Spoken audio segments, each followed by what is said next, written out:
adventure here. It's not an adventure, it's a grind. I have exactly 39.5% to go towards cap level. And I just want to get there. This is what happens when I get close every single time. So, yeah, we're just gonna go. So I've got all my collection of experience items. I'm gonna use the Storm and Flame manual even though this is a lightning class, just because it's got the move speed. This is basically all it's gonna do for me. Oh, I guess a peak damage or crit damage cap might be helpful, but yeah, we're just gonna use that, why not? See what buff we get for this before we activate. Oh, that one's a shame. Hello Lousy, I'm not sure what you mean by that. Feast. Double experience food. Elite Guardian Sprite from the LP store. VIP Sprite from the presents we got recently. We hit 500%? 487. Am I missing something? I don't think so. I seem to think that I could hit cap experience, but I don't know what I'm missing and I'm too tired.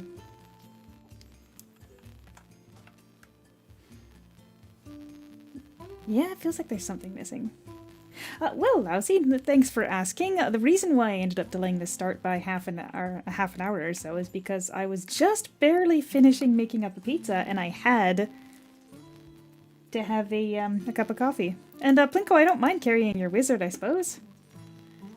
A little bit of extra experience, but if you want to mosey on over quickly, because I mean, I've got plenty of resources. I'm not going to run out. I'm more worried about the time. Until it reset. Yeah, we'll use a charm, why not? What else can we use?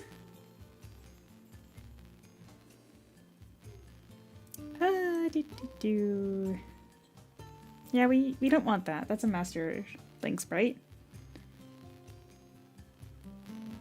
My, wish I could give you a good cup of coffee, but already gave it to somebody else. You know what, Lassie, that's okay, because I've actually got a beautiful cup of iced coffee here, made with espresso that I received as a present. So, I've got the coffee of friends already handy. Oh goodness, Plinko, I don't have your wizard on this character. Do you wanna yell something in World Chat? Or there we go. I'll add you as a friend too, why not? Obviously channel 3 and I'm already gone into hell mode, so if you want to mosey on over. Let's see. Yeah, that'll do. Yeah, I know that I was above 500%, but I bet you that was from the event buff that was on. Oh yeah, Lousy, cold coffee with boba. I actually had that not too long ago at one of the local stores here. Oh man, that stuff's good. Boba really is just a textural element though, so it's almost a shame how expensive it is to get that done. So I would recommend just picking up some boba that you can cook at home.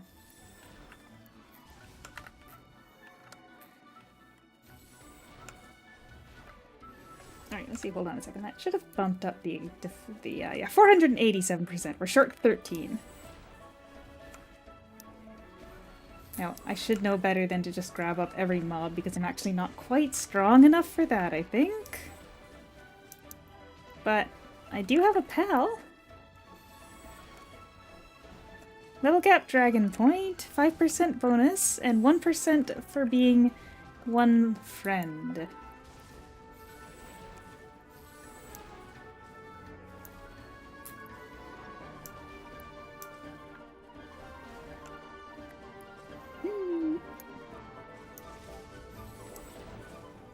When I buy it, it's quite cheap. You know what? Boba might just be really expensive around here because it's kind of like a luxury or something along the lines of that, so maybe that's just a me problem.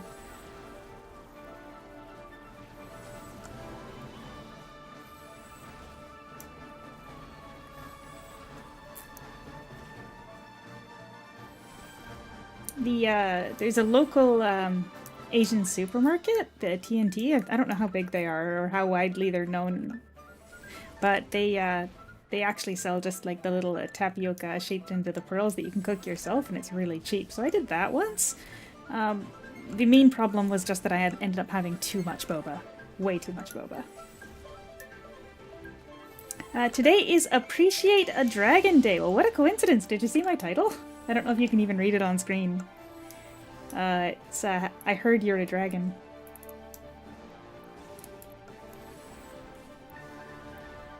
Okay, yeah, I'm kind of concerned about bringing these guys to this boss, because this boss is annoying.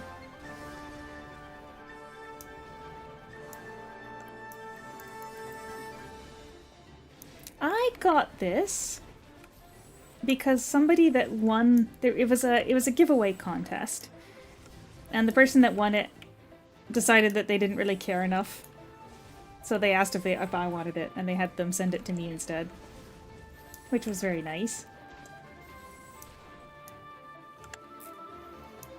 I would say I don't usually get very lucky in contests, but I feel like recently I've been extremely lucky, so I might have to take back that.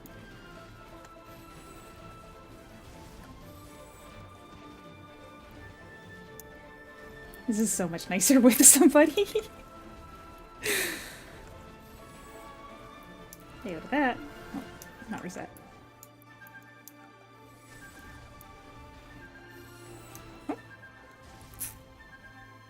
Oh, my wizard pal died.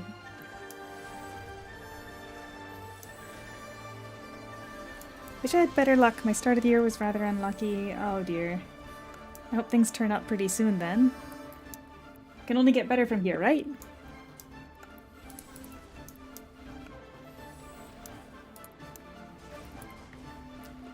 You know, I feel like something extremely lucky happened to me recently, but now that I'm trying to recall what it was, I have literally no idea. But just something is telling me that I have something to be extremely thankful for. I don't remember what it was. It wasn't even something in a video game, I think. Now, I do have to be careful on these guys because I know that they can take me out if I'm not careful. Maybe we'll gather up just a couple.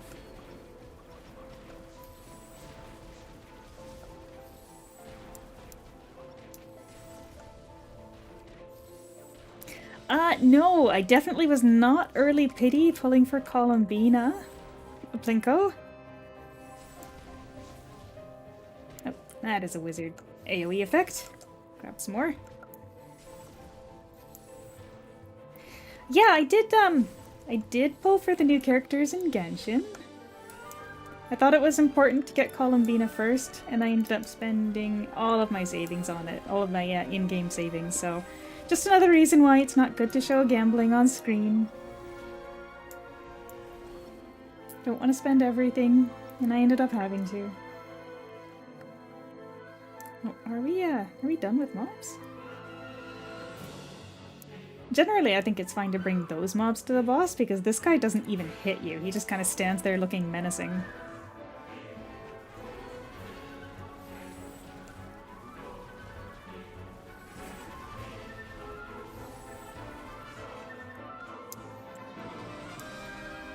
I honestly have no idea how you take damage in this fight, because he doesn't really do anything, and these mobs don't bother you if they don't have to. I know most people, when they're actually doing serious grinds, will just skip the Eidolon and the boss and the chest here, because they're quite tanky, but I still do want to try and get my hands on some of these S35 weapons.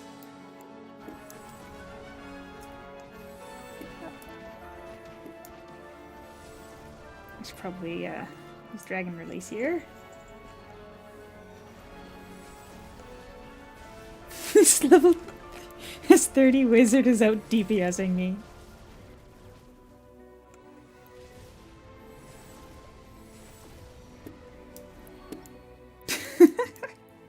Oh right, we have this is... there we are. I can teleport now that we have a pal.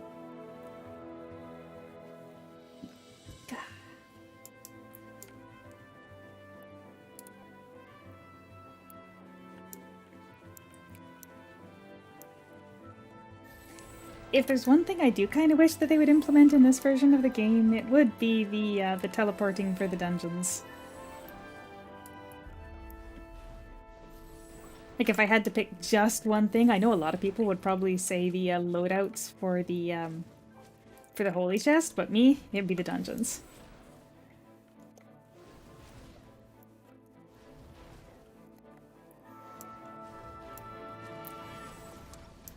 Because I don't have enough weapons to even have loadouts for holy chest. I think we're fine to go to the boss on this one. Okay, the album art that is playing here is incorrect, but VLC is just loading whatever it feels like.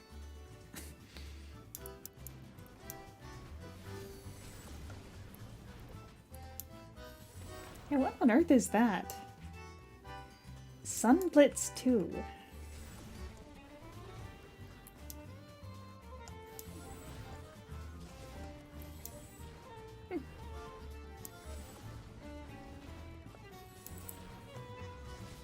Oh geez, that one dungeon was almost 2%.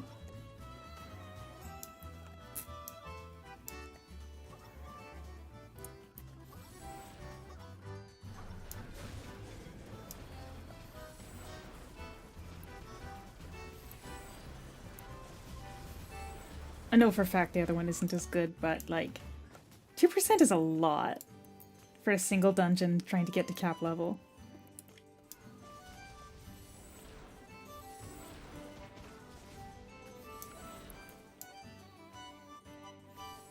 And Plinko again, this time I do think we're good to just head straight to the boss once we've got all the mobs, because this boss just doesn't attack.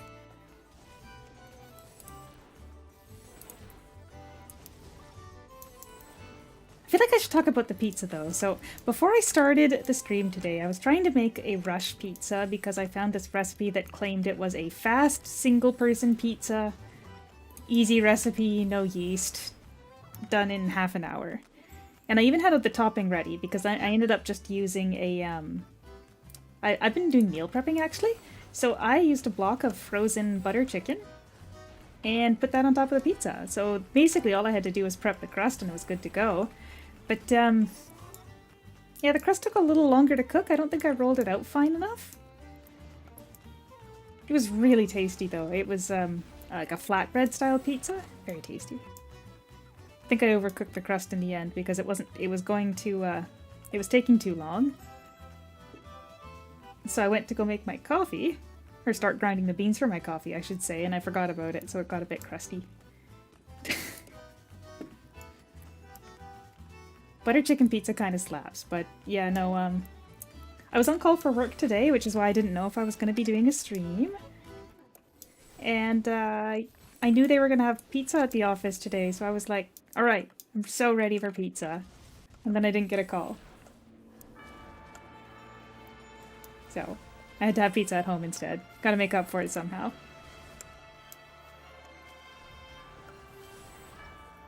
And honestly, it kind of hit the spot. And because it was just like a quick rise, or not even rising, just a quick flatbread pizza, it didn't even, wasn't even really oily or anything. It was just real nice. Bacon, pepperoni, and onion. That does sound nice too. Lousy. I don't know that I've ever had just that as a combination though. Like just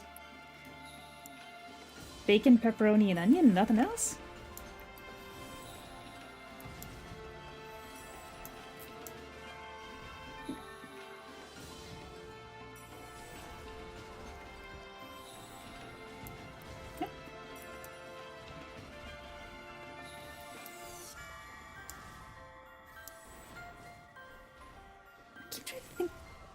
I know I had slightly more experience last time, like for the buff, but I'm trying to think. I thought it was before I grabbed the, I thought I had cap before I even grabbed the,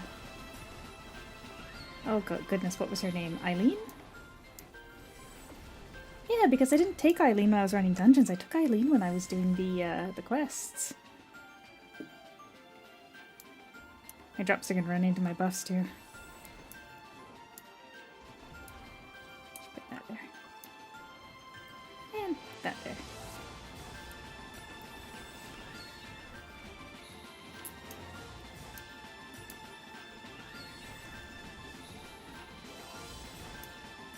Well, if you're taking that side, I'll go this side. And then you end that side. Sometimes it's hard running with people after you got used to doing it by yourself, because you come up with your own strategy for the fastest way to gather these mobs, or if you're like me, you just don't even think about it and just grab them.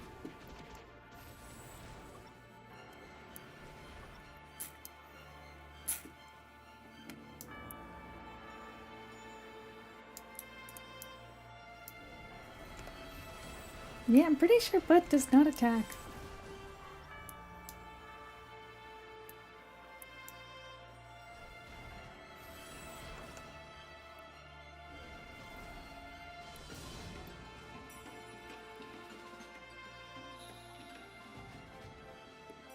And I did grab all my quests too. Do I still have any of those quest experience event buffs on?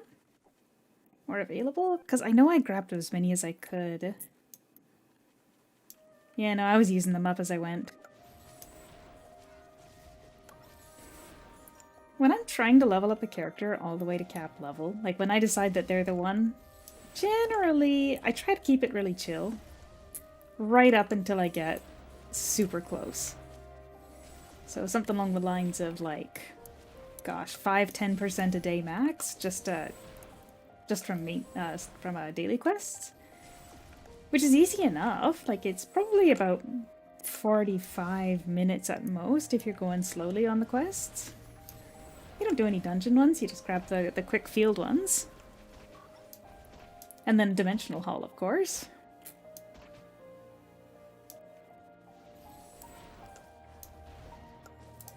You don't get anything for getting to cap level, it's just, I don't know, it's just kind of nice. I like seeing the 40s on my login page. Gosh, I saw a Taiwan server player with like everything at level 140.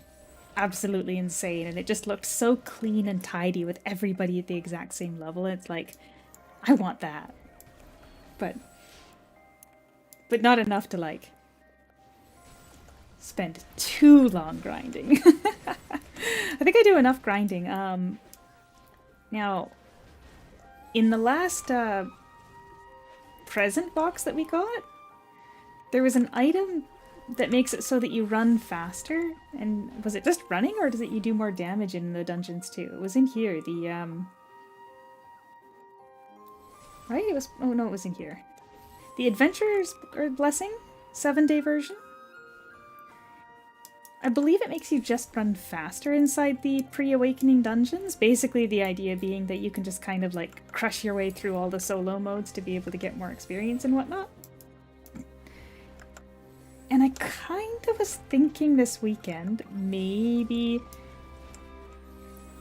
rush leveling one of my cute little alts. I made a mistake and I took it on the Scrub account. So even though it would be so much more helpful to have one more awakened character on that account, I can't do it there. But you know, I got some unawakened characters here that I could take it on because I haven't opened it yet, so I still have access to put it on whoever I want. So I was thinking for the patch notes video that I'll be publishing this weekend, it might be a good idea to like also test that out and show how it works and stuff, but I just wouldn't want to do it on a character that's useless. And all of my characters that are at like that are below awakening, they've all been like mass fed books, so they're like level 70 in Navia, so I'd have to do like a solid 5 hours to be able to get them to a late dungeon. Yeah. And again, it's picking up this weird album art for Atelier Music.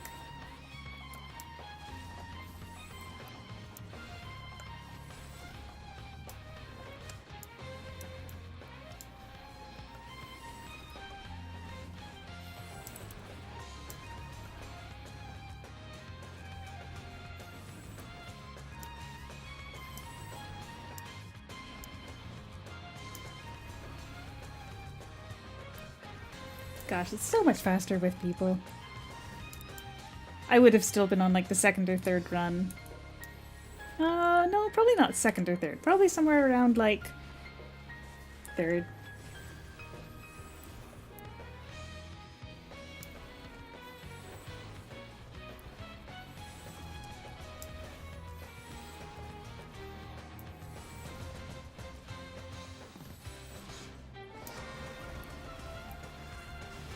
No, he had stun in Unity anyway. I just realized I'm not using a proper Eidolon! Oops.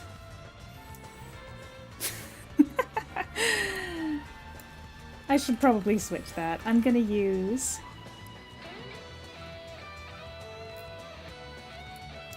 probably Aladdin. Let's see, we have this Missy's got move speed, right? Yeah, move speed and lightning skill damage, so that's a pretty good one to go if you're not lacking in damage. But I think I could use some damage. She'd work for doing solo modes. This guy's specialty is holy and lightning, which would be great if I was actually using my holy skills. I'm not. Hit him with that to knock out the shield while I quickly check these.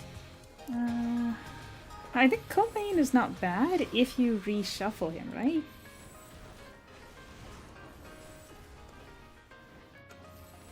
Yeah, so he does have a pretty good lightning skills damage debuff for the targets.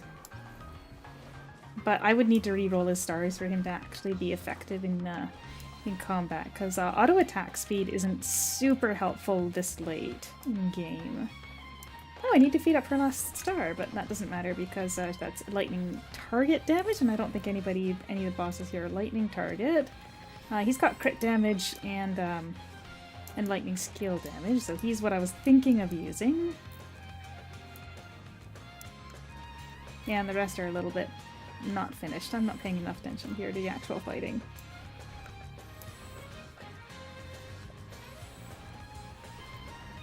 Yeah, so I'll probably load Aladdin and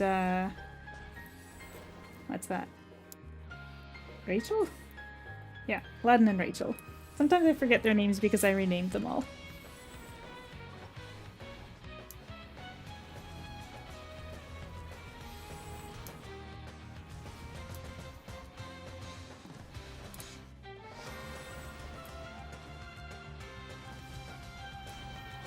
And I spent most of that dungeon not even looking at the mobs.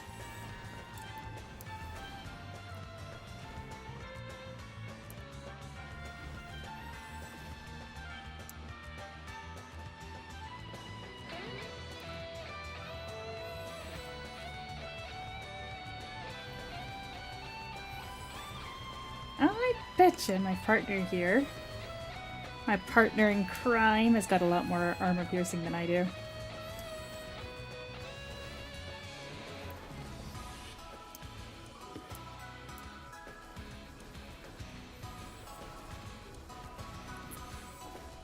Now, I did actually run into the Storm Abyss that just got released this week with the new Demeter one, and as usual, the first two modes are a cakewalk if you're at endgame.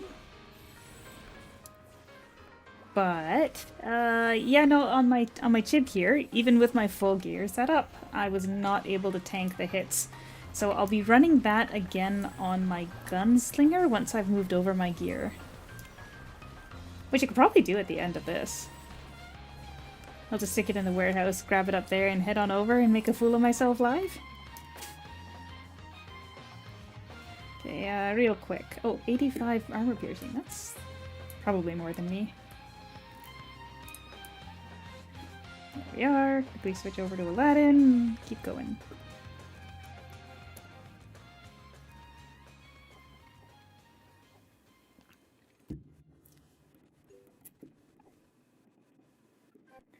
Goodness, normally I don't have to worry about it, but we're gonna have so much time.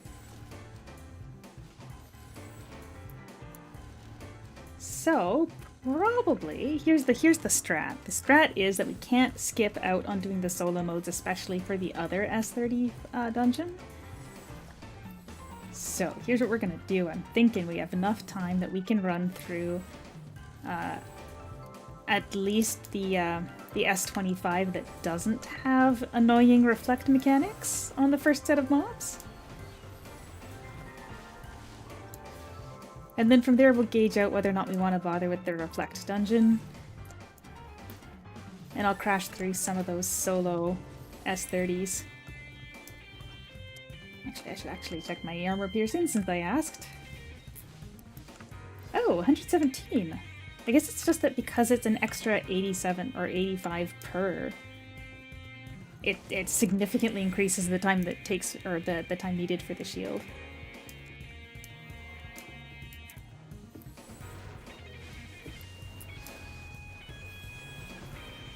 And I hate to put it this way, but since I got so much, it would be nice if a couple more bosses had it. And you know, when you say that, you think of those field bosses that have a couple, what, 35,000 was it? Or is it just 30,000? Oh, 10 minutes. But you know what? That was the most valuable half an hour that you could have granted me for this run. I do appreciate you coming. But that works out perfectly then, because I'll just run through the solos.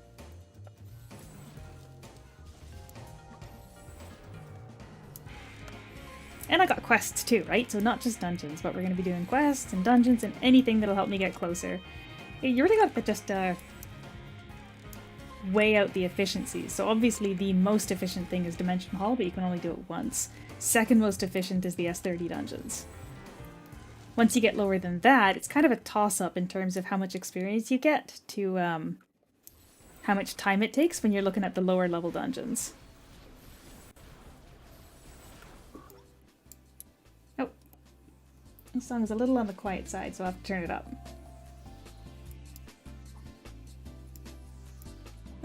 And there's still mobs.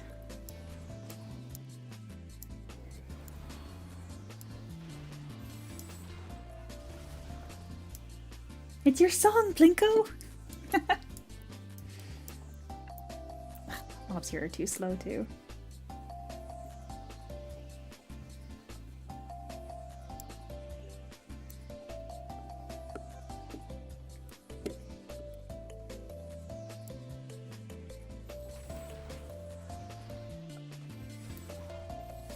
Do I even have a frog that I could link in World Chat right now? I don't.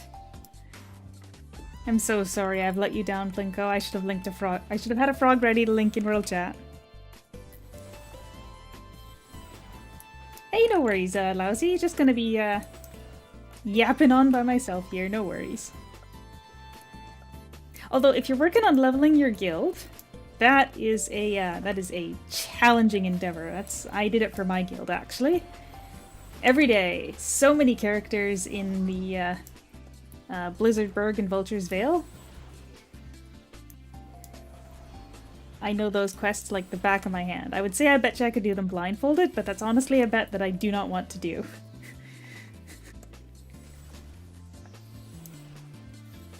Because I don't think I could actually play blindfolded, but you know. Yeah, I think when the majority of the members of my guild ended up quitting, it just kind of petered out, you know? Basically, it was only me left by the time you could go from level 5 to level 10, I think. I mean, there was a couple other people, but nobody else was really trying that hard to grind it up, so I ended up doing the majority of, to level 10. Hello, me? I'm not sure what you mean by Lancer, though.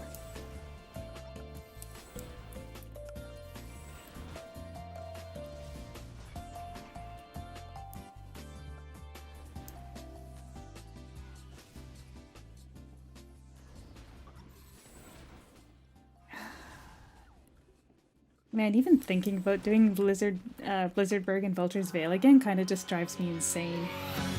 Oh. This song's a lot louder when I turned it down. Ah, Lancer enthusiast. I see. I have a lance. Actually, recently while I was trying to grind out this character, I ended up getting an S35 Dark Lance, and I kind of feel like I might want Lance to be my next class that I level up so that I can actually use it. But yeah, definitely a dark lance. Do you prefer lightning or dark?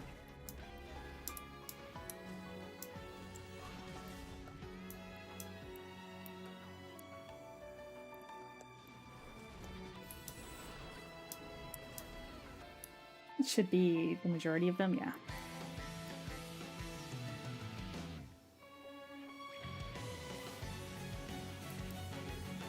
You know, a lot of people are, I suppose the Impact has got the Lightning Lance as the premium class, right? So I wonder if that's kind of spilling over, because I hear people talking a lot about Lightning Lance these days in our version too. But personally, I got so much more stuff going on for Dark than I do for Lightning.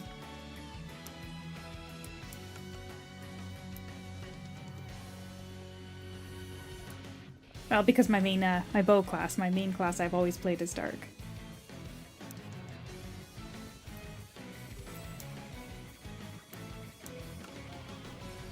In terms of the next class that I'm planning on capping for level,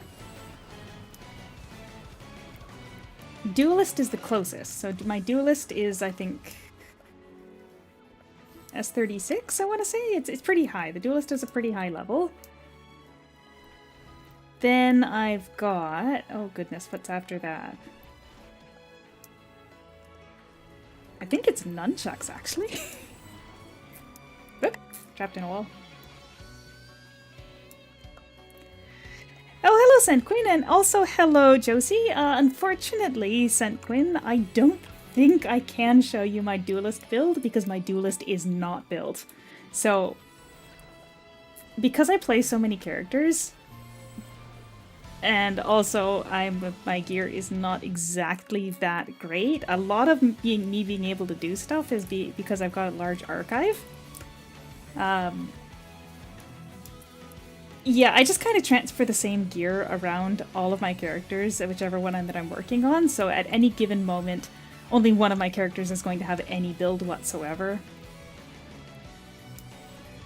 And there's a non-zero chance that my Envoy path is still messed up from many, I guess I could even say many years ago now, when I made the video where I tried out all of the different dual class skills, the ones that do the combo animations.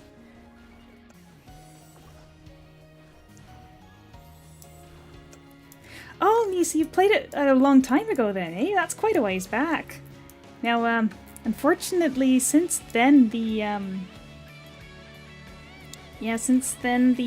ownership transferred, so unfortunately, I doubt you'd be able to recover your account at this point. Alright, and I think that's about it for my friend here. Oh, hello, Seojia! But yeah, I think that's it for my friend here who came and hopped in to help out. So I'll probably switch on to solos now. We got half an hour left on both my cards and till the reset. So let's just head back to the palace so we can finish them off.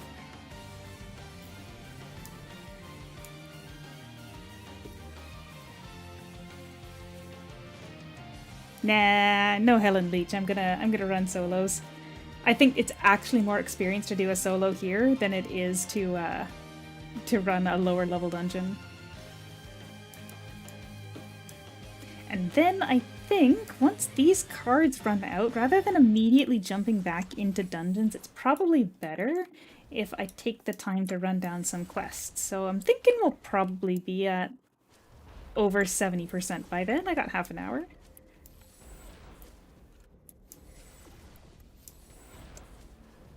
As long as it's broken in favor of the player, I'm okay with it. It's the number of mobs, I swear. And again, this class is not great for grabbing up mobs, which is what I spent the entire last time I was streaming complaining about. But it's worth it. It adds up. Dungeon and daily questing is basically what can get you up to cap level, as long as you're doing it just a little bit every day. Normally, as I was saying earlier, I try to do about 5-10% per day if I'm actually kind of working on them, but even that's taking it quite chill. Now that being said, it's hard for me to work up the motivation to do massive dungeon runs when these super XP cards were costing like, oh gosh, how much were they up to? I swear they were over 1,000 gold for 1 hour of a buff. And then there was a Paragon that was just handing them out like candy, so I rolled everything I had on it, and now I don't feel so bad running dungeons.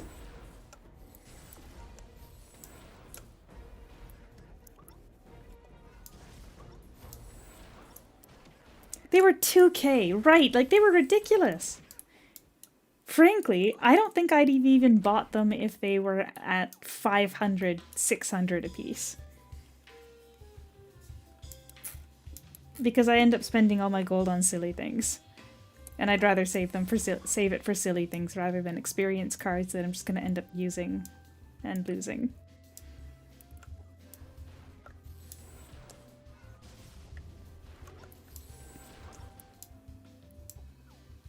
You know, it's funny that you mention items being too expensive to use, Plinko, because actually I've heard that complaint about a lot of stuff. That if it's a rare item, like a temporary rare item even, it's hard to actually use it because once you use it and it's gone, it's like, well, what now?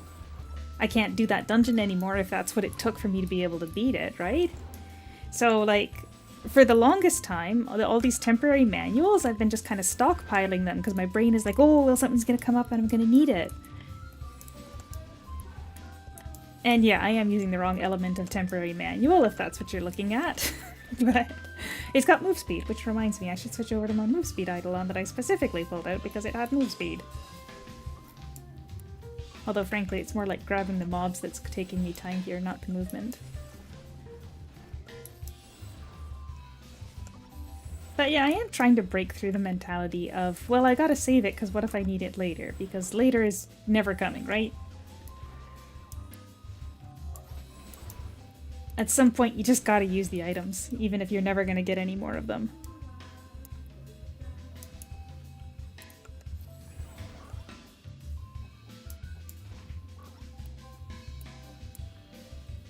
I need more inventory space.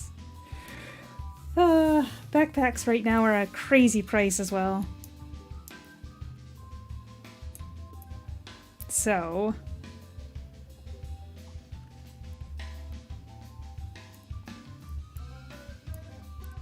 buy a couple of those. I'm gonna have to start fusing them together too.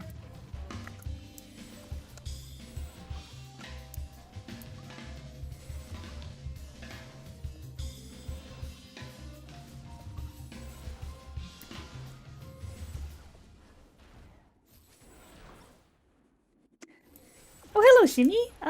The answer is it was free because this is a temporary manual. It is not a permanent manual. I have, in terms of permanent manuals, I have a dark manual and a holy manual, and a dream that someday I'll be able to afford the fusion formula for them. So, yeah, they're expensive. The formulas are quite expensive still. I think the last time I was trying to get my hands on a dark holy formula fusion, it was still over 150k. And I am miserable at saving.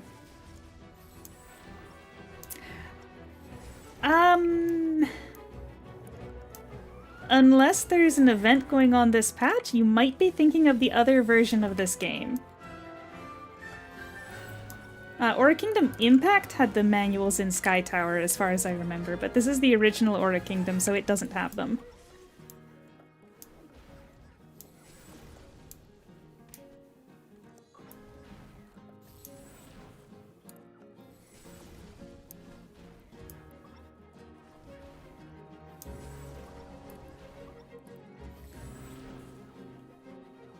Yeah, because, I feel like I'd know if the fusion formulas were in Sky Tower. I haven't actually been in Sky Tower for a while, but still. But yeah, I think you might be thinking of the Aura Kingdom Impact version of the game, which is the re-release that they did. I definitely played it. You can see evidence of the fact that I played it for a pretty good amount of time, but I didn't like some of the decisions they made. So yeah, I'm not. I don't play Impact anymore.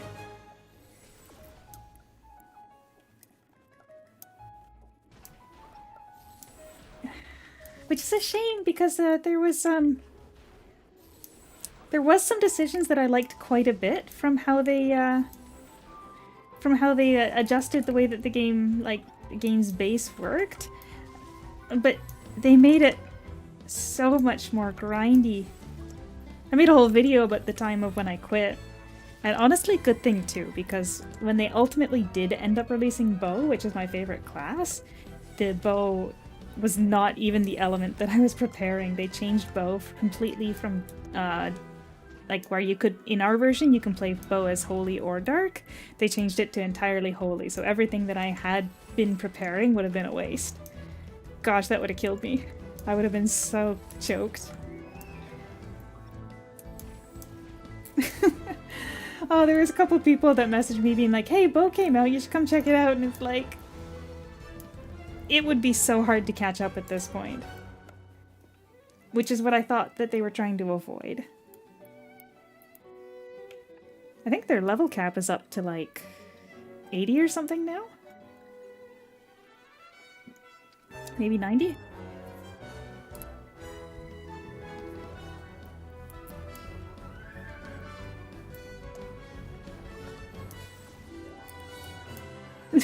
Xavier falling on his knees. Well, if I let the animation fully play out, it might be a little bit better, but we're not here for the story right now. We are here to kill small plants.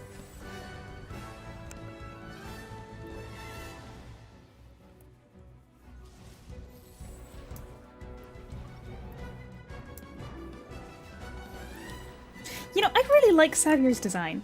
Xavier, Savit, whatever you want to call him. I also made a video about the translation problems, but I really like his design. They had the guts to make it not a scantily clad woman. You know what? I applaud them for that. We have enough of those. Delphonia, Paris. And that's about it, actually. Sorry, I'm sorry. We're just getting slightly more male villain representation. We have Vaughn and Xavier.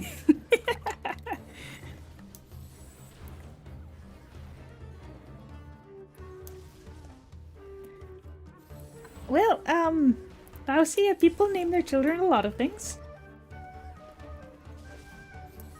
I believe there is a, there's a subreddit about people naming their children things that are a little off the wall. I don't actually spend very much time on Reddit, and by that I mean I watch videos of people talking about it. In Spanish, he's named Salvador. Salvador, which would be Savior, Savior. You know what? I vibe. I dig that. That takes guts.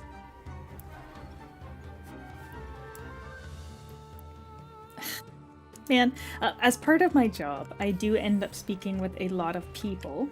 And obviously I can't say any of the names because obviously if I were to say someone's full name, then you'd be able to find them probably. But just some of the names. Oh, I could probably say this one. There is a couple that I've spoken to, I think, twice at my job.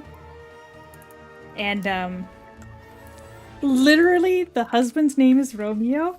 And the wife's name is Juliet. And it's like, how did that happen? They probably got teased or something in high school. I know, it's amazing.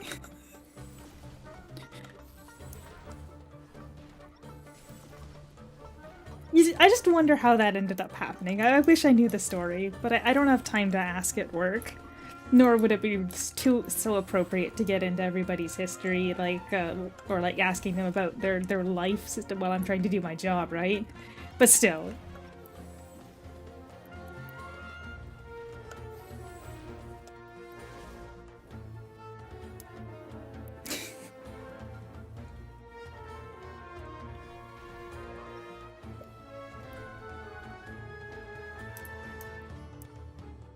Alright, so 71%.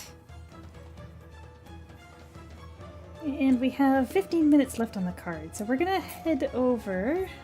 I'm not gonna turn to my quests because there's no use spending the time going there.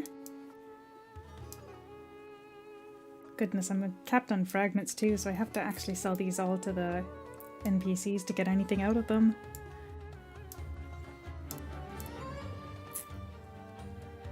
There we are. Yeah, we're just gonna spend the next 15 minutes rocking out in these dungeons, make the most of these cards. Then we'll do quests for a bit just to change it up. Plus, the Dimensional Hall is obviously a huge fun. Well, Lousy, not only is there actually midnight in my account, I think Midnight is the name of my Ravager, actually. I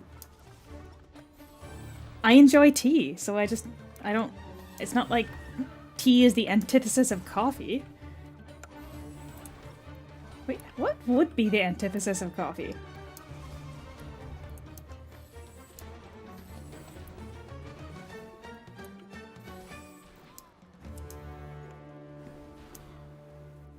If coffee is bitter and keeps you awake, then it would have to be something sweet that puts you to sleep? Warm apple cider? No, I guess apple juice is kind of... I mean, herbal tea is fine. I don't hate herbal tea, so I guess I am midday and midnight in your hypothetical scenario here. Although if you do draw it, please do share, because I'd love to see that.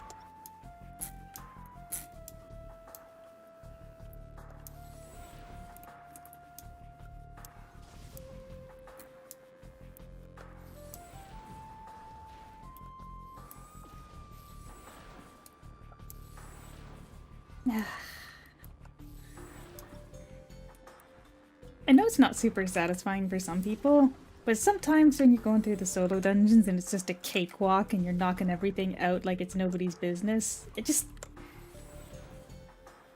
feels nice. Like, yeah, I am the strongest thing in existence here. But then you go into hell mode and you get accidentally like 3 too many mobs and they stun you and you're toast.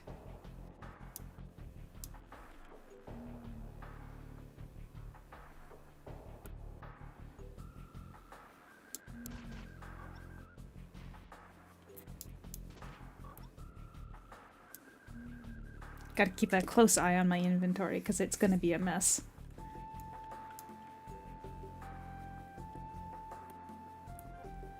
Milkshakes! You're right! I actually don't like milkshakes. They're so cloying and they get, like, gummed up in your throat. Far too sweet. There you go. I think you found it.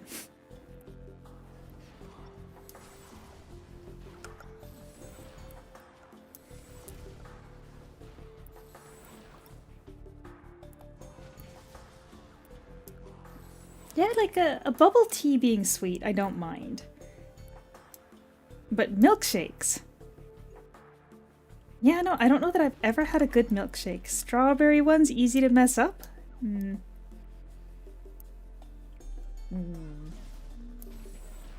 don't know, I guess I just like a little bit of something bitter there. So like even herbal teas can have a little bit of bitter something like in the depth of the flavor. But like a milkshake, there is nothing but sweet there. Sweet and cream.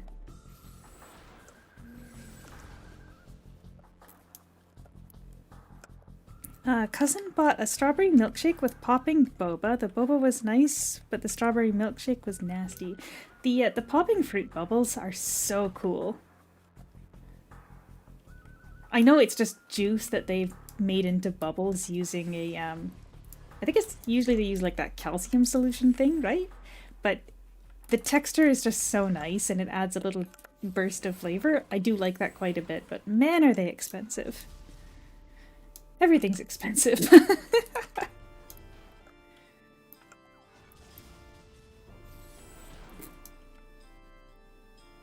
I could probably stop opening these because I know that they're just for the weapons that I'm gonna end up selling to a NPC, but just something about the idea of leaving that, what, 300 silver on the ground? I can't do it.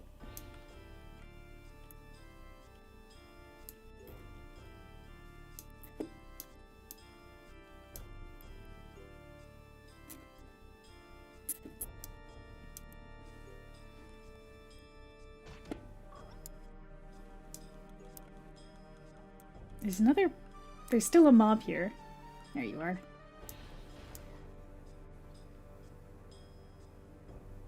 And that wasn't even the last one. They're so slow in the walls. Sure, Shimi, hold on a second. Let me just get into the dungeon again and I'll show you as I'm fighting through. I'm not 100% free to play because I have spent money in the past, but not much, and I haven't for years now. So it's not actually that impressive. I'm currently using an S25 light weapon.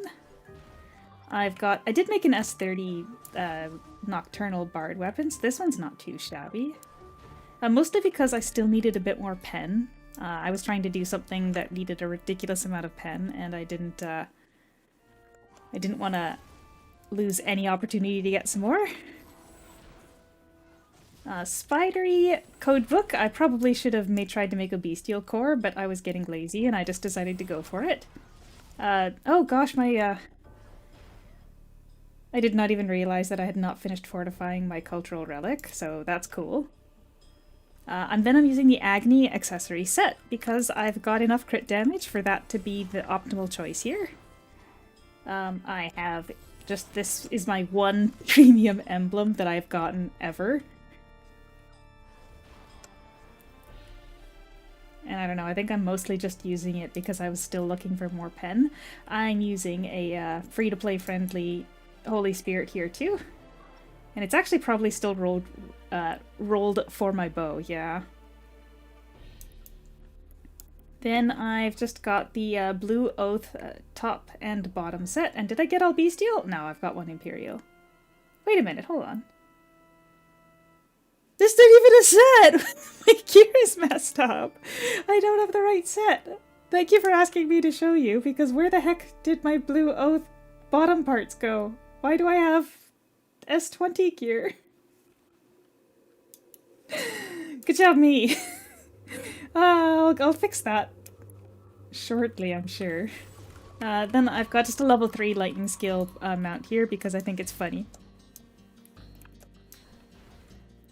Having the little chib on the gigantic dragon. As for the costumes, I don't think any of these are perfect rolls. Yeah, so I've got just 8% damage against bosses. I thought that might be perfect. 2% damage taken is not optimal stats for your glasses. 10% crit damage on bosses is not optimal stats for your body. 2% move speed is not optimal stats for your back. Oh, 12% lightning damage is though, so that's a good one.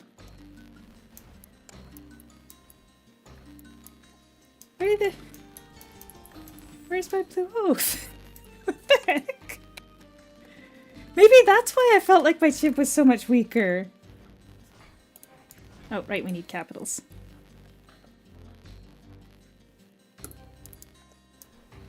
No, that's just the ones that I've got equipped on this character. They must be equipped on somebody. Oh my gosh.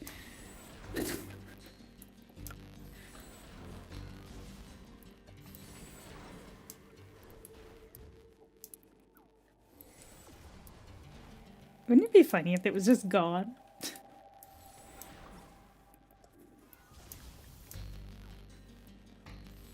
Oh, anyway, cinnamon rolls, Lousy. Now, I do like cinnamon rolls, but it's one of those things where they're like a nemesis because you sit there and you got this giant cinnamon roll and you're like, yeah, that's a tasty looking piece of pastry. And then halfway through, you're like, I shouldn't be eating this whole thing. And then you feel bad.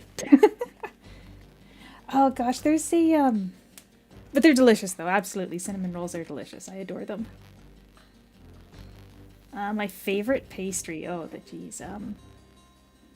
Okay, so there's this place near where I live, and they do like these They use, I believe it's the same, I think it's the same dough as croissant. And they make these pinwheels. And these pinwheels are then topped with just a little spoon of pudding or something, or maybe it's custard. Croissant. I'm sorry, I do enjoy saying croissant. But yeah, no, they do these pinwheel danishes that I believe that they're just made out of the same dough as the croissant. And then they have them with a teeny little spoonful of like pudding or custard or something on top. And then they stack a bunch of fresh fruit on it. And that is probably like my favorite pastry. And then, not to sound too French or anything, but the other thing is that same place makes these beautiful little millefeuilles. Those cakes that are made out of like puff pastry with layers of cream in it. And ugh. And then once you get into dessert territory, the best dessert hands down is always going to be tiramisu. So there you go. Midday dessert rankings done. Tiramisu, millefeuille, and pinwheel croissant. Yeah. I'll stand behind that one.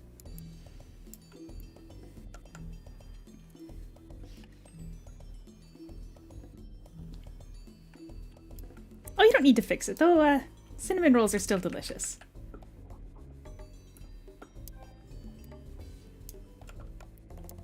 Although I am excited now because you said fan art. I have fans. Oh, actually, tiramisu. I wish I could have some right now. Tiramisu ice cream. I don't know that I've ever had like a tiramisu ice cream. But I imagine, like, if you just take a vanilla ice cream, hit it with a shot of espresso to make, like, a vanilla espresso ice cream.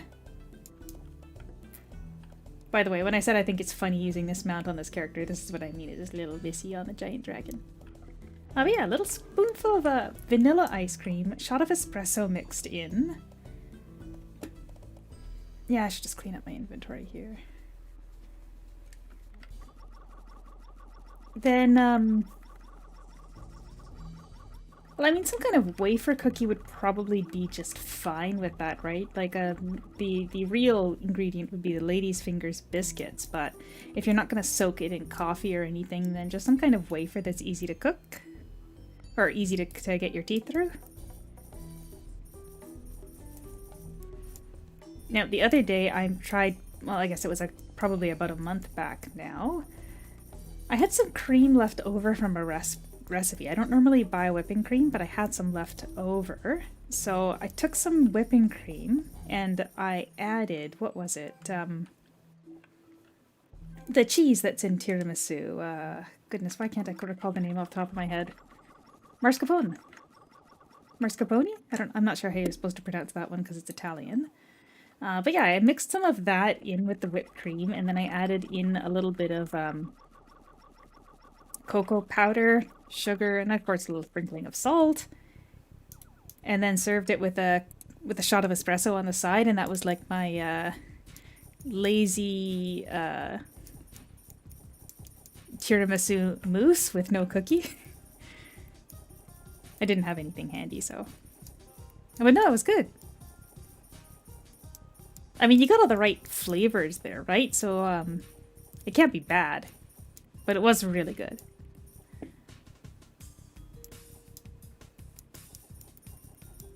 Honestly, if I'd served it with just some kind of cookie, it probably would have been like peak tiramisu, or peak scuffed tiramisu, I should say. But you know, sometimes it's just about what you got handy. Except that I went to the store and I got mascarpone just to make it. I looked at the whipped cream and I thought, I can make this into something tiramisu adjacent.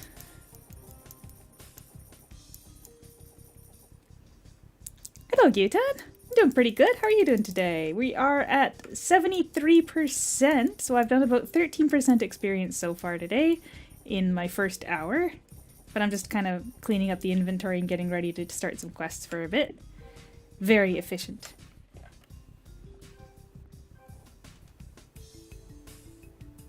I mean, I suppose I should have probably still been running since we had some minutes left on the cards, but yeah. Yeah, the cap for this version, Shimi, is 140, so S40. And I did go pretty intense on the experience buffs here. So I've got the World Peace and an Elite, plus a Navia Feast. Where's my Navia Feast? There's my Navia Feast. Yeah, we'll just kind of work down on quests until we get to the Dimensional Hall. Now, if I remember correctly, yeah, so this hat is currently active for a 5% quest experience bonus. Now, I don't have any of the top ones, top trends. That's pretty cute. I don't think it goes with this dress, but that is pretty cute.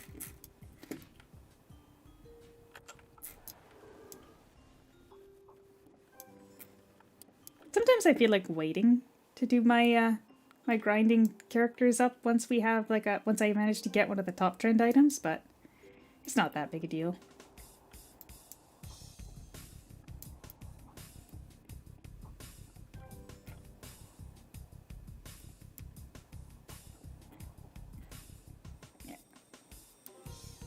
Where are my quest experience cards? I know I bought a bunch. There we go, we'll put that over ballad.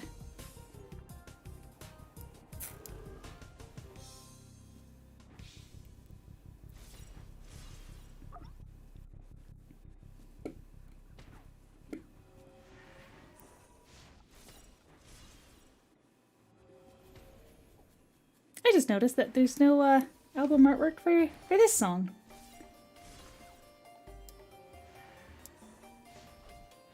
So the little thing behind my head is supposed to load the album artwork, but VLC is the program I'm using, so it's kind of a scuffed in terms of getting it wrong or just not finding anything.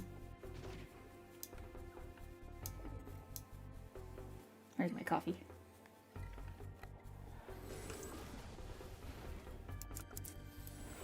Now I know the first 20% is going to be the easy percent, and then from there it'll get harder. But I do feel good about the fact that it's an hour in and we're already over 7 or 13% of the necessary 40.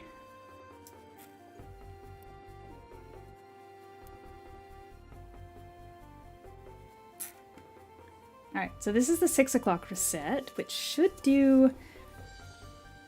It should open up 4 runs for party and 4 runs for solo. Ooh, 9% move speed, that'll be nice. But before I get back to dungeons, I am going to try and find where the heck the rest of my armor went. What the... I cannot believe I've just been running, not noticing that my armor is scuffed.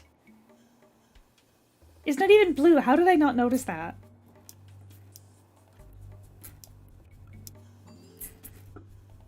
No, that's the instance entrance. Lousy stole my armor. Everybody get Lousy. You can't even equip it. I didn't think you had anybody at S30 yet. Why would you take it? Why would you take it from me? No, it's fine. I'm playing on hard mode, we'll say. Hard mode, having my brain.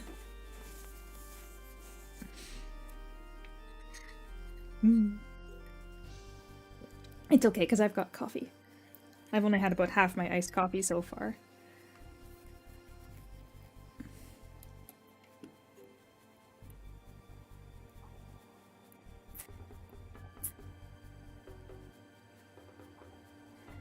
And you know what? I think we got the better day for doing quests. One of the days has a couple more auto path ones.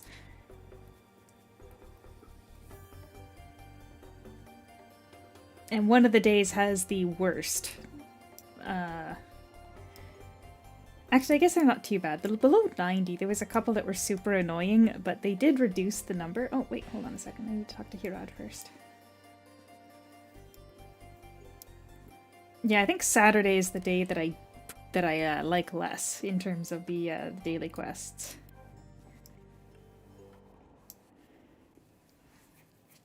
Honestly, we might be at 80% after Dimensional Hall.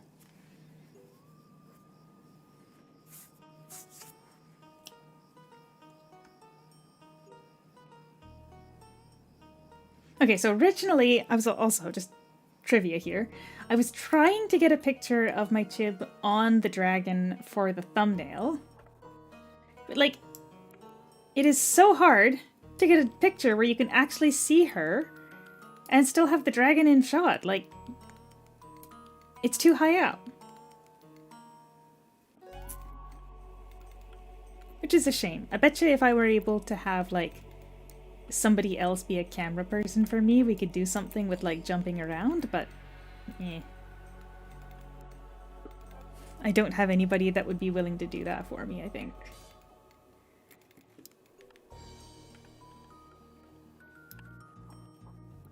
Alright, we are gonna grab the dungeon quests because I'm gonna do them. I'm probably gonna save these ones, the last 25 maps, for when I've got cards on.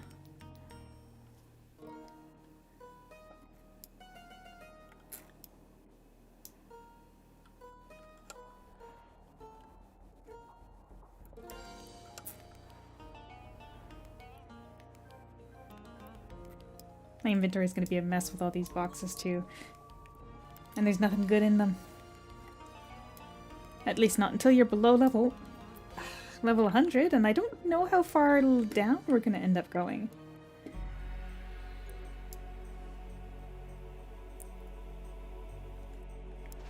Wait, what do you mean? She was questioning what I was talking about.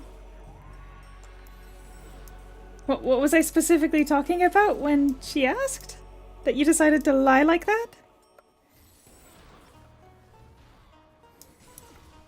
Oh, welcome back, Plinko. What do you mean only 5%? I'm at nearly cap level. 5% is a good amount. That's the entire amount I do most days.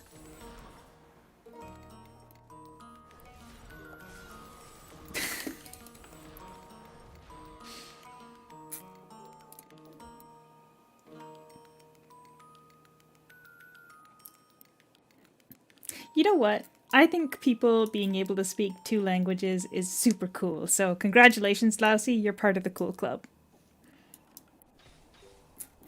Wait, where's my quest?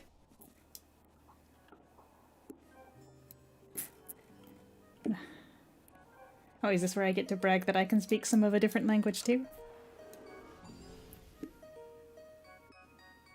私もちょっとだけかっこいいと思ってます。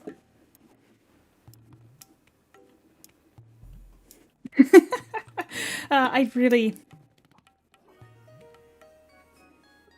really do think it's very impressive that when people can speak multiple languages. What do you mean it's cute? It's not cute, it is very serious business, intentionally learned for playing video games. I can't wait to finally go back to Japan for the first time since I could speak some Japanese. And then get too nervous and not be able to say anything to anyone. It's gonna be great.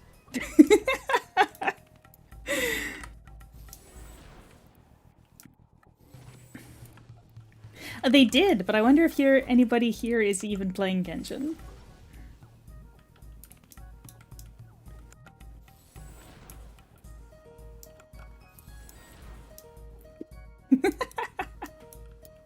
There's a new boss that they added in the, it's a region boss kind of thing, like just on the open map there. There's just this old lady.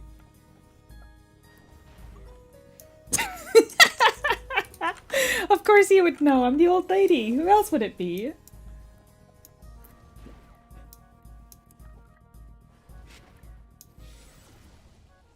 She's pretty intense too, so I was fighting her using my cryo and hydro team. That's, gosh, who is it? Goodness, who was it? It was,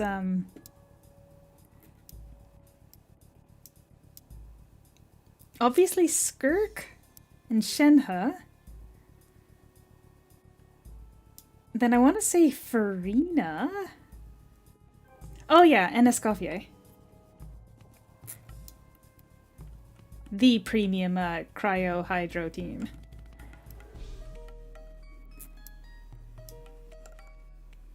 And I still didn't beat her before the, like, because there's an achievement for beating her before she puts up her shield a certain number of times, and I still didn't beat her before that, so I'll have to try again. Maybe use some food. I wasn't exactly ready. Yeah, I used Escoffier.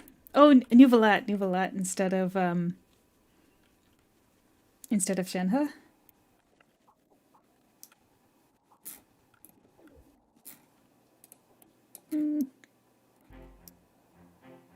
I've heard rumors of a Liyue getting a thing like the Hexarray that Mondstadt got.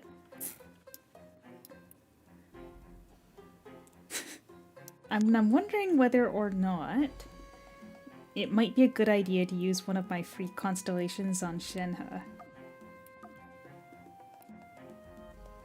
Nouvelette makes a new outfit makes him look like a crime boss, not a judge. But then again, what's the difference? Aw, come on. Oh, I'm sorry, you're from the United States. My apologies.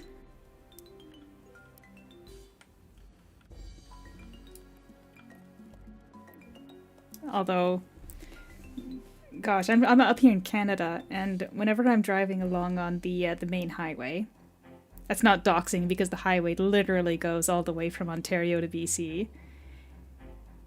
There's signs about corrupt judges every once in a while.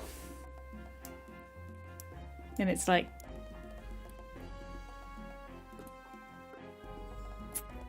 I don't know what action you are requesting of us with these signs about corrupt judges with no call to action or phone number or website. I'm curious as to what those got, or what the purpose of those was.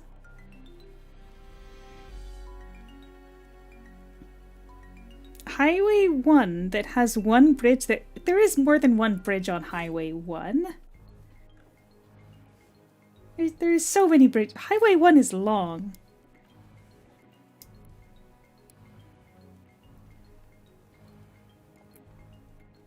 I know, it's crazy. People keep talking about Canada and it's not even real, right?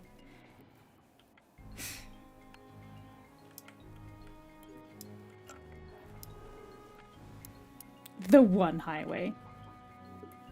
Well, actually, it's not the only highway, because over here in BC, Highway 1 goes through the canyon, which is quite a detour. If you're actually just trying to get to the interior, like if you're actually going to the interior, you might end up taking Highway 1, but the main route most people would take to try to get to Alberta would be the Coquihalla.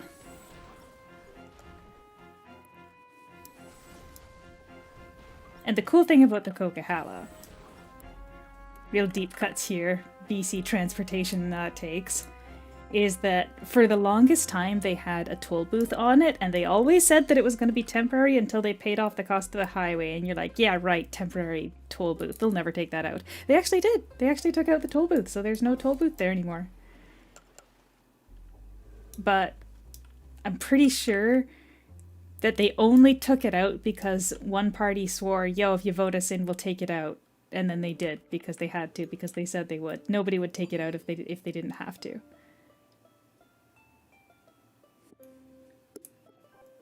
Actually, when we were younger, I lived on one side of the toll booth with my my mom, and my dad lived on the other side of the toll booth. So we'd drive up to the toll booth.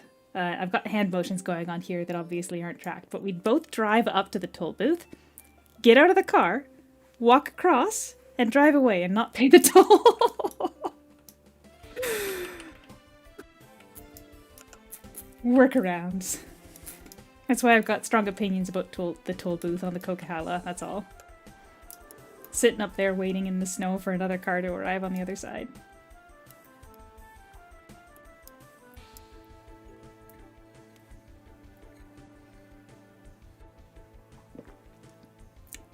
Okay, I was watching a thing on why they don't take the tolls off the toll roads after they're paid off, and that's a good question. Do they justify it as just like a upkeep cost?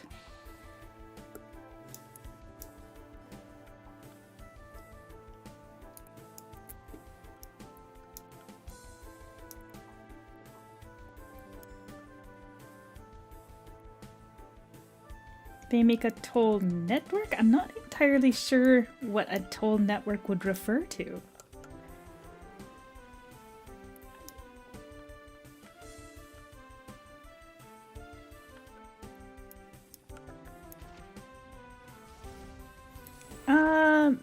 Hold on a second here. MateraSamV. MateraSamV, hello!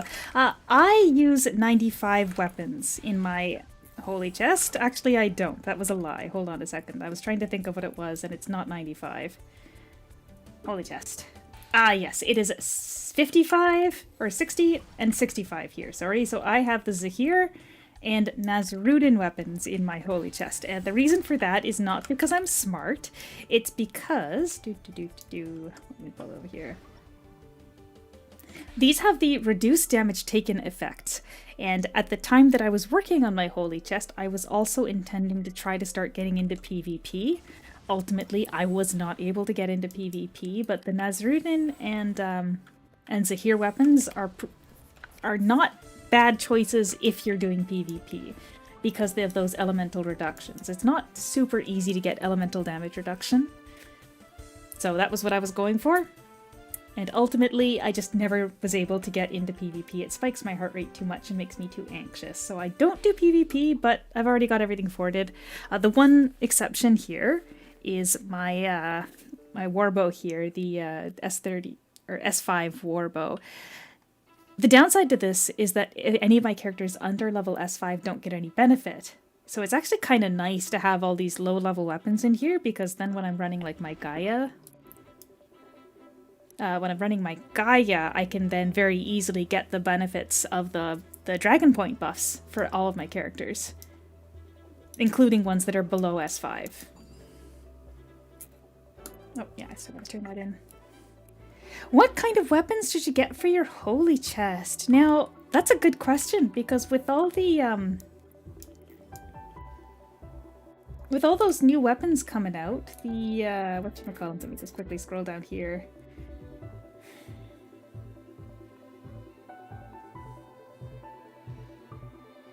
These new weapons from the new Abysses, I feel like they're gonna be the choice options here. But that's why people want tabs for the holy chest, is so that they could actually start making all of these different weapons here. What level is this one? 95? Yeah. To quote Legal Eagle, as always, it depends. Well, of course it depends. Especially on the element of the targets that you're fighting with the ones that I have, because obviously, one second here, if you look at this weapon here, damage against holy targets, how many holy targets are there? There's actually not that many holy targets in the game. So, it is what it is. Then my other two are ice and fire. Which is funny, because in Aura Kingdom Impact, you have those, the cannon class that can change the element of the target. So, you could just change the element to target, like the target's element to fire. So, yeah, you can change the element to target's element to fire, and then just use all fire ones. But then again, no, I guess you could still buff up your lightning damage while increasing your damage versus flame, and then you're hunky dory. Oh, I'm sorry about not playing Aura Kingdom Impact. It's just both games were too much. As you can see, I'm pretty far in this one. But the grind in Aura Kingdom Impact was not the enjoyable, low-key sort of grind level that I'm at in this version of the game. So it's like, just... In Impact, I can't sit back and run dungeons for 4 hours to get my level up to cap. It just wouldn't be possible, right? Because it's only got daily resets. So rather than feeling like I'm the one that gets to decide how much I can do, it felt a lot more like the game said, you can only do this much in a day. And I didn't really like feeling like I was missing out if I didn't get through everything. So ultimately, the way that the grind in that game was going through, it was not enjoyable for me. So I'm sorry, but I really prefer this game. And it's not just because I have all the cute costumes.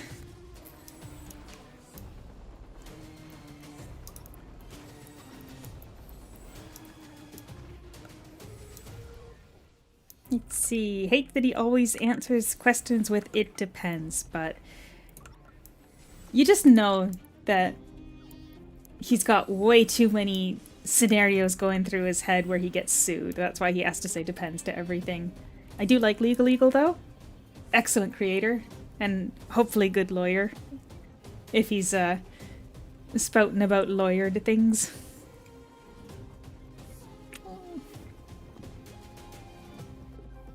Oh, this top screen scroll here just caught my attention. One moment. I need to get angry at something. They got her name right. They got her name right this time and I won't be able to get it. Hello, Burb. I did not try out Heartopia. What is that? Hold on. Do I have to Google this? Heartopia. Heartopia.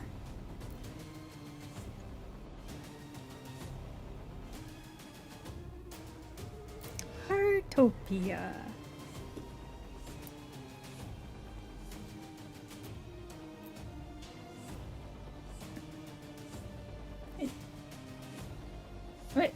What do you mean? Wow. Is it out? The Steam link said it's not out yet. Oh, I guess it is on just not on Steam.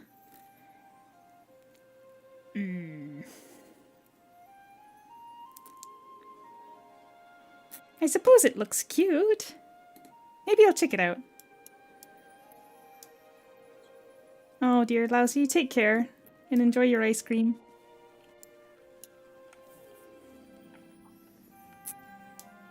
Alright, I left the Heartopia tab open, so I'll take a look at it later, but I don't know if I have time for more games. I play too many games. Actually, I think I just played too much of the games that I have. The new season just started in Blue Protocol too, so I've got to re-gear everything there as well.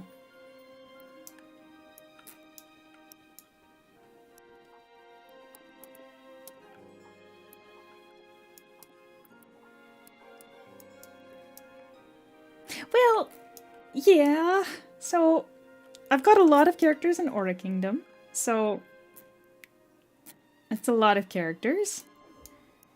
Then on top of that, I'm playing 3 Genshin accounts. Blue Protocol. That's a lot. That's a lot.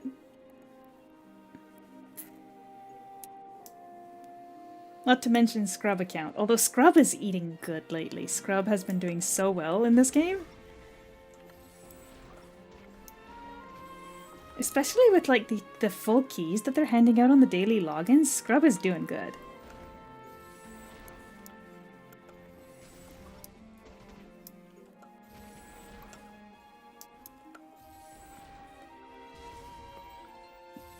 And you know, it's not even just necessarily only games. There's other stuff that I'd like to work on that's not game related. Like, for example, I was working on a an audio show, like a radio show project on my alternate YouTube account. I put out 4 episodes last year, and I got them out on a pretty fast timeline. Like, I was doing an episode every 2 weeks. But I decided in January I was going to take a little bit of a break, and then I got a big back injury, which became 100%. Did players start leaving Blue Protocol? Is it dead? You know, it's not dead. Blue Protocol is very much not dead, and the new season just started, so a lot of people that haven't played it for a bit came back for that. But it's going to go through cycles, just like every kind of MMO, right? It is what it is. I do most of my gaming alone, though. As someone who's literally playing an MMO, I have a tendency to like to be able to do the things that I'm particularly inclined to do. And one thing I found about Blue Protocol is that I certainly don't have fun applying for dungeons like applying to do runs with people and just getting turned down over and over and over and over and over because my gear is my gear's not perfect. Like, I was applying... if you haven't played Blue Protocol, this isn't going to mean anything, but like the dungeons have like a level or a number rating on them. So I have done the M14 Masters, like in the last season. I'd done the M14 and M15 Masters with my guild, so I had beaten them before, and yet still, when I was hoping to get into like an M6, so M6, very, very, very low, they wouldn't let me join, even though I'm above the gear score that they're asking for, and I know what I'm doing, I know how to fight, I'm involved. I just get rejected, and the only thing I can think of is that the outfit that I'm wearing is the one that I like the most, but it's completely free to play, so people look at it and they think, oh, free to play, next.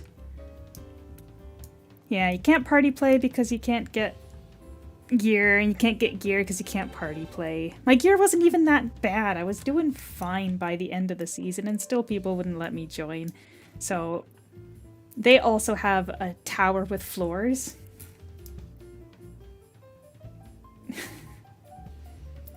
Yeah, Aura Kingdom Impact, there was a lot of gear score and whatabouts it's even when I was there. So can't believe I got the wrong set on. Hold on. I do want to get back to some dungeons relatively soon here. I'm thinking maybe not. Maybe not relatively soon. I might do a little bit more questing first. But I've got to find my gear.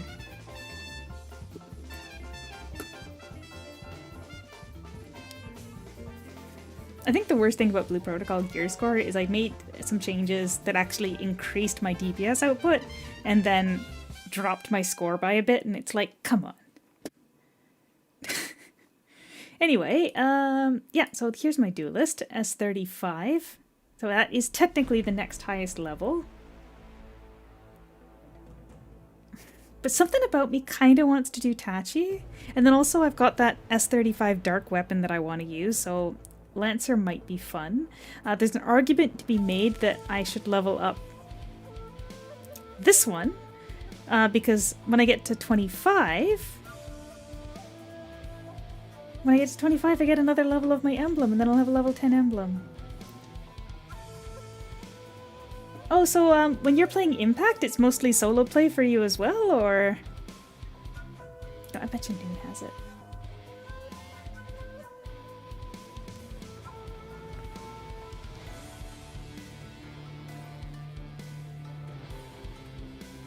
Anyway, though, I do want to say one good thing about Blue Protocol, and that's that I adore the guild that I've got there. They are super cool people, very lovely. If any of them are in chat, love you guys.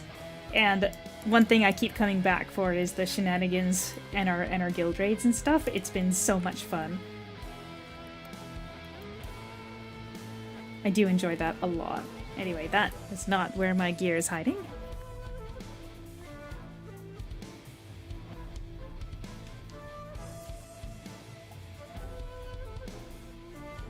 Is it? Somebody's gotta have it. Somebody has gotta have it.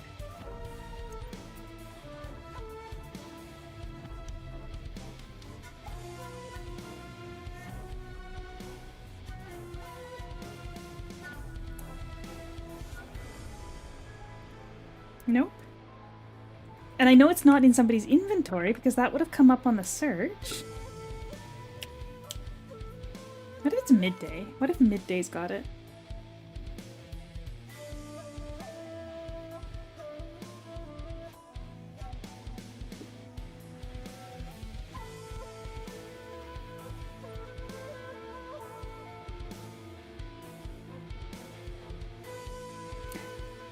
Now, the for Blue Protocol, to be able to get premium cosmetics, you have to pull on a gacha thing.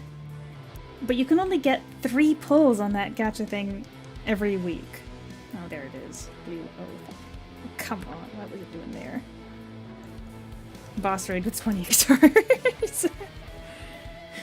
I'm sorry, I play bow in a Blue Protocol because I just always play bow. That's my thing. I play bow. Oh, I bet you I have an inventory card in here, don't I? Didn't actually have to run away. No, I didn't have to. There.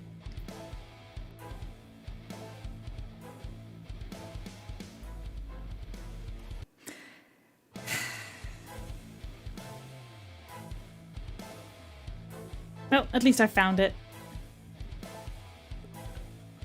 But now I want to know how long she's been messed up. I know that I didn't gear up midday at the same time that I did my chib here. So, I don't know how long I've had the wrong gear set together on characters.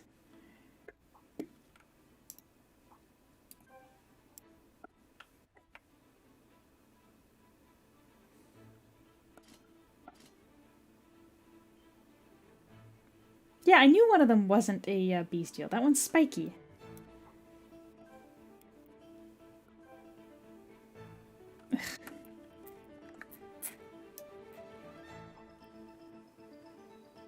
I swear, that's probably been...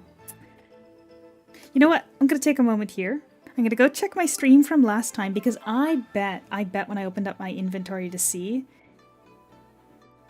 my experience percentage, it's gonna show that I had the wrong gear on at that point too. One moment here.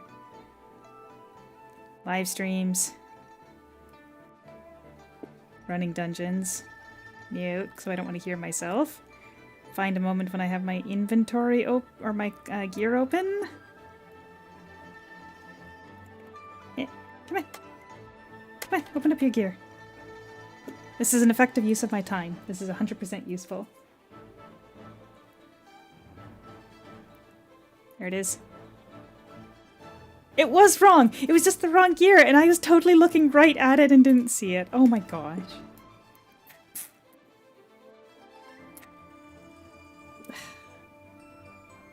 Anyway, yeah, totally. Plinko there, you sent over the video earlier this morning, and I was like, when are you even gonna see it? Because when are you just walking with Ayaka and not using her alternate dash?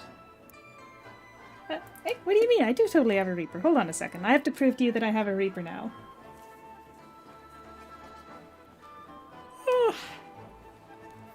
Ahem, there are 20 classes. So, my Reaper is right here. And not only do I have a Reaper, I have the rarest weapon that you could possibly have for the Reaper. No amount of money can buy this for you anymore. Hey, it's fine. This is a good name, Tragic Dusk. Anyway, so let's see. I do have all 20 classes, so there's actually no repeats on this screen here, although you'll see that most of them are going to be sub-barred because it's just easier when I have one sub-weapon.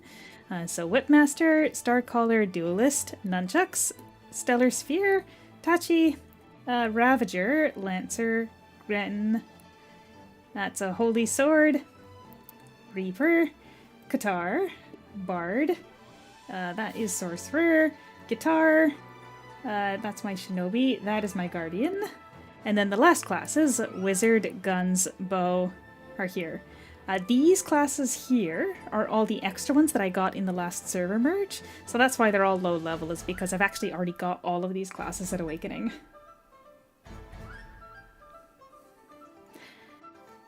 I do like Reaper, I do. It's just, I like a lot of classes. Anyway, I should get back to work before I end up being here all night.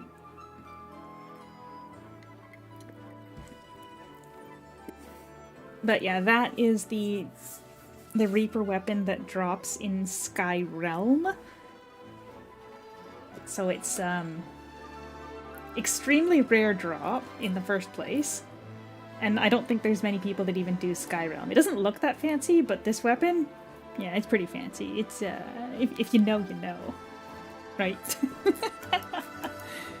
It literally does not look different at all from the green version. So you can be, pretend cool by simply exchanging 100 Sky Realm insignias and 5,000 dragon points, which is nothing.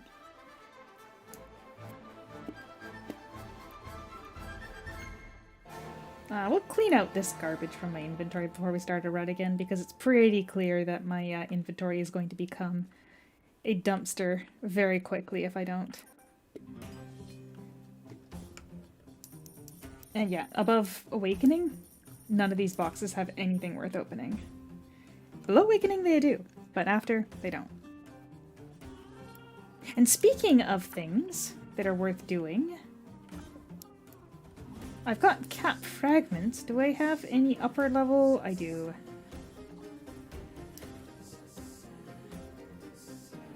I don't think I'll be able to get any levels here, but you know what?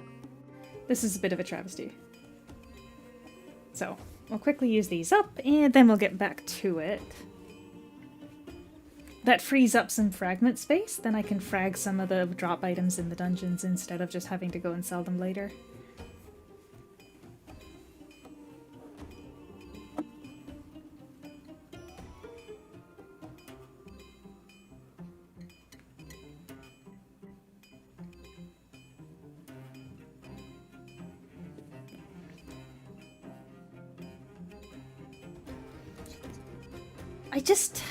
MMOs are just such a weird genre.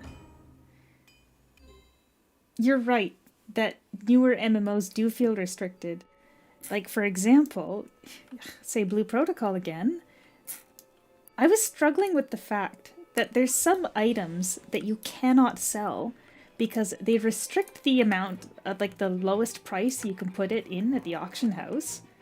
And then not only is there no way to trade them to other players, but they restrict the lowest price you can put them in at the auction house and literally never will sell. Like, there's literally no way I would ever sell some of these random wills I have in my inventory that I just don't want, don't need, and nobody else does either. Like, it's very weird. Okay, so my thought process is that if I've only got one run, that's 4 per dungeon. Like the Hell mode, Party mode, 1 solo challenge and 1 regular solo. If I start doing dungeons now, like in earnest, I'm gonna have cards on and nothing to run. So I think maybe I go down a little more on daily quests. Maybe aim for about 85%-ish, and then we'll have 15 to go. And I feel like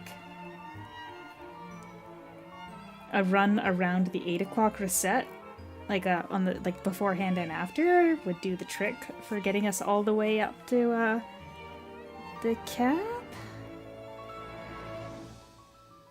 Although we are getting pretty low in these quests too.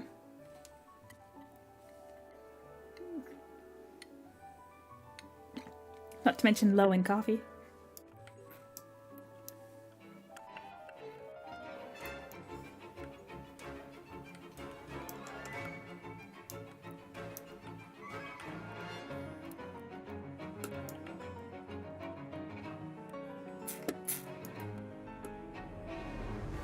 Oh yeah, that's the quest for the... Yeah, we'll do the dungeon. It's not like we're gonna get any experience from it, but we can hop through real fast and just grab the quest completion. That should be no problem. Although that does mean we should switch back to Rachel.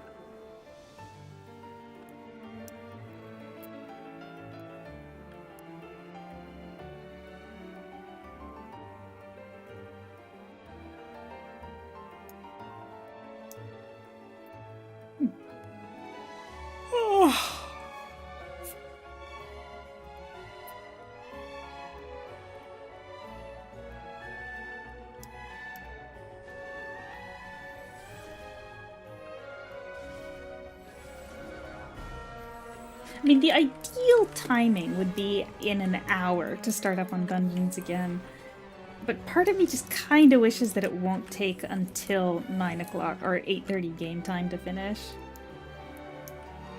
The best I can do is just keep going.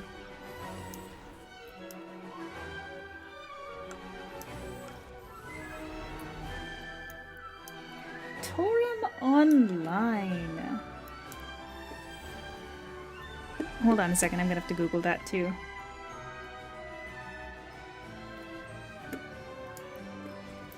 Oh, you know what? I have seen this one before. It's from about the same time as this game, actually. A little bit later. This one's a little bit newer than Torum Online. Now, the thing about MMOs, I think, is that a lot of people like the idea of an MMO, but don't like actually playing one. So a lot of people like the idea of playing in a large group of people, but not enough to sustain the number that ended up getting made. Like, not every game is going to be World of Warcraft level players, right? And actually, I think one of the issues that Impact is having is just how the inflation of the stats of enemies is built around the idea of there being a lot more players than there are. At least that was the experience that I was having. Like, we were already struggling to fill a raid on the server that I was doing. And you could argue that I play Aura Kingdom basically solo. Because you'd be correct. But I don't know, it's the right vibe for me.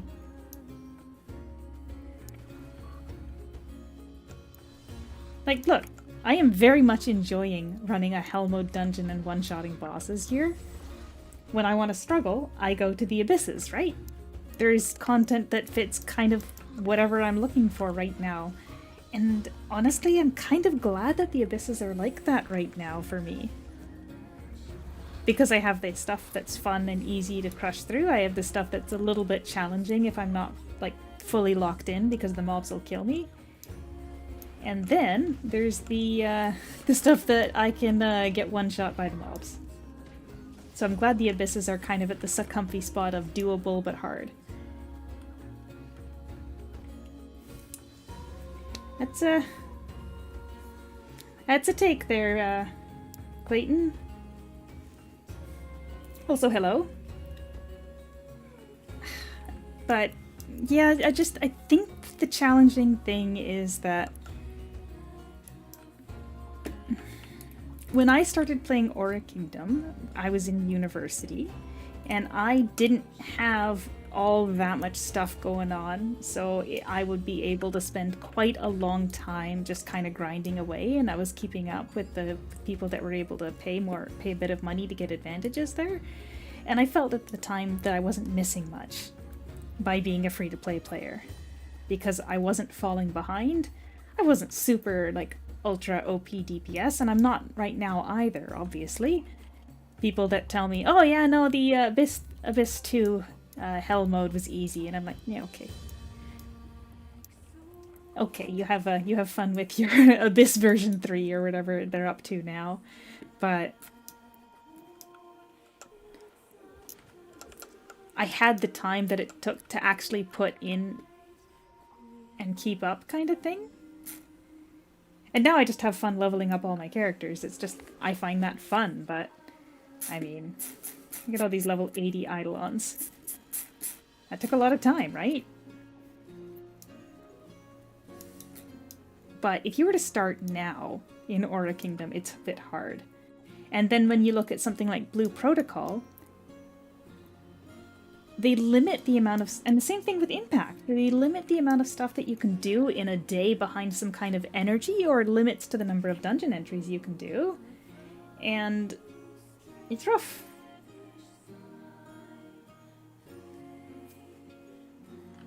It's rough because you can pay to overcome some of those limits in Blue Protocol.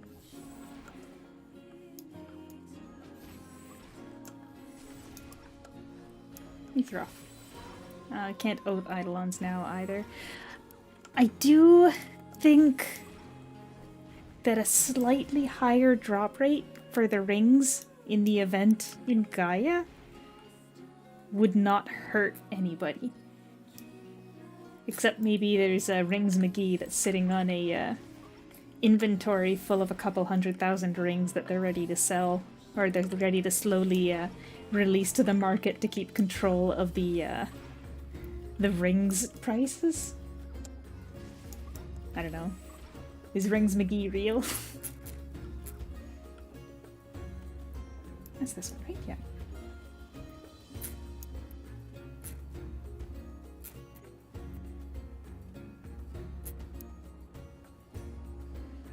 But yeah, I feel like a little bit more.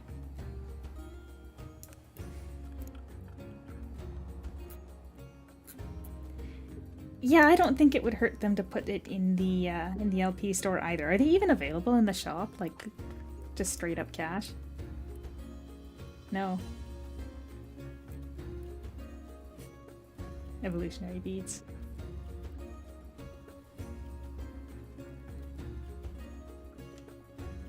These have beads in them, right? Like they have a chance for a bead, yeah.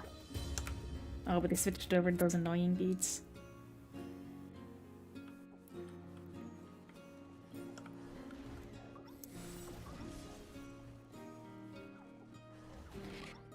The price for rings was double that in Impact. And I feel like I'd be fine with that too. I'd be fine for 20k LP rings.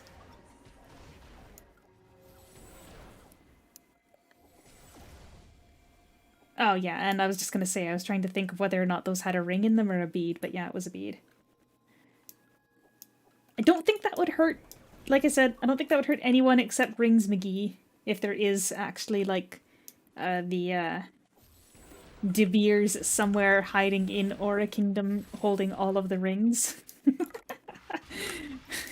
Okay, if you're a person who currently has over 1,000 rings in your inventory in Aura Kingdom, please get a name change and change your name to De Beers. I would approve of that. Control the market. Increase the price. Artificial inflation. Actually, do we even have them on Paragon right now? No. I know, I do like having less Paragons per week, because then I don't have to worry too much about spending my RC because it's not a problem. I probably shouldn't have done that, but whatever. Hey, it worked.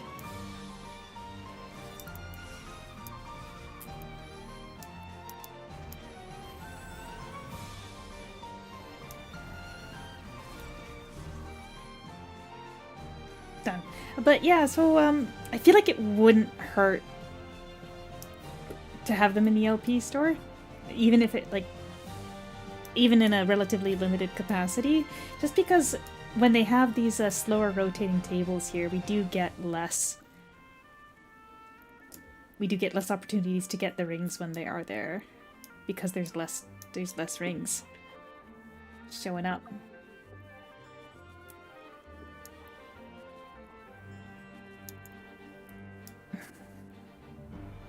Although they've also been handing out some rings in events lately, and I do like that as well. It's just, I won a couple of them, so I'm happy, but not everybody did.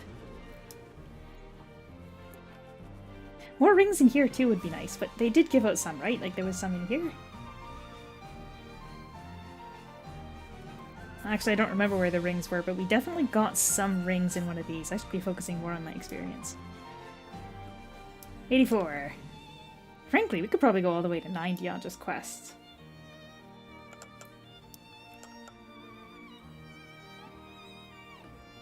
Do you play Mystic Secret Stone or normal ones? I forgot to update my stones from my warbow. So basically my, that one's Lightning Strike area, actually. That's not even, So in this version of Aura Kingdom, we have the ability to upgrade the basic secret stones that you can buy from the store.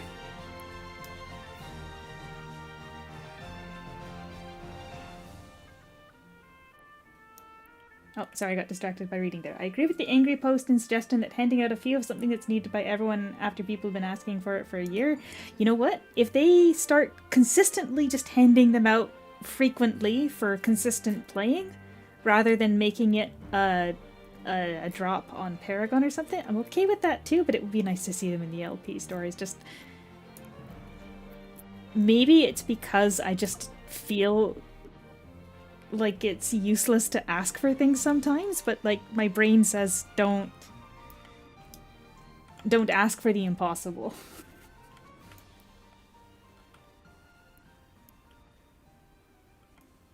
Well, the good thing about Aura Kingdom is that it's so low population that the bots don't even bother anymore. You see a couple people botting now and then, and I assume that there must be farming experience crystals for Eidolons.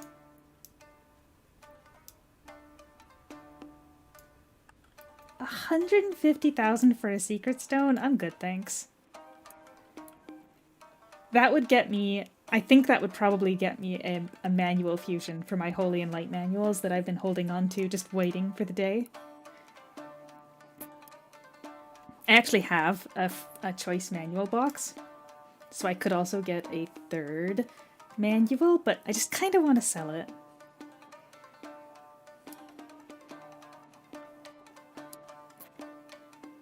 So I can eventually afford a fancy manual. I'm kind of sad that the Holy Dark manual is also the PvP manual, because I just want to play Dark Bow. I would say I just want to be the best bow on the server, but I don't know that that's ever going to be an option for me.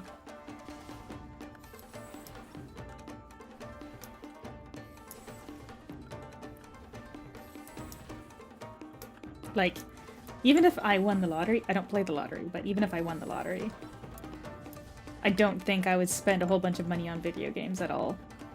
I'd be the boring person that sticks it all in a savings account, or a savings something or other.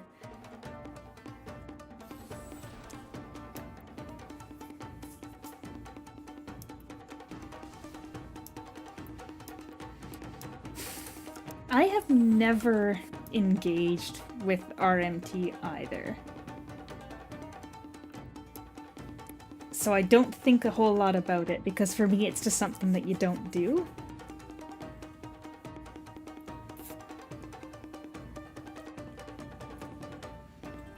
Last time I was streaming, I got caught up on the idea of wondering what the actual source of the majority of the gold in the game was, like whether or not it was like selling to NPCs or like where, and I assume that it has to be selling to NPCs, right? Like where does the actual origin of the gold come from? And Plinko's just like bots, right? But for me, there's not that many bots left, and those bots have to get it from somewhere. So what's the origin? Like, is it more quest, or is it more like enemies in dungeons, or is it more selling to NPCs? Are the NPCs the true gold masters of the game? Actually, there's no reason to fight these guys at all. Just run.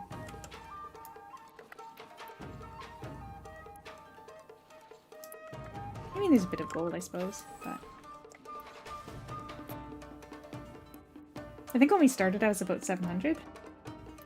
All gold comes from NPCs and monsters. What show was it that had an arc about that? About getting to the source of the gold in the game? Oh, Log Horizon. That was a fun show.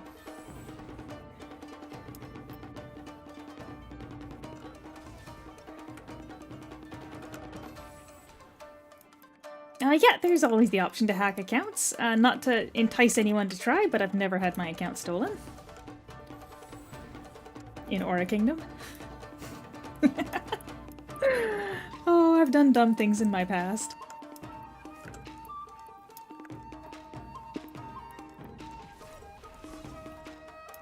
One time, when I was a kid, playing RuneScape, someone claimed that they were staff from Jagex and they'd make me a moderator. And I was just a little kid, and I told them my password. Don't do that. Don't ever tell anyone your password, no matter what they tell you. Yeah, totally remember that, Burb, because I remember finding clusters of them all fishing on the exact same spot and trying to get a list of names to ban.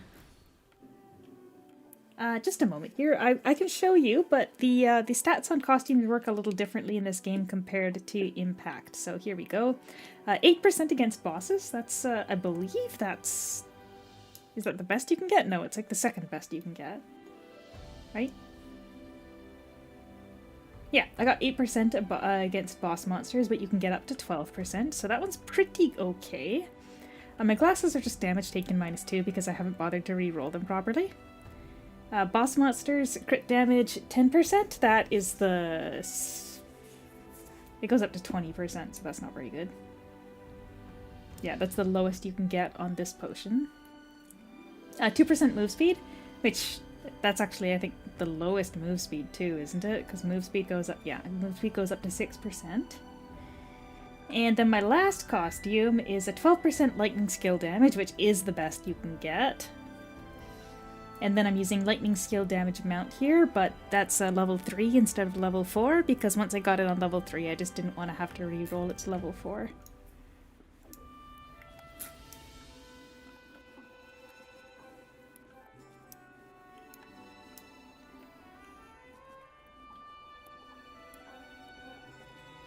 Also, I'm using a crit damage pet.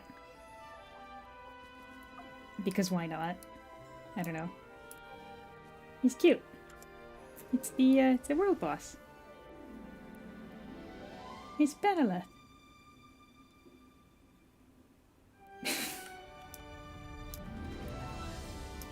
Little Nyan.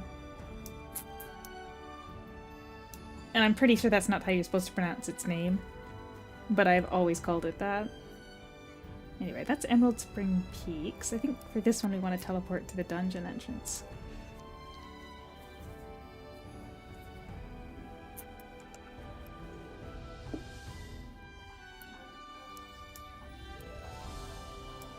And we'll do the dungeon first on this one. That was not the right dungeon.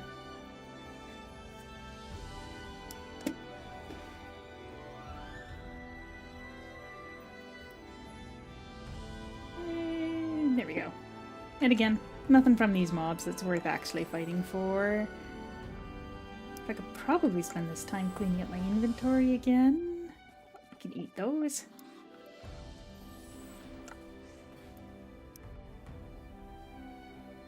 Don't really need to keep that in my inventory. Oh, my Heart of the Deep! That's why my experience wasn't capped. I completely forgot. That's what I was missing.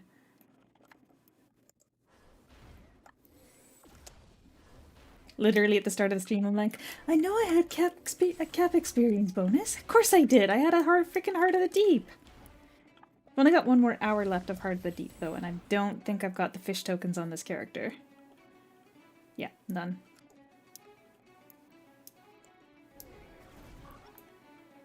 Actually, I haven't done fishing properly for a while, so maybe that's the next... this Sunday, I should probably, like, lock in and do some actual proper fishing with the all fish kings. That's another thing that Impact did right, is they put all of the fish kings on every slot, right? None of this fussing about with days of the week.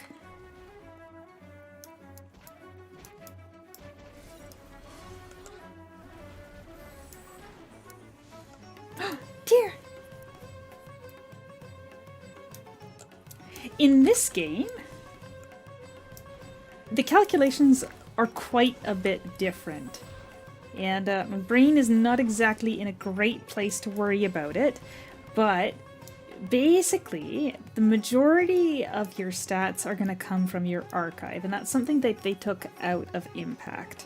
So for me, all of my elemental damage, like the majority I should say, is going to come, you can see I've got bonus damage to targets, and then I've got bonus damage of my skill element. The majority of this is going to come from my archive. So you can see how basically I'm at about 70% for most of my elements here. That's baseline with no gear on. If I switch over here... Actually, it's still pretty good. I mean, I've got that weapon on as well, but it's still pretty good, right? Even though my gear absolutely sucks. I was looking at the wrong thing, sorry, it actually jumped, I wasn't paying attention. But right, so like, majority of this, it comes from my archive, so you don't actually need to get gear that improves those stats, you just have it once you've got your archive done. So that's one thing they removed from Impact, is all of these stats here that I'm getting just by having a lot of Eidolons. So that's all my elemental stuff. And then we have everything else. Now they took armor piercing out of Impact, right? But they're putting pen back in? Running speed. That's going to be detail damage, right? That's damage taken reduction. Attack speed. 120 pen. So I've got 120 pen without any without any armor. And I do think they were correct when they were working on Impact, when they said that the archives having those kind of stats is super unfriendly. But the answer to that was not then to make everybody ridiculously weak. And that's kind of how it felt. Just get all the Eidolons. I'm working on it. I'm not missing a ton. Okay, I'm missing a ton. But it's a long process. So when I say that I don't spend my gold smart, it's because every time I see an Eidolon that I need and the fragments are below 1,000 gold each, my brain goes, get him. You gotta get him. You just gotta get him. Honestly, Dionysus, who was just on Paragon, people were buying frags for 400 G a piece in World Chat, so I just came in on my Scrub account because I had just sold off a bunch of fragments that I wasn't going to be able to finish on Scrub. I just went in World Chat and I was like, 500 G, get me that Dionysus, and I had him within 30 seconds.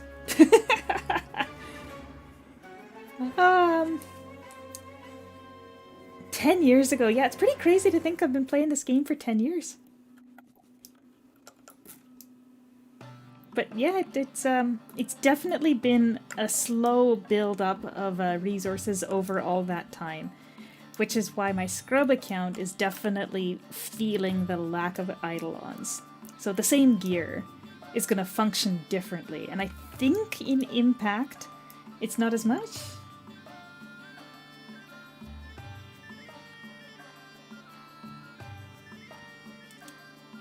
Hey, I'm sorry, Clayton, but you have to understand that I am not rich. I'm the kind of person that was sad that I didn't get a call to work today because I could have gotten free pizza lunch and then I had to make my own lunch. Oh shoot, I forgot that last one is over here, isn't it? Yeah.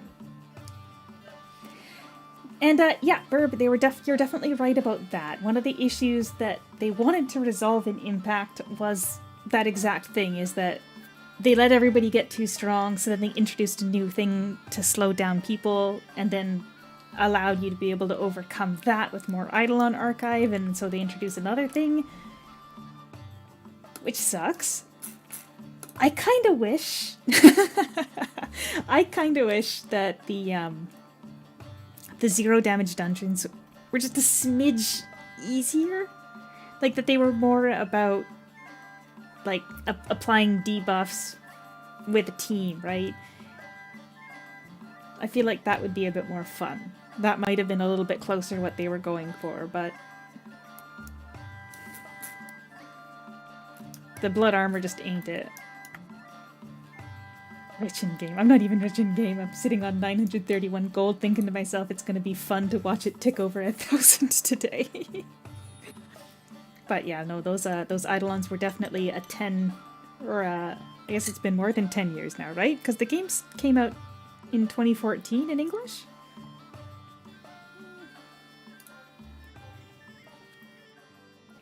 Something thereabouts. I think the first time I ended up spending money was probably like 2019-ish.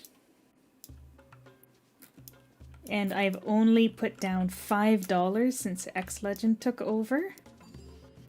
Because, and is it open right now? No, it's not. Because somebody had asked me to test something out for the Holy Tree, like, because they really wanted to see what it was like, and they sent me a coffee donation to do that. So I did. So technically I did spend once while we were with X-Legend, but I don't spend, like, actual cash money on the game. I'm a very bad advocate for anybody that wants to promote spending money in games. Like, if you, like, a sponsor that would be like, hey, you spend money in our game and get stuff, like, nope. I've actually thought a lot about sponsorships because I've started to get fake sponsor emails. I'm pretty confident they're not real, But anyway, I've been thinking a lot about it because you see people taking sponsorships for games that are like super predatory with like the gacha mechanics, and it's like, I'm not rich enough to not want that bag.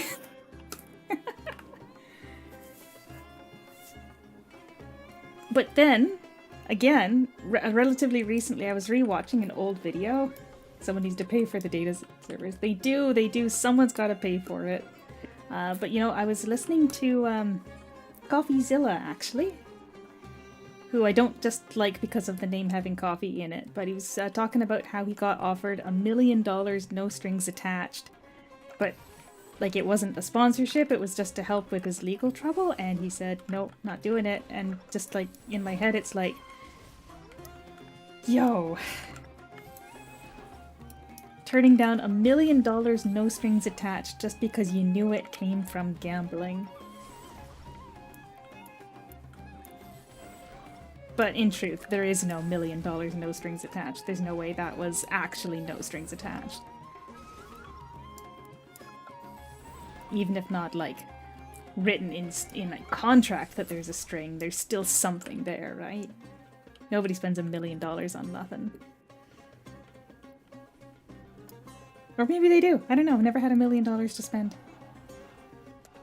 Now, if I had $1 million in Aura Kingdom, I know exactly what I'd do. I would immediately start yelling in World Chat, want to buy Dark Holy Fusion Formula. And I wouldn't buy a single other thing until I had it.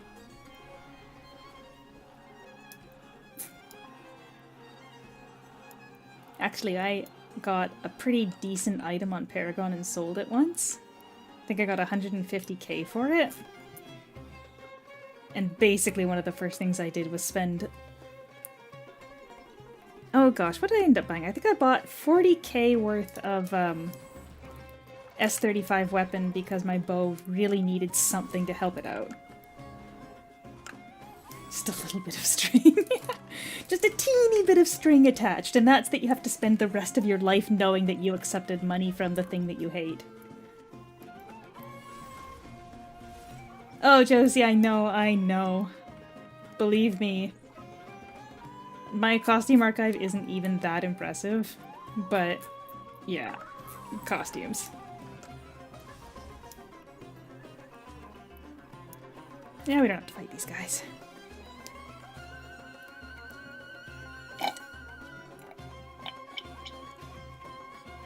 I kind of want time and years. Not because it's a good item. It is a good item, but I don't want it because it's a good item. It's just the name suits me, you know? So let's see, we should add that to my list of things I'd do if I had $1 million in AK, million gold, I should say. Dark Holy Fusion Formula, time and years, and if there's enough left, the Abyss for accessories, I think. This here dark contract isn't like the best dark contract, but I like it.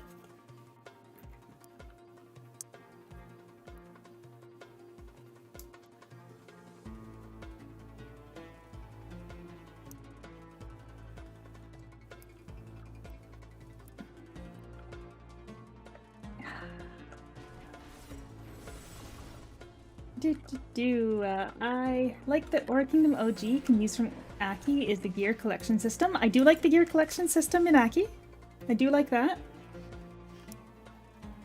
The other thing I liked was the dungeon teleport interface, not the limitations of it, just the interface. We can take the interface, and I know a lot of people want the holy chest pages, so we'll steal that from them too. We'll take that, thank you. The rest they can keep. Costumes do spark joy. I don't even start leveling up my characters until I have a costume I like, so please take a moment to appreciate... Come on, get out of the way, Rachel. Please take a moment to appreciate how impeccable my taste in clothing is, because that set is perfect. She's adorable and I love her. As for library, I can do up to floor 7. Which is actually a little bit on the low side, so most people wouldn't consider that to be a very good carry. If you go in World Chat, or if you go in Recruit here and you're like, hey, I'll carry up to floor 7 of the vault. People aren't impressed. They don't want to join that. They wanted floor 12.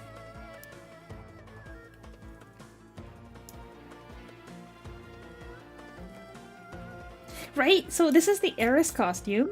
Eris being the Eidolon. Go, hold on a second here. Go to Dark Eidolon so you can see. Yeah.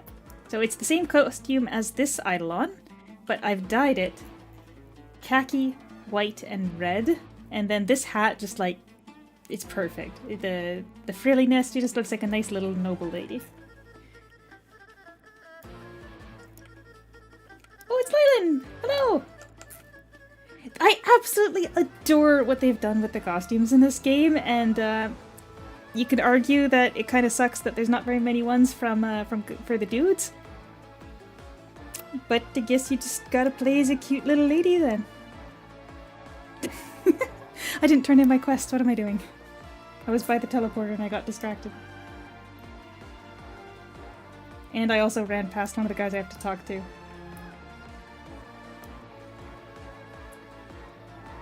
Girls deserve it more. I think more people play as girls, but is it that more people play as girls because there's better costumes for girls?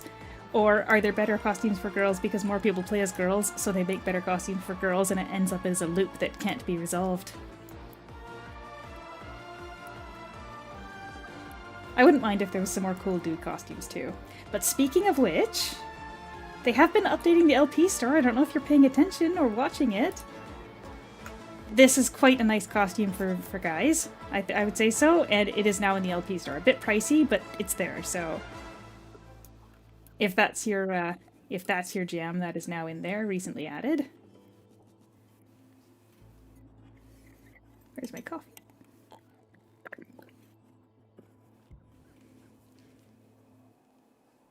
A costume from Victorian era. There's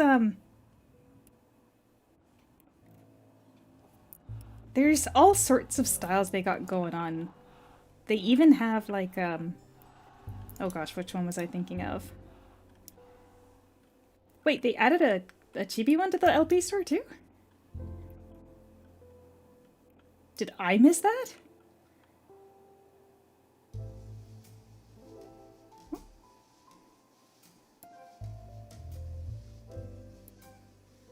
Wait, really? I don't remember seeing any. Oh, holy crap, they totally did! It's the one with the skates! That's pretty nice too. How come I didn't see it when I actually just opened it up? Am I blind?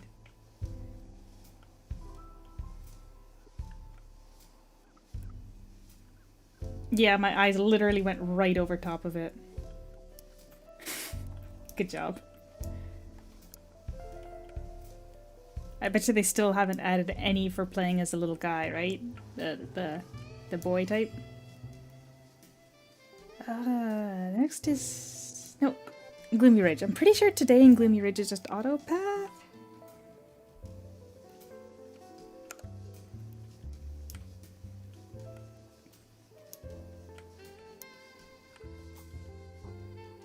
No, today is the one where we have to fight.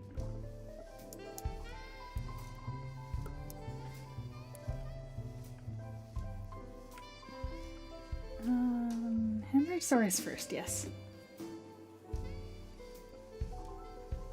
What's the hair that matches that one, actually? Shiny cat ears. I don't really vibe with that anywhere near as much as the one that I'm using right now.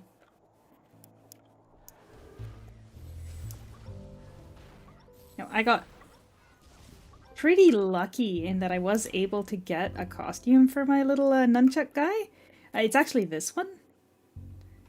But now I'm tempted to stick it into the warehouse so that I can get that buff for this week. It's actually the reason why I've got this hair floating around in my inventory, is so once I'm done I can stick this hair into my warehouse because it's currently active on the trend.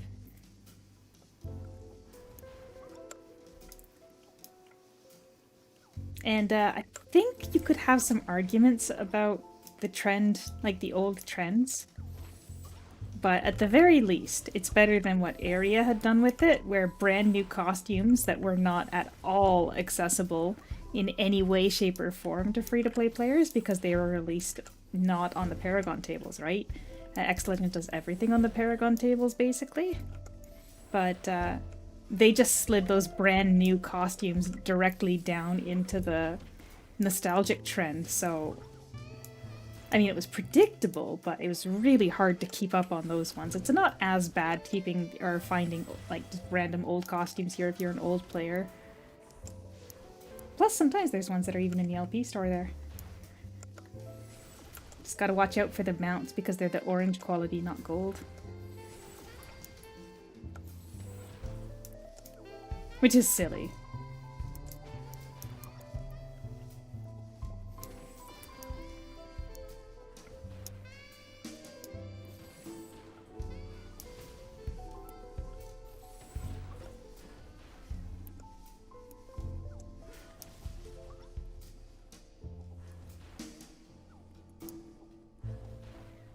Once you get below Awakening, there's way less mobs per quest. But at about 7:30, we're gonna be switching back to dungeons.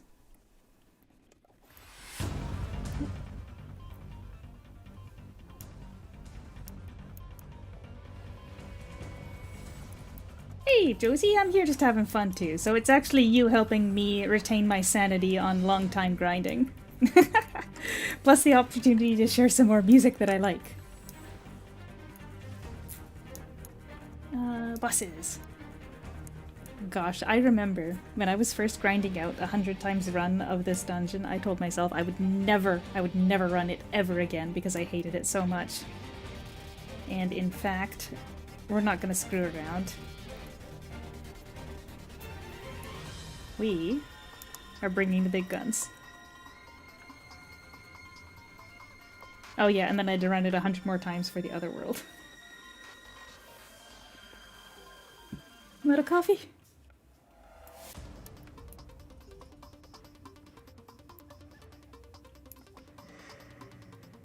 Damage 9% is probably one of the worst ones you can get. Pen damage, detail damage, damage against all attributes, or move speed. I believe that's all the options here. I don't mind move speed, I don't mind... A pen is kind of useless now because I've got enough. I don't mind move speed, I don't mind detail damage, I don't mind damage against all attributes, but just flat damage, I don't vibe.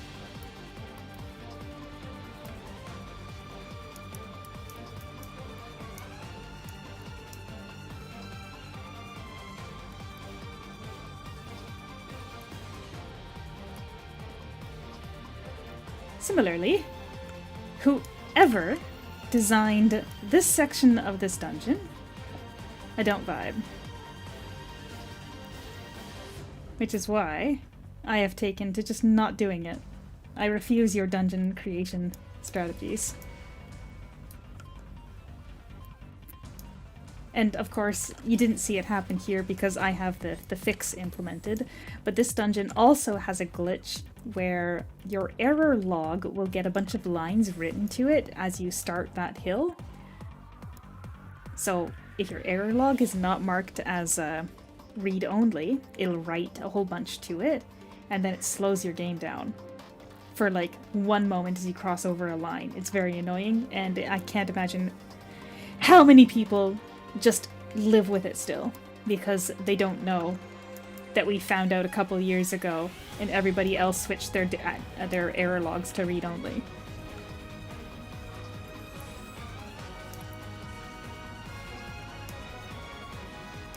Alright, get out of here. I don't need to fight you guys.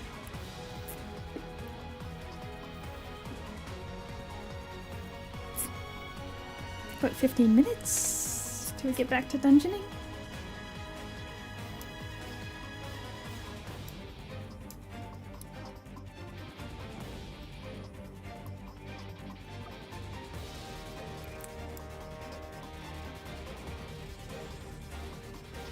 Now, if I'm correct, it's the annoying one today on the next...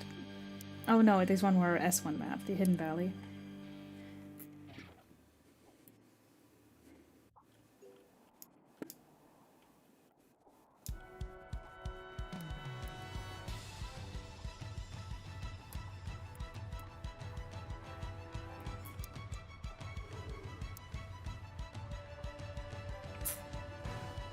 This one's auto path, that one's quick. Yeah, this is a good one. It's the next map that's a little bit on the annoying side because it's got those mobs that hide underground, but at that point you're only fighting like 5 or 6 of them, so it's not a big deal anymore. Plus, the chests that they drop once you're below Awakening actually have decent stuff in them now. Which is funny that the higher level ones are useless.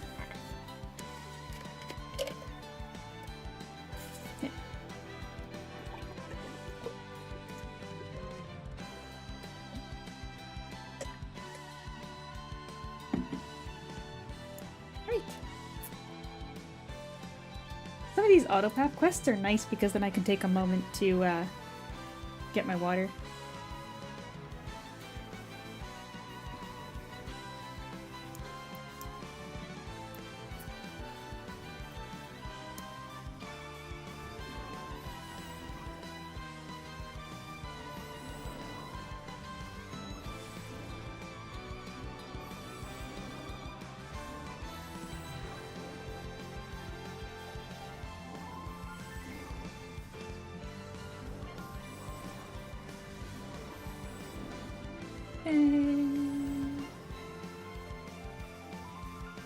Okay, yeah, I think I'll do... Oh, this is a particularly long dungeon just because it's a long path, so we'll probably just finish off this dungeon and not bother with the next map. We're already at 87%, so there's 13% remaining, meaning that a solid run on both sides of the 8 o'clock reset should do the trick. Or at least get us pretty darn close. I know it'll be a bit slower without somebody's help, but such is life.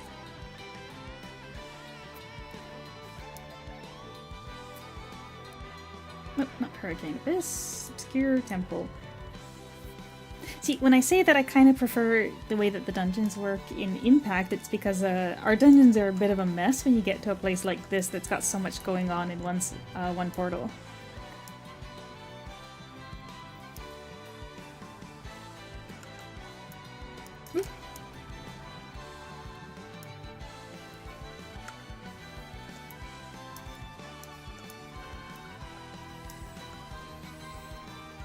But then again, now that my shoes and gloves don't suck...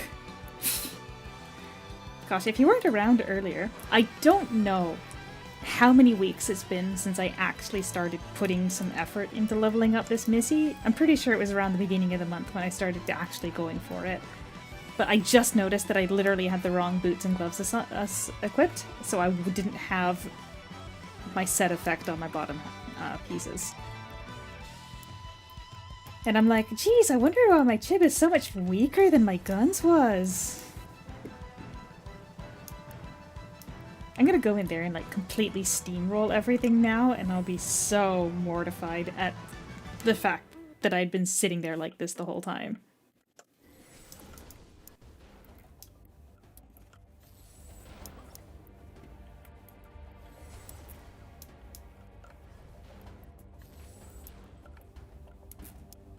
And again, there's no reason to fight these guys, but it's kind of feels kind of sad to just not even attack them, right? Plus we can sell off these boxes. I might not open them though. You technically get a little bit more gold when you open them, because the range that you can get on average is higher than the cost of just selling the box. But then you do have to open them.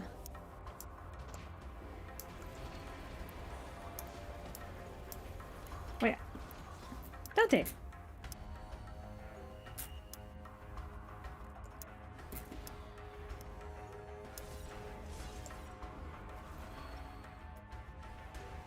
No fragments. It'd be nice to get some to sell them off for some Eidolon food, but such is life.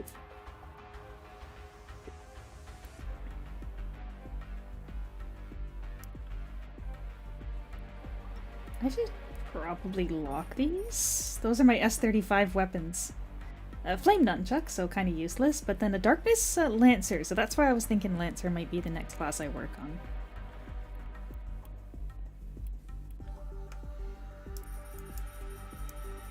And yeah, I think I'll just sell off anything below S30 real quick here.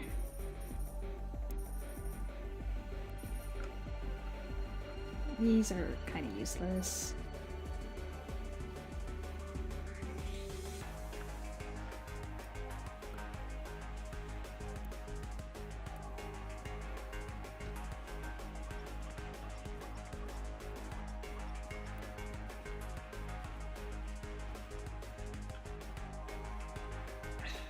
Dual cards, I could take them to the merchant, but I don't really feel like I've got time for it. So I'll tuck them.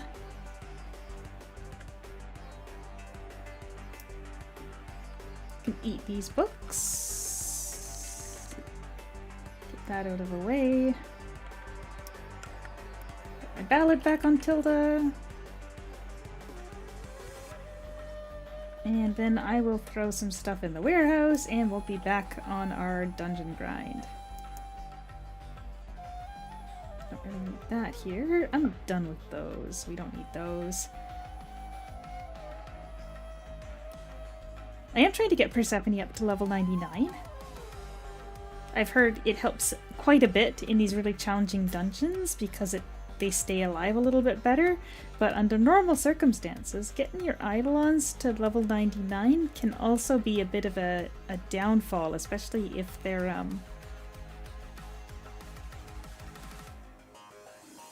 if you've got other Eidolons that need the food, I should say. I was going to say that you should be able to keep your speed capped if you've got gear on, but I don't know if that's the case. Oh, hold on a second, let me just take off the gear for a second. Oh, it won't let me because that's open. Yeah, so if you level them up, it is possible that you might not be able to keep their speed at cap.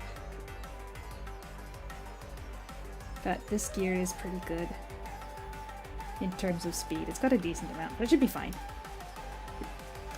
I'm gonna do it anyway because I feel like her surviving is more helpful than in making sure that I can reuse her skill off cooldown.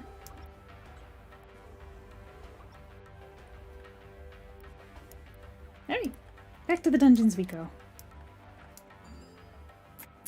And this time we're really gonna use it all. Everything. Including my Heart of Depths. I can't believe I literally stared at my inventory and didn't even see them.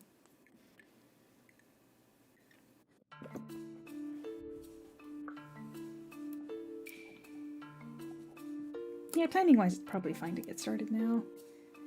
Even if we do somehow manage to finish all of the dungeons in the next 35 minutes, I'm actually mostly just worried about this one anyway. Alright.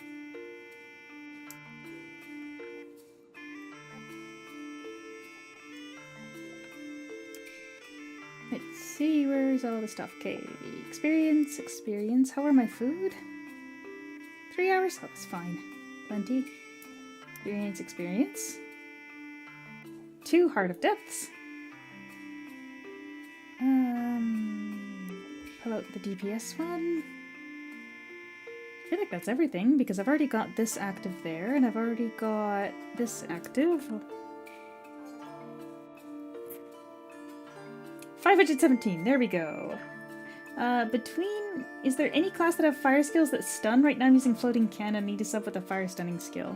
I don't think that I can recall any offhand that do, but then again, I haven't played every single class enough to have all of their skills memorized.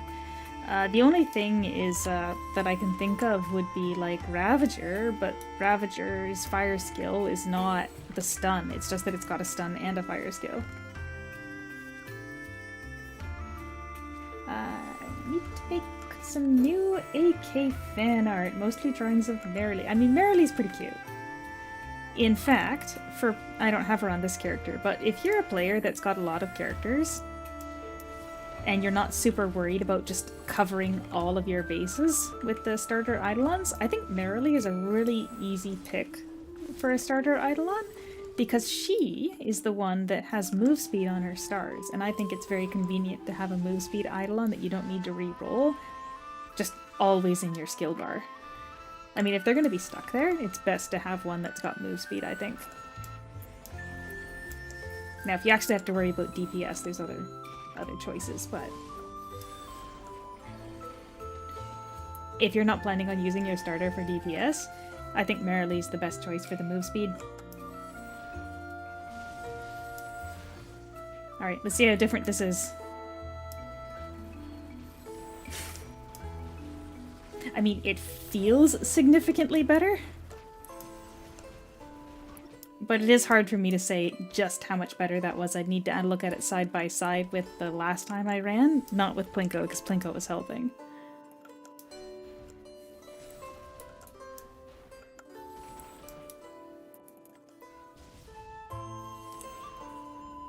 Oh, can you get a stun on Wizard?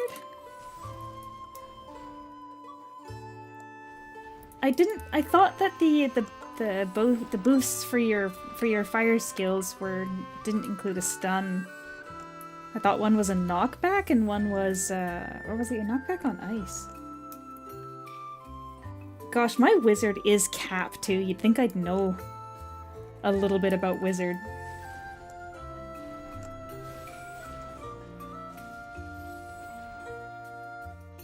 Yep, they're gonna get me. They did not get me. But I lost my tab on the boss, so I think we gotta back out a bit here.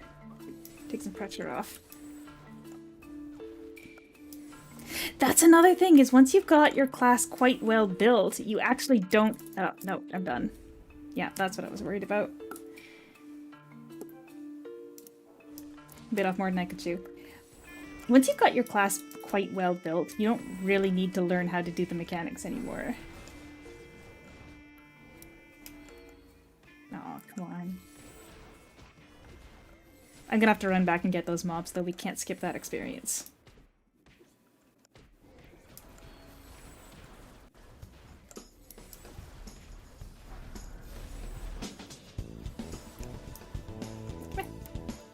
Why does it feel like this is going way worse than before? Did I accidentally switch tabs? No.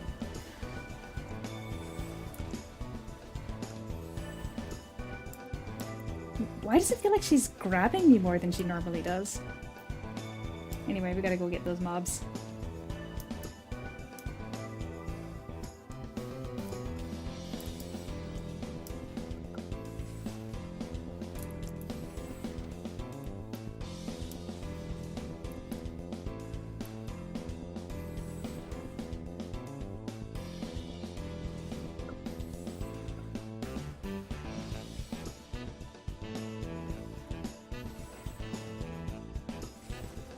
It should be everything, man. Yeah, that's biting off more than I can chew. But that boss was grabbing me more than normal, I feel like. Maybe I'm just comparing it against when I had somebody else to take some of the grabs.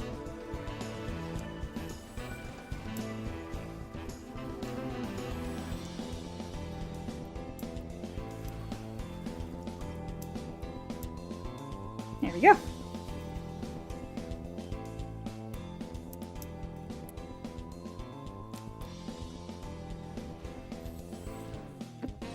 I'm sure I can bring a couple with me to the next set of mobs. Don't really have to stop and take out those guys. Oh. Clearly the issue was that I didn't use my speed and move speed buff.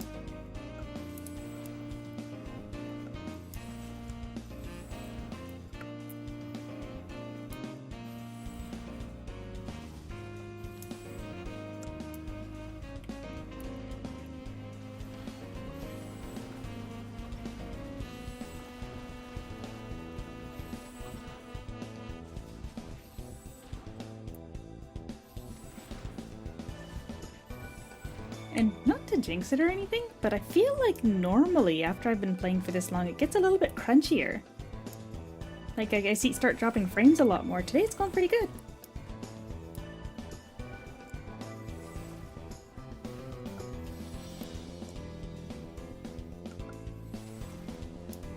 Although honestly, I was doing some Eidolon linking AFK because I had the Eidolon link sprite on.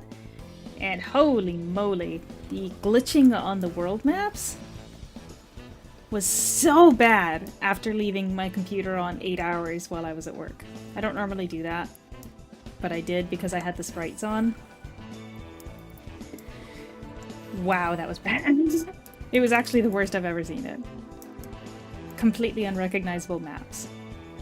You could probably bring these guys to this boss. This guy doesn't even attack you. Oh yeah, and I still have these two S25 quests here.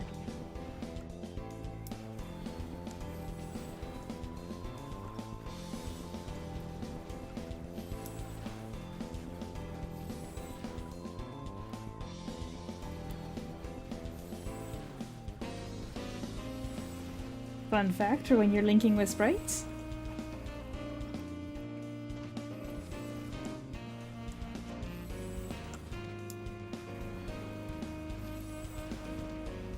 What's this fun fact?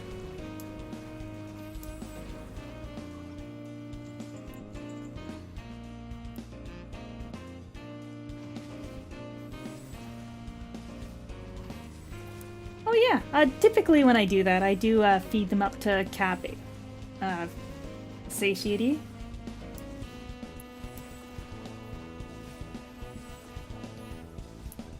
Just so I can stick a cube on. That's why I had a cube in my inventory when I started too.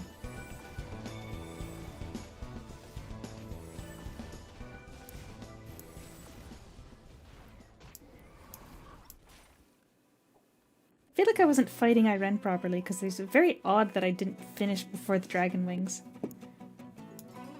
Normally I would.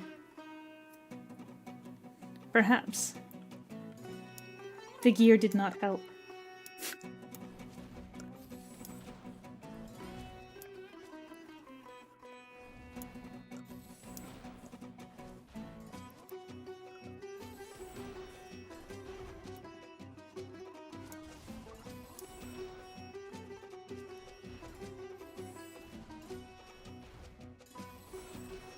Now, I'm expecting to be at 90 by the end of this run. It's not reduced link time right now, is it? I did read over the patch notes, and I don't remember seeing anything about that. Oh, it is! Huh. I guess I didn't read close enough. Cool. Then, after I finish my running, I think I'll use my other master emblem.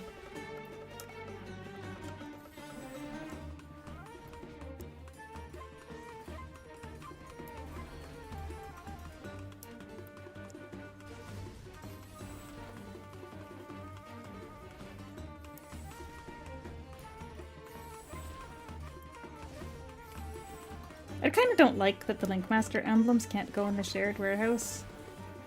I'm not sure why they decided to do that.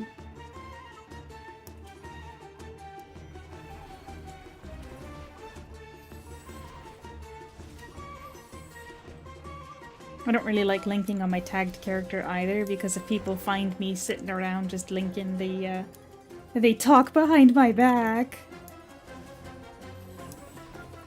Actually, it's funny because one time I left my gunslinger in Navia next to an NPC for an event, just so I could quickly pop back at once every 2 hours to get a letter. It was one of the letter events, right?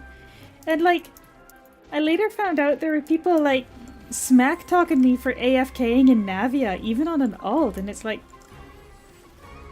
I'm not allowed to do the thing that like 5 other people are doing? That was sad.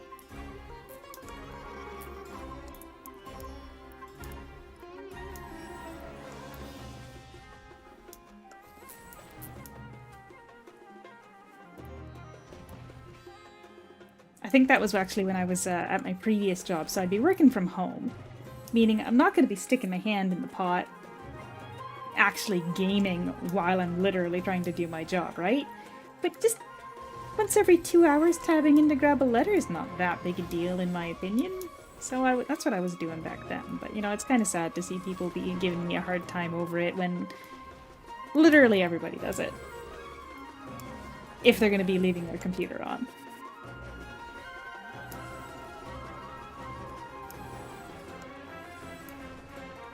Oh, I didn't have my wings up. That should be fine on mobs anyway.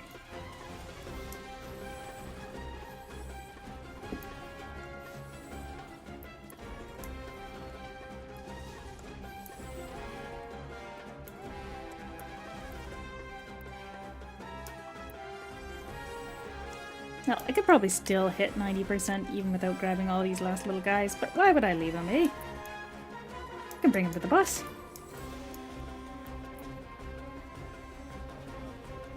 I've actually finished him, so I don't know why I chose to link him. If I get a frag from him, I will give it out to somebody free. Or rather, I should clarify, if I get a frag from him from this individual link, I'm gonna hand it out to somebody free. The chances of that are so slim to none, though.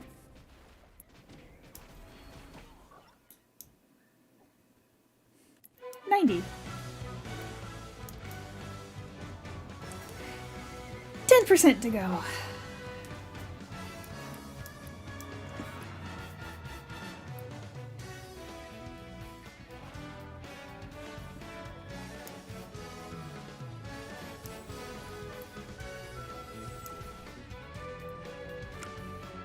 I don't know. I think some people are just giving me some flack because I'm like,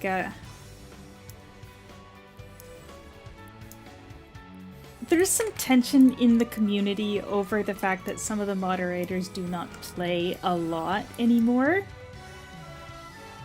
And I think that it's not necessary for them to always be in-game, especially on characters that everybody knows. Welcome back, Lousy. Oh, pistachio ice cream, that's delicious.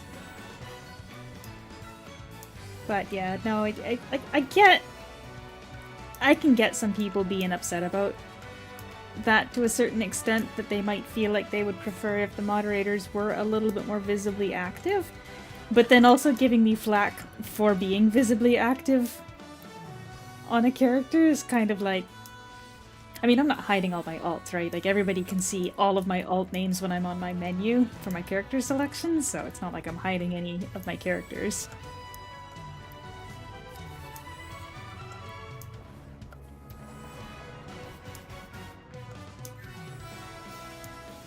It also robs me of the chance to know, do you even know who I am when I'm in world chat on my alt? Because I think anybody that might know me would know a bunch of my alts anyway. There's probably somebody that's made a list of them just so that they can make sure to, I don't know, harass me, bother me. In the loving way, though. Or block me, so that they can say whatever they want in world chat and not be visible. Alright, moment of truth. Pure experience crystal. Does anybody want a pure experience crystal free?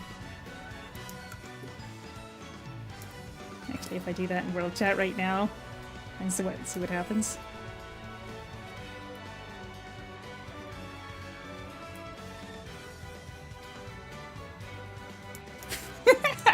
Why not?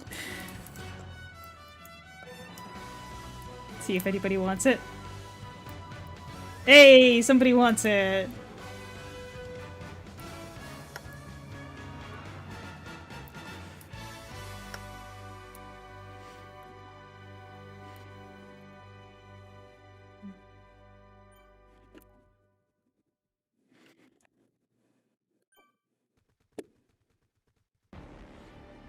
A couple people said they wanted it. It literally just won. Pure experience crystal.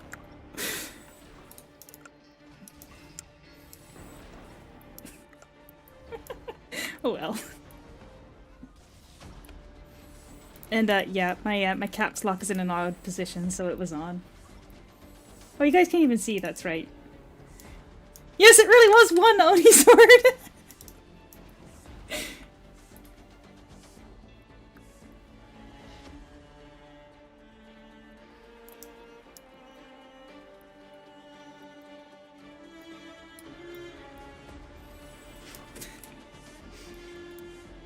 Let no one say we don't sponsor events anymore. Kidding! That's a sore spot in the community right now.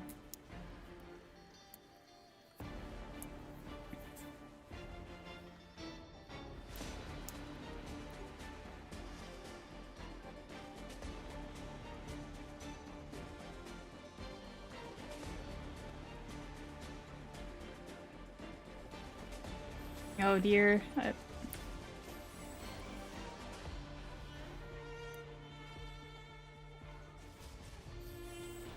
People are asking for help. Yes, I only have a 995D. Oh, didn't you hear me talking about how I was so excited that we were going to tick over 1,000 in this run?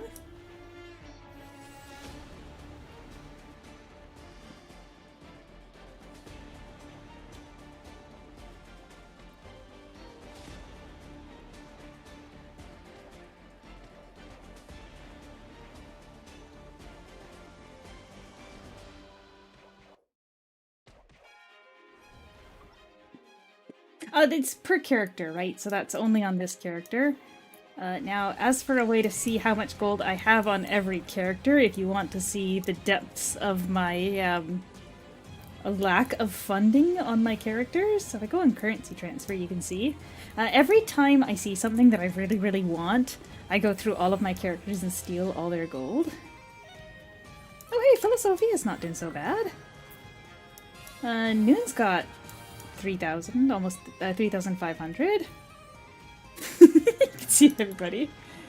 Okay, so Midday's got 16k, so that's the majority of my gold right there. So I'm probably at about like 21,000 total across all of my characters. Right, that was bad math, that was bad math. About 22,000 total across all my characters right now, so I can't be too silly with my gold. You're willing to fund me? Oh, I don't cost a lot. The only thing I need to keep streaming would be another coffee.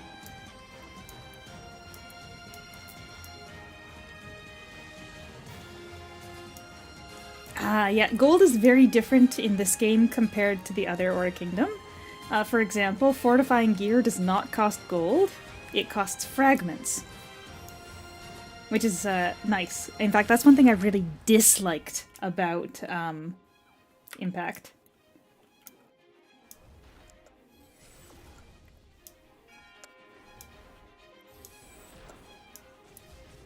The fact that gold didn't feel so much like a trading, like a resource that I could use for trading, I was stuck fortifying gear with it.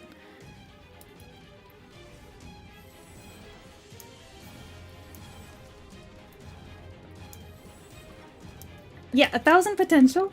So even though people were like, oh my gosh, when you level up, your potential doesn't reset. You needed way too much gold. I didn't like it.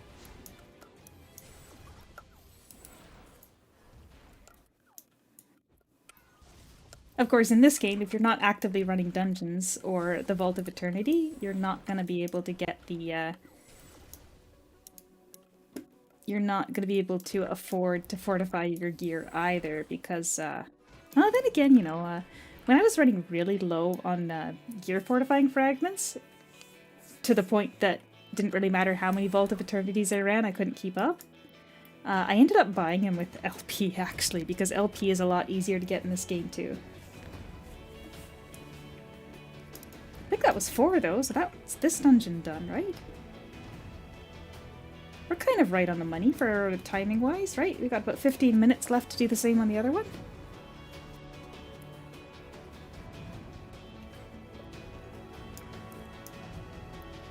Oh, right after I started speaking about the world not exploding.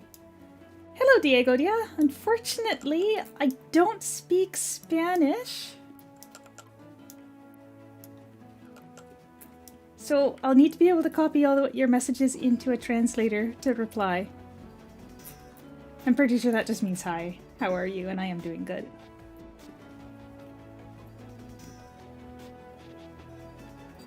That's okay, Lousy. All you gotta do is make a coffee and send it over to me. Hey, Vanriel.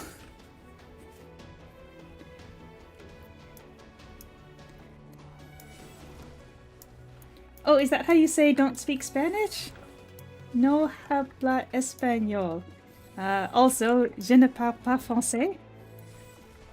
でも日本語はちょっと話せます。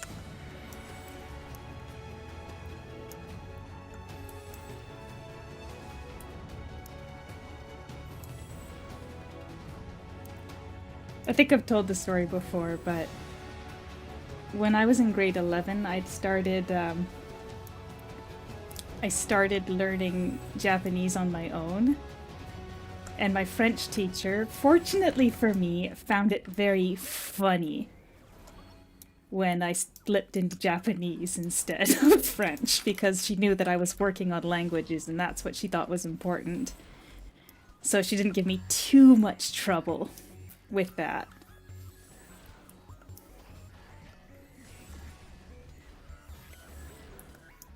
But I've forgotten basically everything I know about French.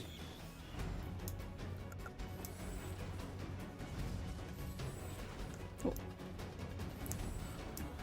Oops, stunned.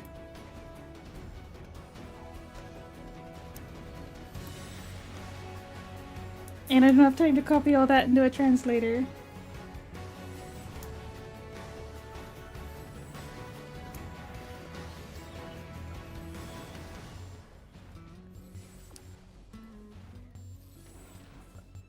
Hit you with that. That should take care of him. No?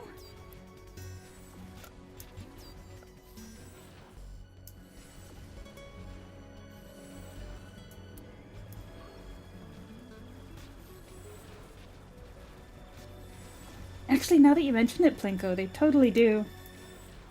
Unfortunately, Lausi and Diego Diaz, I'm just gonna have to glaze over that because I have no idea what you're talking about there.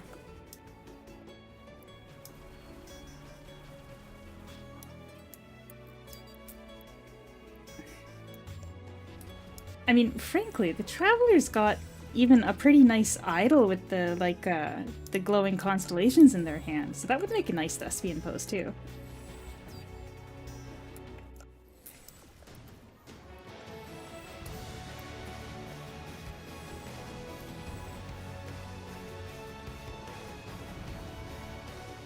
Showcase of the Sorcerer class rework. Hold on a minute. Did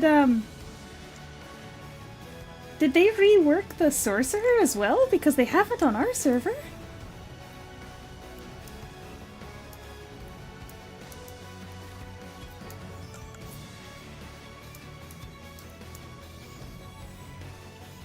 I don't remember hearing anything about that.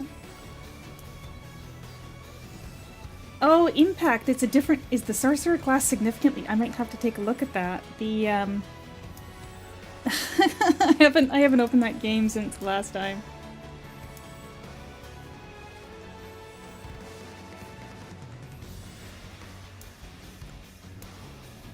You guys are having fun in my own chat without me.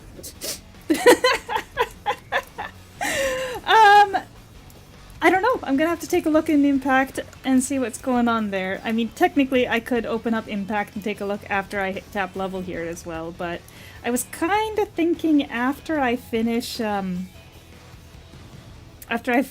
this grind, we have a slightly, yes, about 7.5% left to go.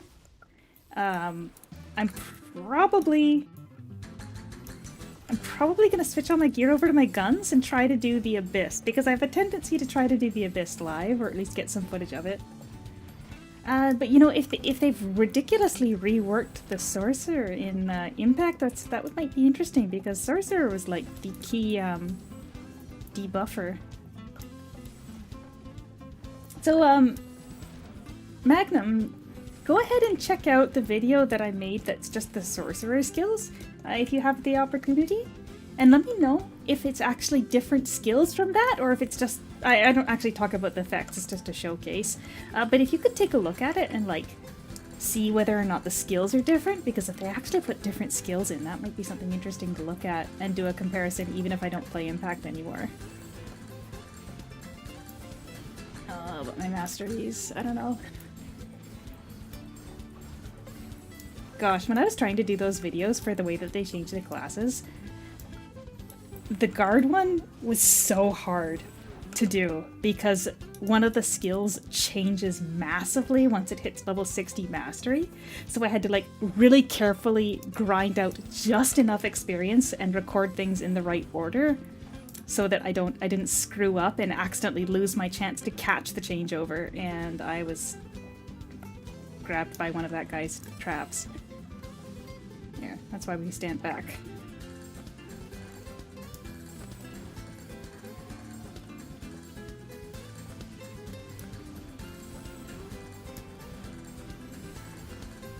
Actually, I don't know if I need to dodge that. Ugh, traps. I don't like those guys. Frankly, I think it'll be faster to wait. I can have some water.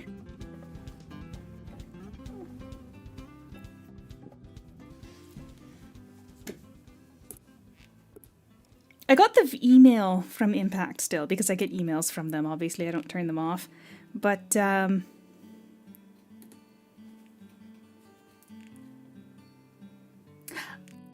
actually, they reverse reworked it. The bow is its old version.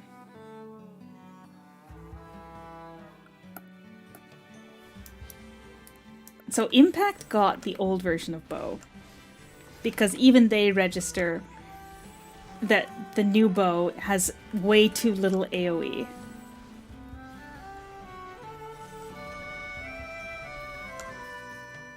Now, as for Guardian, new bow's a mistake. You know, it's hard to argue that. Hard to argue against that. But the new Guardian, I really like Lightning Strike area.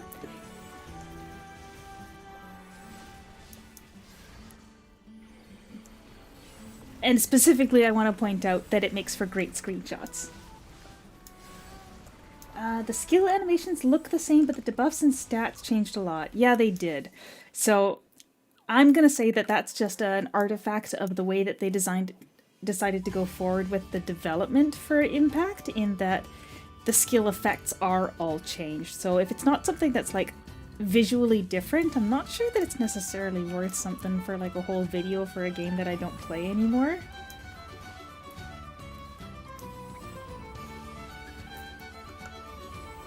Old Bow is close to my heart and special.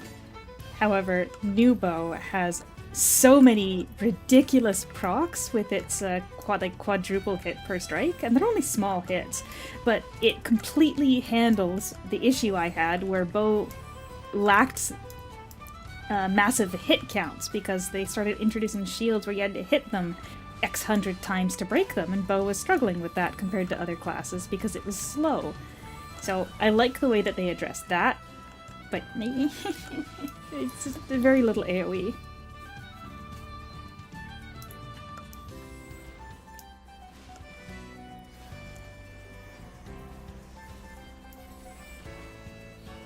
Right.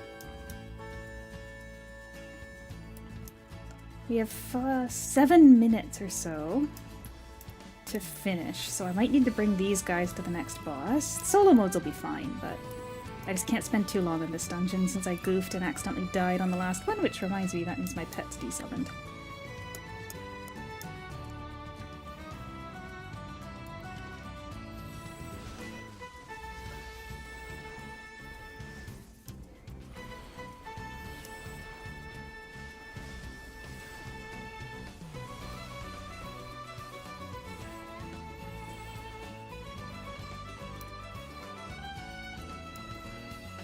Wasn't exactly the mob group that I was hoping to hit that on.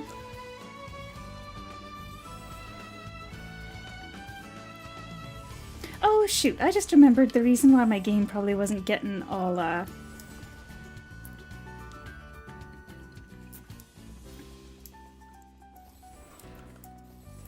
Fiend Totem. I thought the Fiend Totem had that effect.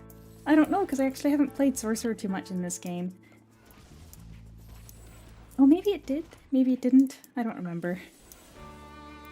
What I do remember is that they moved Guardian's ability to drag mobs with the roar in this version to 60 mastery, and that used to just be something that was on the Guardian path. Yeah, I felt like that sounded familiar. But I might not have the mastery level in order to do it on mine. I think the majority of the effects are just lowered versions of the same thing we have. Bounce on guns would be too broken. So here's my idea. If you're gonna add bounce to guns, it's gotta be a dark skill, so that you could use it with the trap thrower.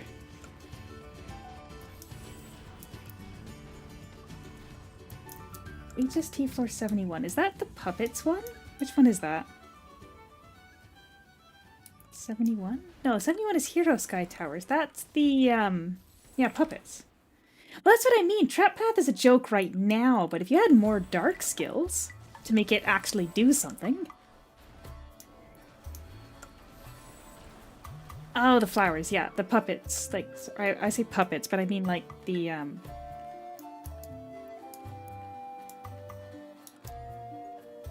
where you get turned into things.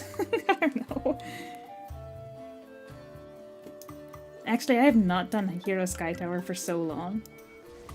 I even specifically have Saturdays off work so that I could run it, and I just don't have a, I just haven't gone. There hasn't been a raid that I've joined in. Which is sad, because that was actually the thing that I was trying to stack my pen for, is that I really, really, really wanted to be able to fight the mobs properly on that floor, floor 71. Because my damage was just pathetic. It was just, you could see the HP bars moving, and it's like, I am so close to being able to actually contribute here. Very disappointing.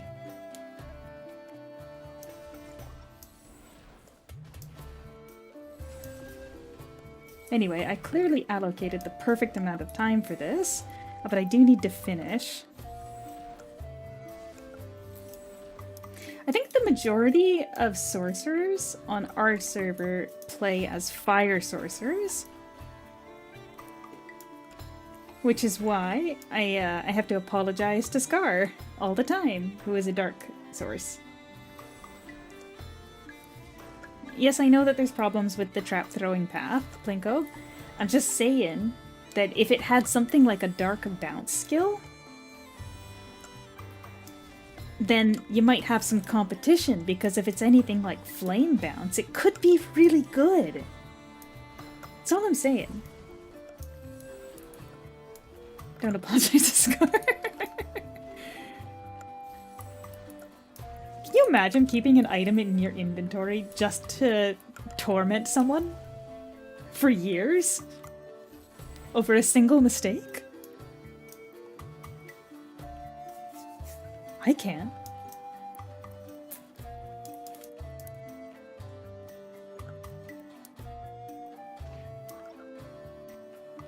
Multiple traps, but that might work if you weren't stuck having to throw them at a target.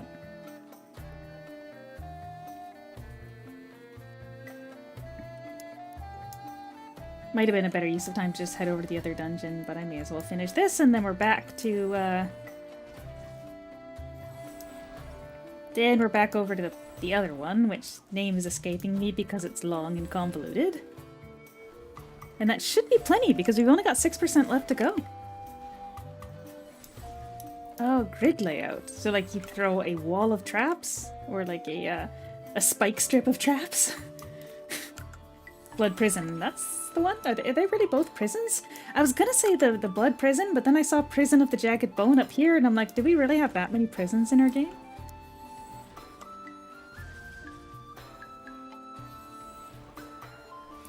Are you back?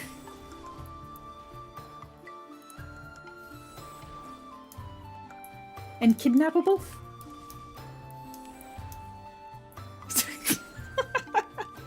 Oof, not touching that one.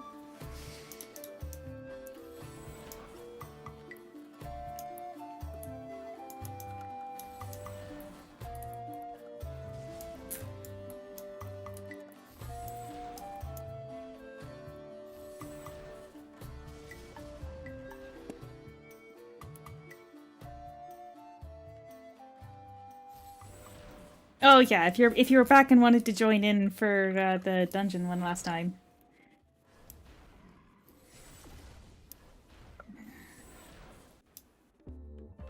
Oh, okay.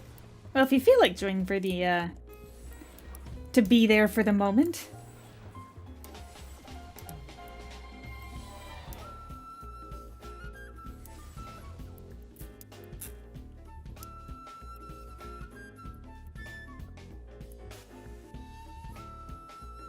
Maybe instead make Trap Gun a physical class. Which classes can you play physical for realsies?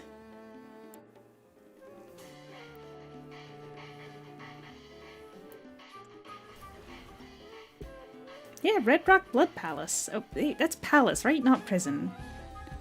Blood Palace, man. Plinko leading me astray.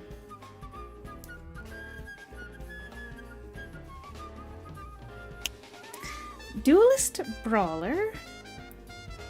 I think you could play the new bow as physical.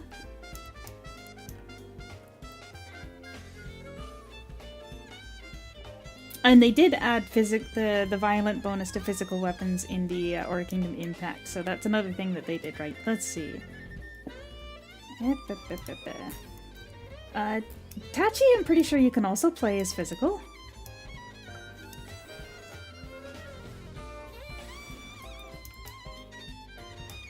I mean, that's a pretty good number. I don't think you'd play a physical holy sword. There's no way.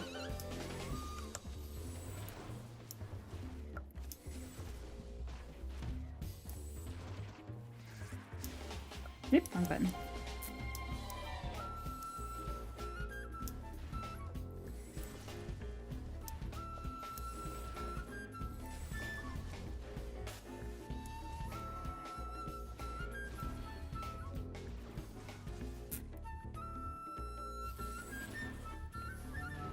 Gosh.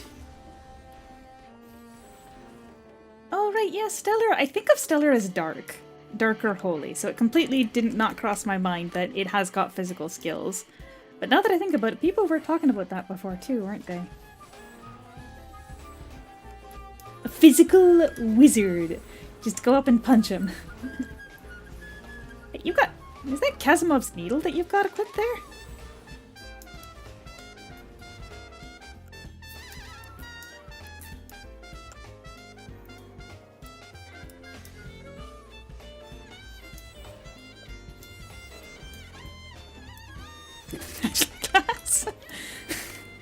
Yeah, unfortunately in this game, Wizard does not have any physical skills, so you actually would be, Wait. Wait, would punching be considered physical if you had a violent weapon on? Does your auto attack correspond with the element of your weapon? This is a question that I've never thought of before. Oh, my weapon's about to break too. Speaking of weapons.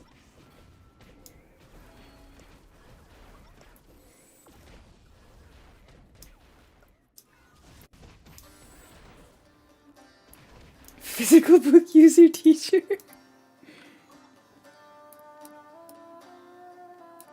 One second here. I don't know where Plinko ended up, but I need to fix my weapon. Hey, look at that! We ticked over 1,000 gold! Woohoo!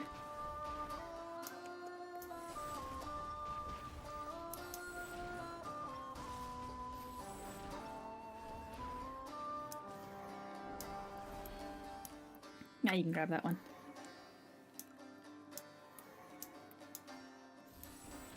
It feels like it should, but I think at this point in the game where I'm at, it's not enough of a difference. Like, the auto attacks don't add enough of a difference. For the most part, for me, jump casting is more to break roots.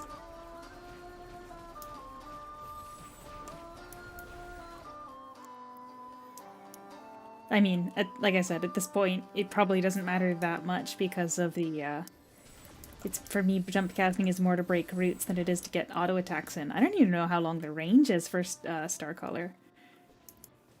Oh yeah, it's physical, so anything I'm doing at a distance using my cannon skills aren't going to be doing any auto attacks at all anyway.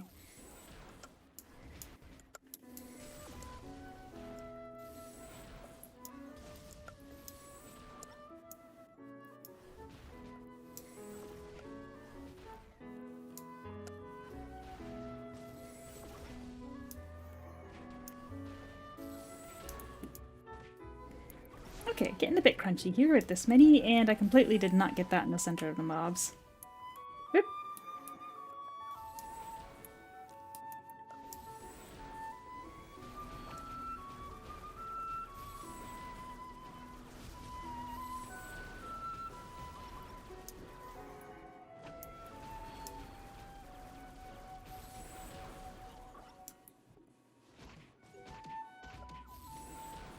Where's my water?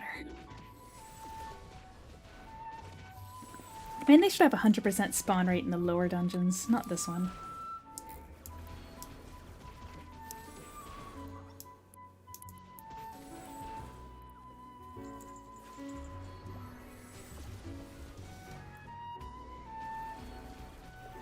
Oh, my wings got bugged. Oh. Nope, they are unbugged. 96%.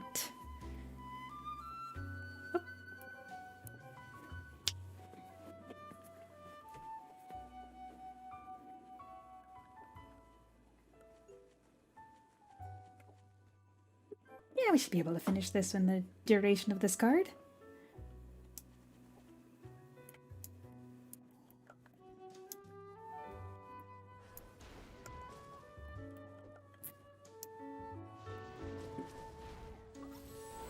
Now, if I was smart, I would have been on my other weapon mastery, because as you can see, my weapon mastery is a little bit lacking on the other side.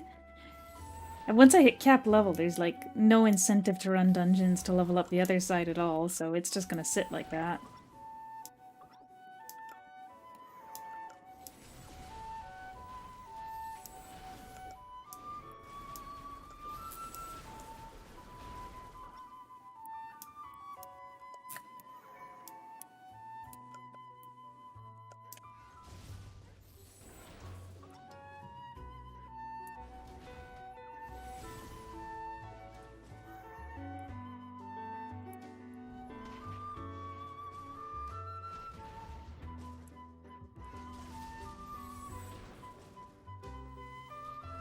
Yay! Sorry, I ticked over 1,000, so now that means I'm officially not 100% broke on this character anymore.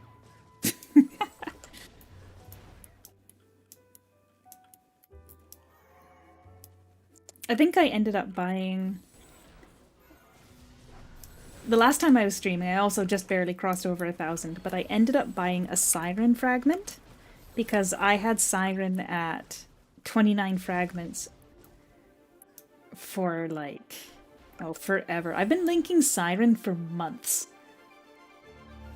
I finally just was like, look, she was on Paragon, there's a frag for 500G, I'm just gonna do it. So I ended up using the majority of what I'd earned in the last time I did this on one fragment for Siren to finally just be done and dusted with her.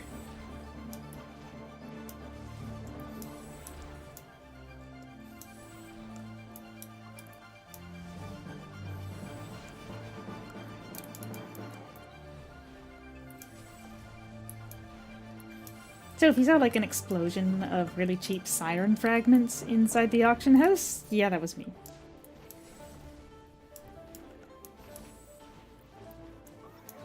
Yeah, we'll just bring it with the boss.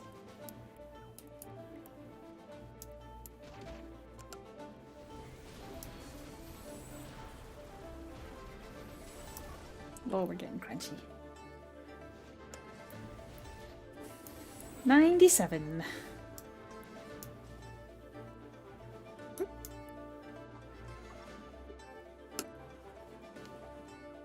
Yeah. There was a couple left.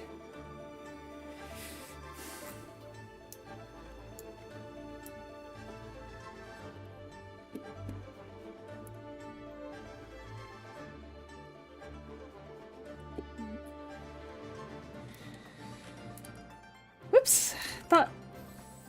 I thought my partner here was behind me.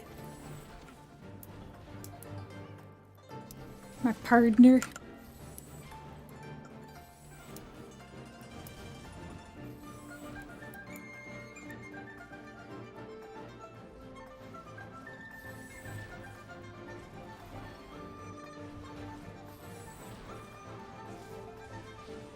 Get my Eidolon back out. When I'm running alone, my Eidolon just always immediately dies because they end up getting hit way too much. But once I've got someone willing to take some of the attention, it's a little easier to keep an Eidolon alive. But yeah, it was Plinko that was telling me about leveling the Eidolons up to level 90 to get them a little bit more survivability inside dungeons. I just feel like Persephone is the most universally helpful Eidolon to have alive at any given moment. So I thought she's probably the best choice to get started on that journey, because I literally only just now got all my old Eidolons up to level 80, thanks to that Paragon that was handing out the Eidolon stones like candy. I mean, thank heavens for that, because I've been working on getting those Eidolons fed forever. We're probably okay to bring these guys to the boss. But my play is getting a bit crunchy.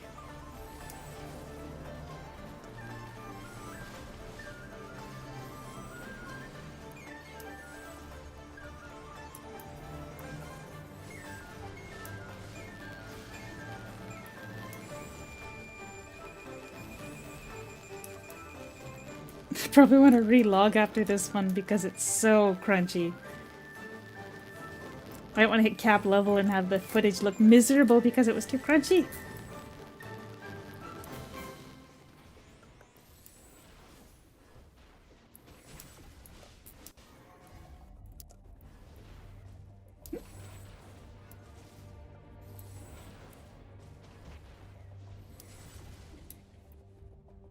$97.945. We are close.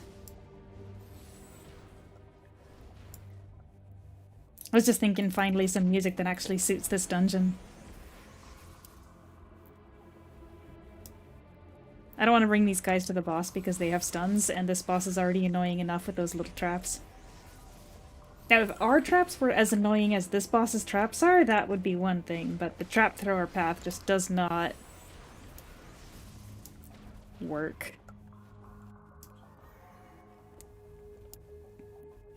Like, it's got a buff for dark damage, and then the only dark skill Guns has is a trap that doesn't even hold them in place. I don't know, man.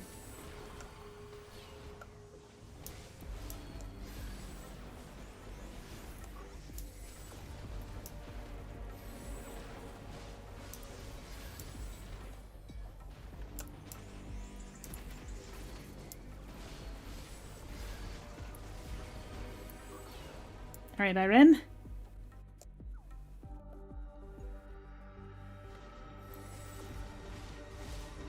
I'll hit her with the nebula as soon as that shield is down. Done. Yeah, I'm just gonna real quick relog.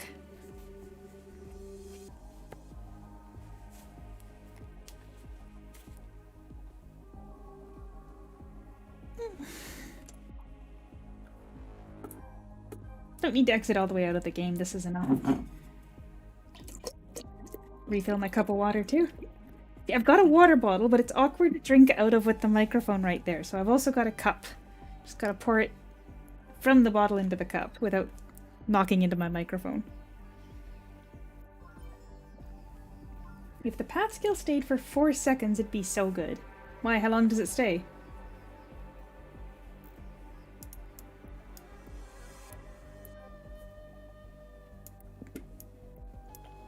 Also, I don't know if you want to pass back lead. Oh, 0. After this, I'm just going to teleport back to the, I mean, it feels like a shame to finish in a solo mode, but... Yeah, I'll probably teleport back to the, Blood Palace. And finish off there, because that place got good experience.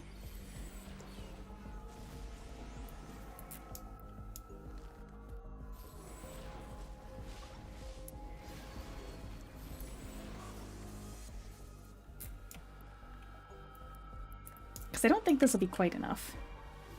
Yeah, there's no way I'll get 1.5 experience from this one.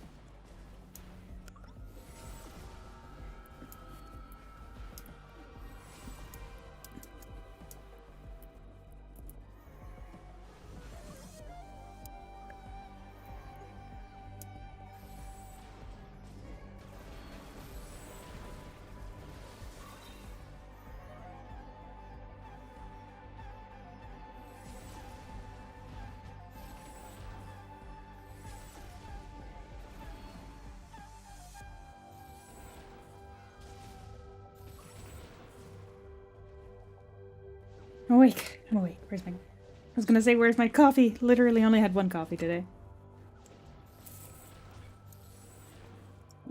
See, normally when I plan for a really long stream, I'll make like a decent-sized bottle of iced coffee, so it's just like ready for me. Today I made a single shot of espresso in a nice, tasty iced latte. And I'm like, yeah, that'll do. It did not do.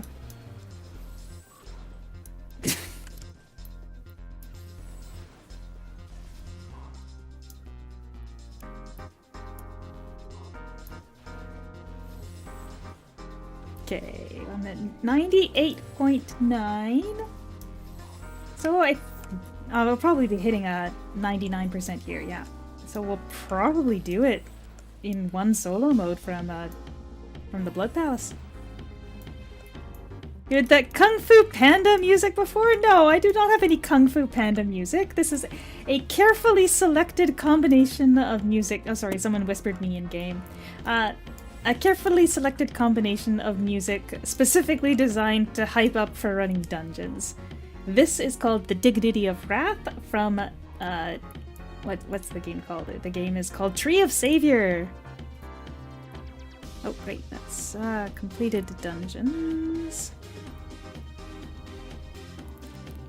Carefully chosen by the dragon warrior.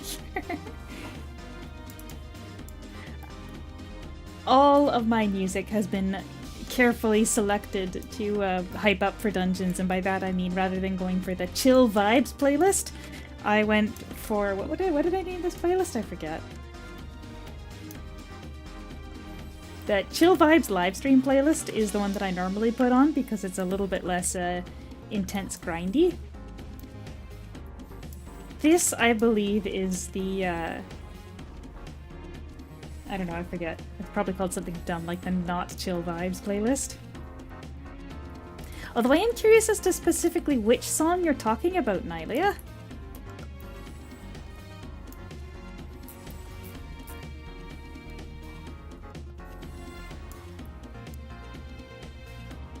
Kung Fu Panda. Like 2 songs back. I don't know if VLC will work if I just hit back, so after this song finishes I'll hit back 3 times and see what happens. Because I don't know if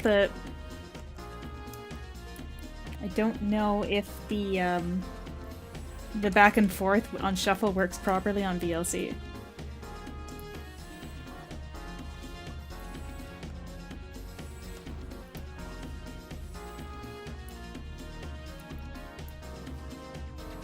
I'm too impatient.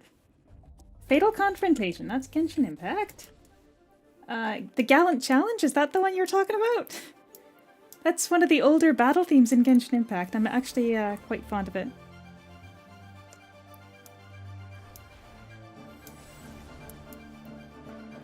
Oh yeah, I'm totally gonna get a refund for my VLC media player. It's only my favorite media player.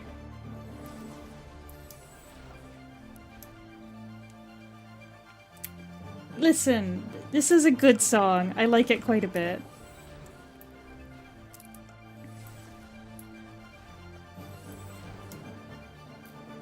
I'm not gonna listen to it again here. I feel like... Okay, this is a good song to hit cap level on.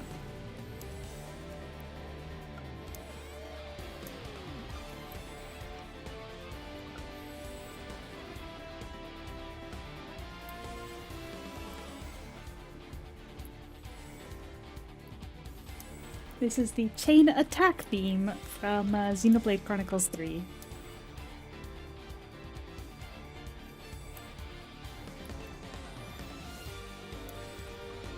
Actually, I don't know who the exact composer is for this one, because for most of the Xenoblade Chronicles 3 music, they don't identify the individual composer on the version that I got. They just list all the composers. Uh-oh. Am I gonna be like the teeniest bit short? I'm not there yet, Nylia. You gotta be a bit more patient. There we go! And I missed it because of the boss. Yay! S40! And Cap! Jazz hands!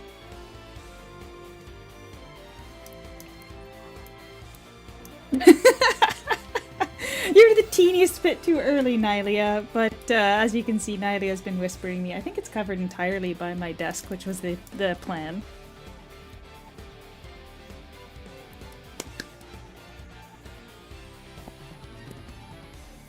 It would have been really funny if I hadn't finished in that run too. Another character done!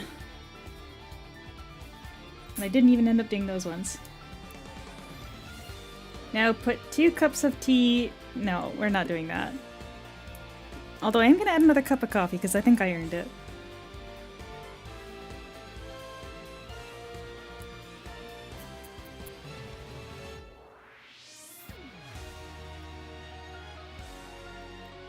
Oh, the shadows on my statues are a bit borked, and this cup is in the wrong layer! Hold on a second here, I gotta move some stuff around. There. Actually, I'll put that one over here. Why is there a teeny cup? Oh, right, I forgot about that, because that was from, oh gosh, that was because, it was, Lousy asked me to put a teeny cup in, and I completely just forgot it was there, so we'll put this one in the back, this one in the middle, and this one in the front. There we go, I have 3 cups of coffee now. Can you guys even see the third one?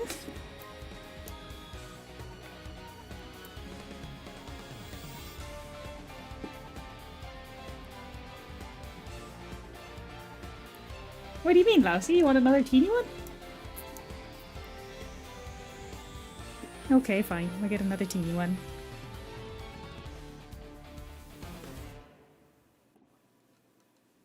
I'll put it on a...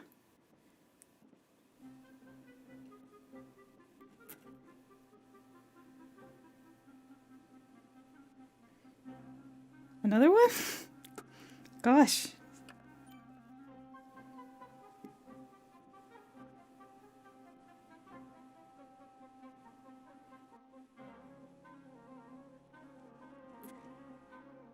I make this one a little bit larger so we've got a bit more variation in scale. They certainly did! In fact, a certain someone helped me by creating these flowers, and they stopped by today. I don't know if they're still around, but they're beautiful flowers. This is from Lylan, who made them for me, and they're gorgeous. And I stuck them in my hair. I still have the old ones kind of visible in the back a little bit when I lean over. Oh, you're still there! You are still there!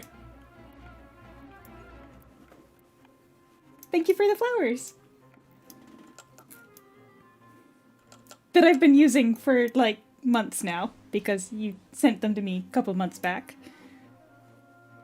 Oh, my inventory is a debacle. I should clean that up before I send everything over to my guns to attempt the new abyss.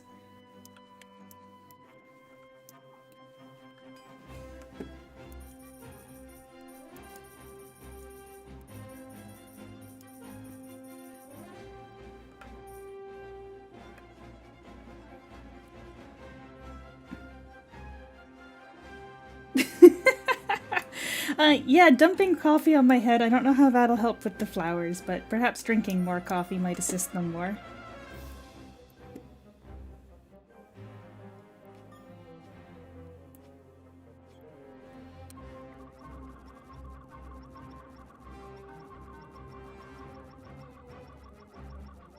If only the rest of my model were as good as the flowers were.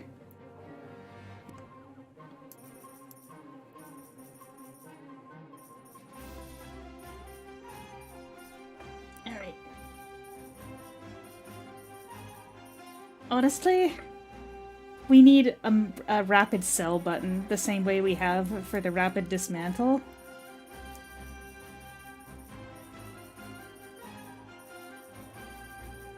Because this is kind of a pain, considering they made it. What do you mean I wouldn't need to play AK?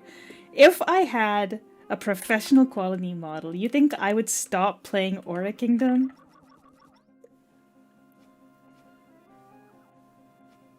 Absolutely not.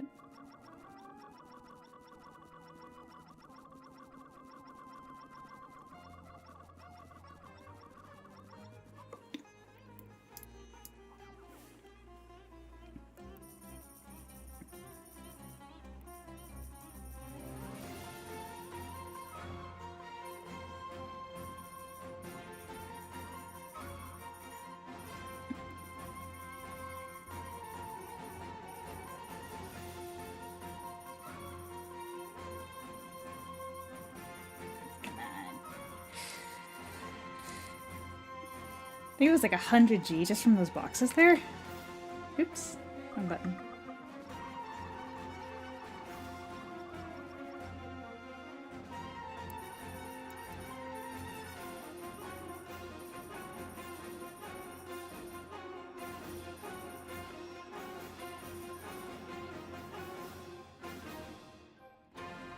There. Inventory Clean. Now we're gonna throw all my armor in the warehouse, which is definitely not enough space for it because my warehouse is a debacle right now. Quickly just grab it all out.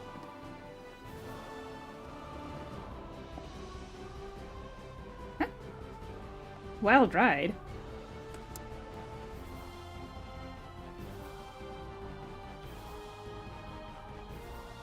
What do you mean? You're not talking about me, right?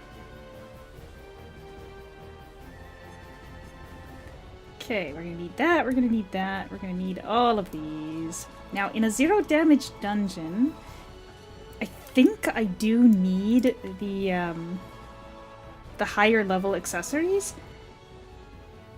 Okay, so that's 5 pieces of armor. I do need the cultural relic. Agony. Oh yeah, that one. Nope. Not Davika. Yeah, so I'm probably going to use this in the Abyss, just because I think I need those stats to be able to keep everything capped. And obviously I need all those. Those are my good stuff. Yeah. This pet increases your cap crit damage, or sorry, the receive crit damage. So I'm pretty sure that's going to be helpful, even though it's the wrong element. Quickly throw my refining materials in there. And I'm pretty sure Gun still has, like, the food and all the other buff stuff. So that should be everything. I'll just throw these back in there, even though I'm not going to be using them. I don't want them on this character. Actually, I do. I'll keep Agni here.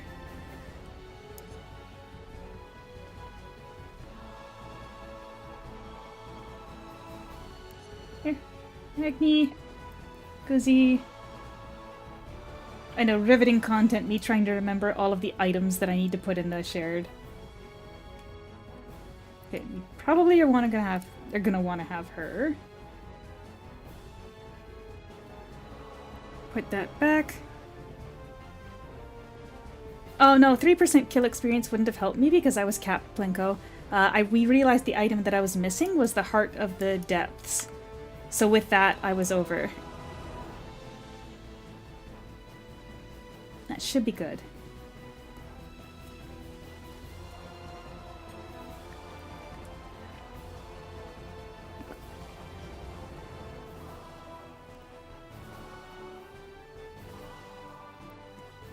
And look at that.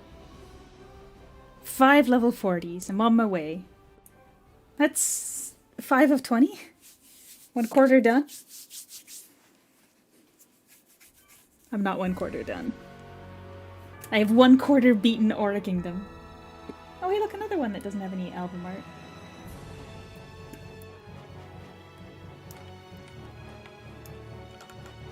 Oh, your inventory is a debacle too. Wow, why do all my characters have bad inventories? Oh, I should have done Gaia. I'll have to do that after. Gaia's got the event going on with the bonus drop, so with my Chib's drop card that she's got on, or drop charm I should say, plus the bonus thing that's running, oof, that's going to be a lot of items. Okay, we're looking for Hidden Valley. Let's get decked. Decked out, I should say, actually.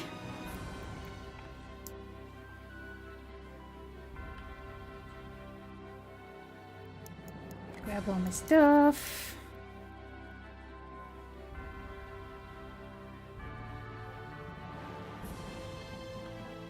I'm gonna bring in Navia Noble Cuisine. I'm optimistic this is gonna go really well because I've got the right element this time, okay? Really optimistic that this is not going to be as hard as last time. Except that that kind of optimism is what leads me into complacency. So I'm still bringing a candy. Right? The candy counts down when you're offline, so yeah, it's not active anymore. Candy?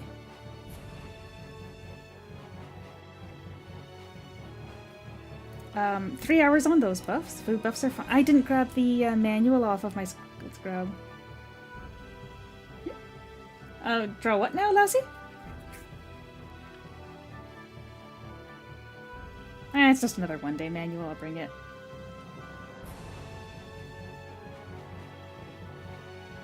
Wishing coins, yeah, that should be...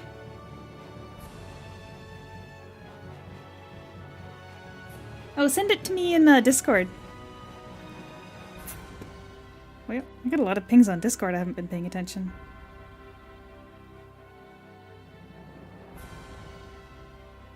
Oh goodness, look at the time.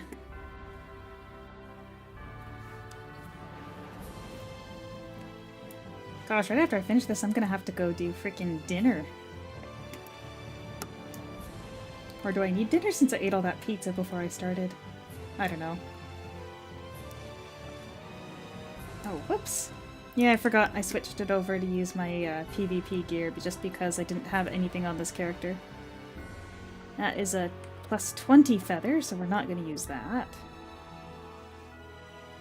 Yeah, so I was trying to do PvP a while back, as you can see.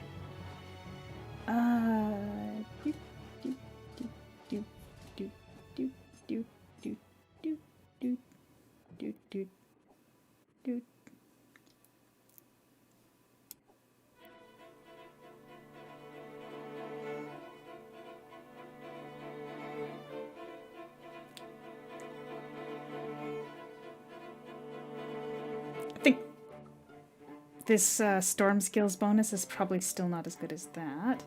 We'll activate that.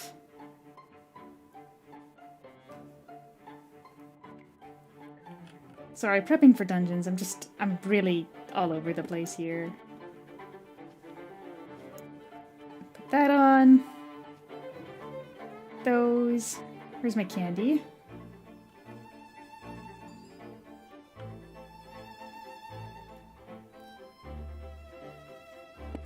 Oh, there you are.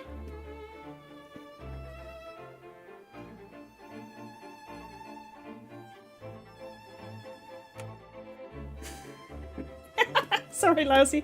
I just saw what you're talking about. That was a while back, huh? Right, okay, so before I go inside, just make sure that I am all set here. So I've got my weapon, I've got my bard weapon, my gear is fine, no offset pieces. Gosh, I need to re-roll that. That one's fine. That's not going to do anything, and that's fine. Any other buff items that I have to trigger manually? I'm pretty sure it's just these guys, and I don't have a pet handy. So what are we going to do for a pet? Oh, I'm just going to use my move speed? That literally would do nothing.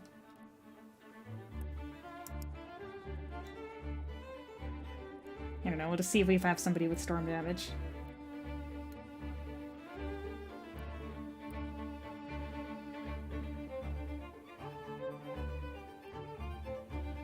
Detail damage I could get behind.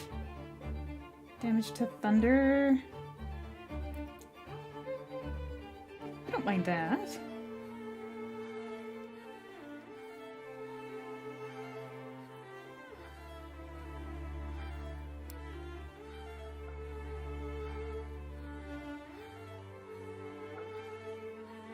%7 less from storm damage.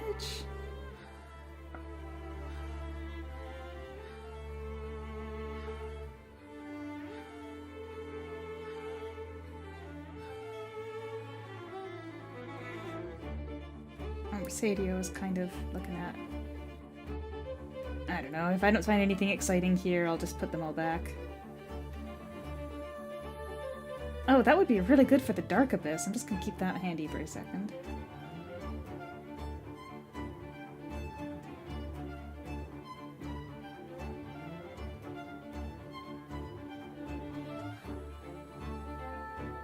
You know what? I'm happy with what I've got. I am going to use the Storm Damage Reduction Eidolon with accuracy.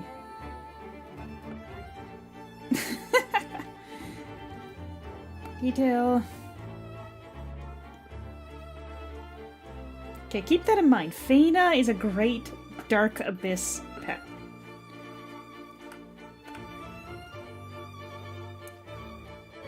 Alright, then we're just gonna kind of run down the line of... Oh, I don't have a elixir. That's what I don't have. Superior Storm Elixir?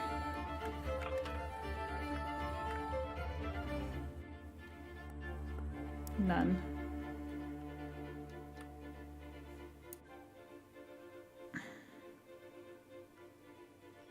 I'm sure I've got what it takes to make it in the guild hall. Last thing, and then we're getting started, and that'll be the end of the stream, is after I see whether or not I can handle the abyss. I don't know how long I spent just kind of futzing around here, but I'm sorry about it. I'll get to the party quick.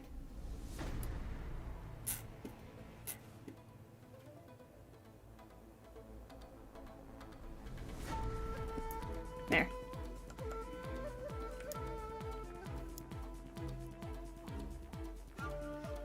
Refining bank.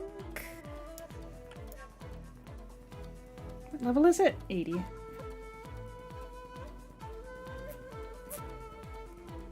Okay, just grab 3 deep fire jars. Oh, guns, harming potions. I'm out of those too, but that's okay. Oh, I could have done one more.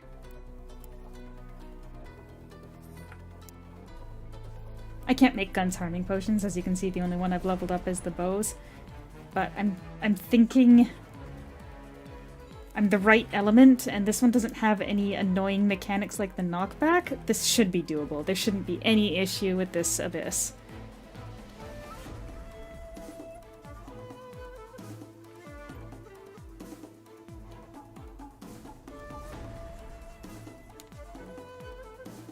Come on.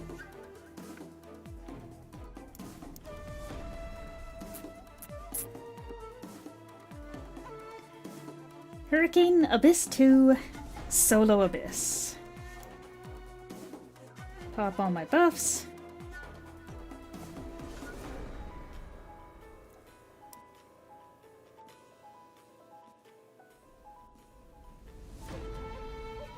And I already used a couple of the ones that are a little more long-lasting, so I think that's everything. I'm just gonna grab these charms here, because I may as well. Alright, so simple strategy. Don't attack me.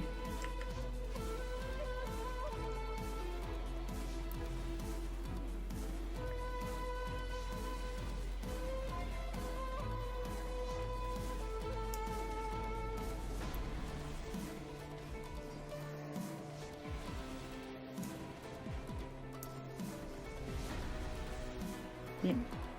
Do I actually need to even charm these guys? This feels so much easier.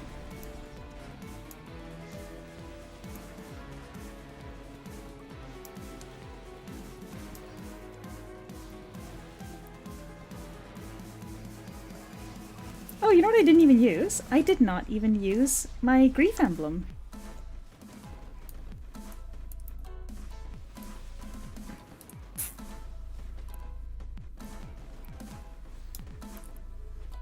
There. I mean, it doesn't help with the mobs, but...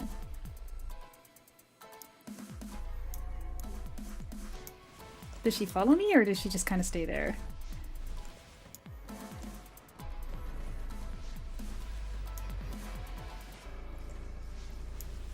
Alright, so I'm a little low on damage. Harming potion would probably help a decent amount. Oh, I don't like that. Throw the trap on you. Oh, and we can't avoid that one. Gotta be close enough to get my true chivalry proc.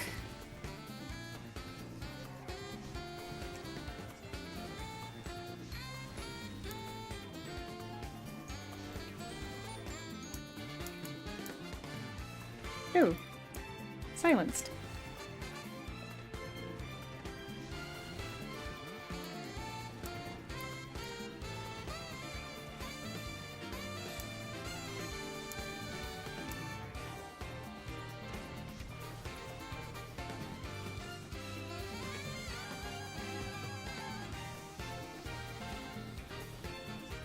Certainly nowhere near as chaotic as the Holy Abyss was, that's for sure.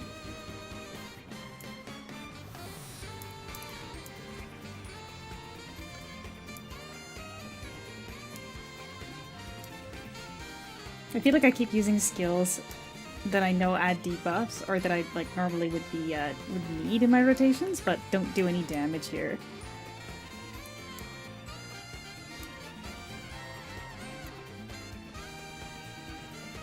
So aside from Ultraviolet Catastrophe, probably don't really need to be using other skills. Like, I don't know that defense debuff is actually worth anything here. Oh, you know what else I didn't do? That should help. Gosh, I'm a bit of a mess. You know, it's after going for like almost 4 hours, I do kind of forget stuff. Or forget that I need to proc certain things. Anyway, I feel like I'm taking too long on the boss. In which case, the difference between success and failure might actually be the harming potion. Yeah, come on.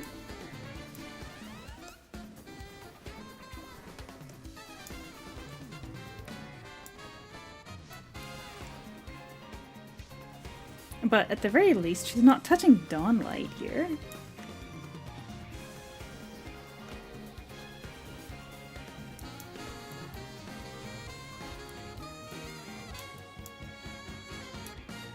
One down. I did make it to 40 tonight, and considering how long it took me to get through the Abyss of Light, not being able to pass this as a cakewalk on my first try is a complete non-concern for me. Because then, all I need to do is pull out my Whipmaster, who has oh geez, they almost got me there. Yeah, we're gonna keep the pressure off.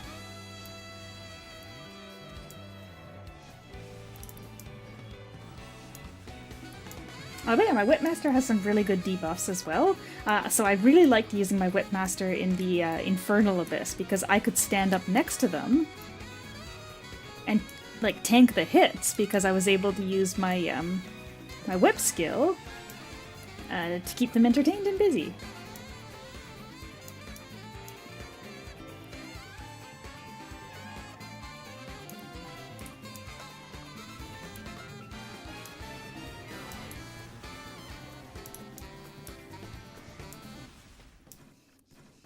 Okay, I think we just gotta rotate between Sonic Bomb, Ultraviolet Catastrophe, and Ballad here.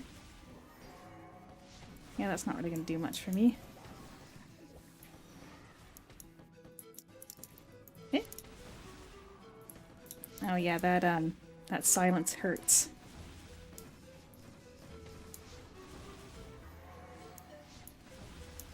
Although, come to think of it, I haven't seen a timer indicator. Oh, we gotta avoid those, right?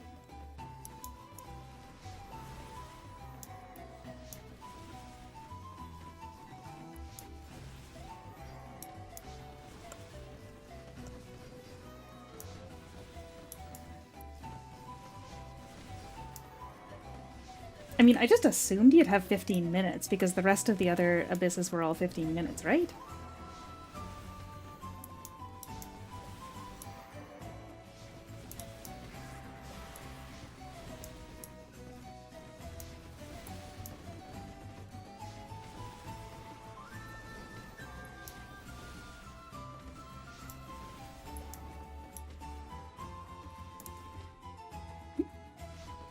Yeah, sealed.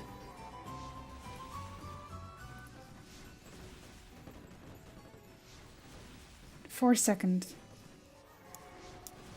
And a 50% stat reduction.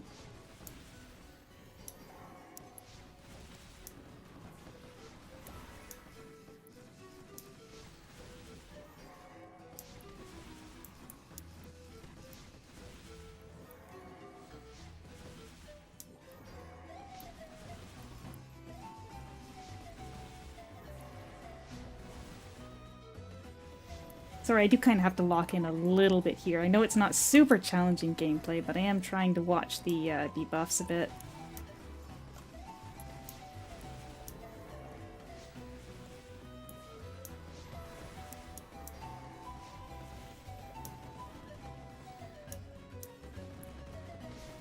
Actually, what are my stats looking like right now, anyway?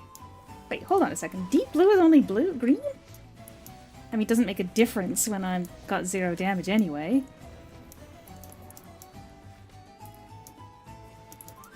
Oh, no!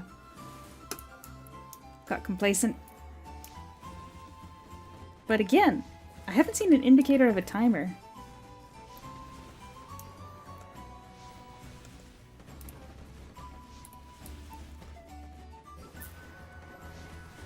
Yeah, my storm attribute skill damage is still quite high, so that's pretty good. Damage to storm targets, 141%, that's not bad.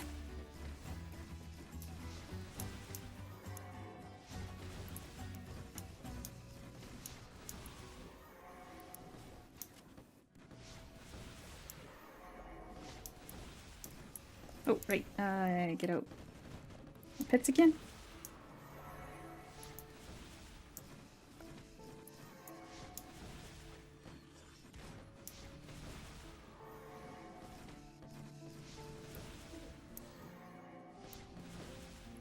It makes a sound that's the same sound as an Eidolon dying every now and then. I know it's too quiet for you guys to hear, but it kind of throws me off. Because it's hard for me to see my, oh gosh, Percival is her name.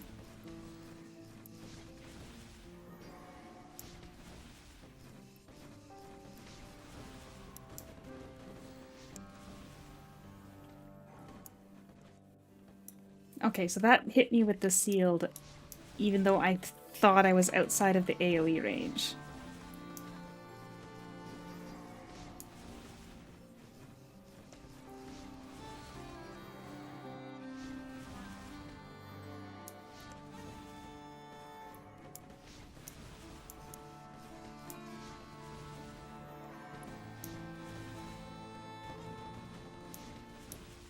And I think this dungeon is a pretty good case for, I don't think auto attacks do elemental damage. I'm pretty sure it's physical, because my auto attacks are hitting crits for like 1 to 5 damage. And that shouldn't be the case if they were affected by my, what is it, 170 some odd storm damage right now? My storm damage is quite good right now.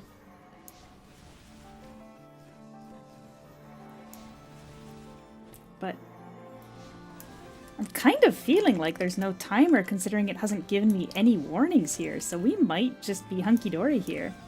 Just vibe along and get her done. Oh, and I forgot to use a charm. Good job.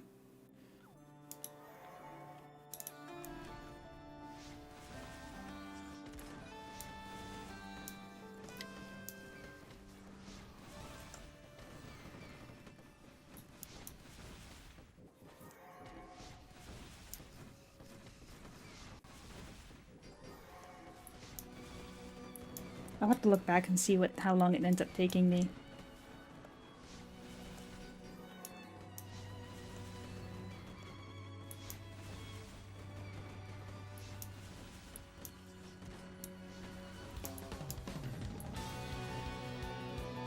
Oh, do these guys have knockback? Oh, they might. Yeah, they have knockback, but it's not bad, and there's only 3 of them.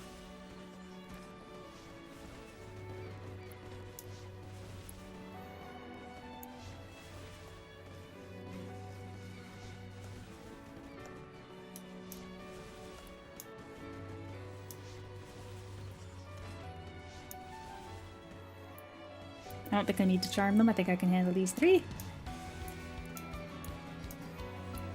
And again, I keep using skills I shouldn't use because they don't do anything.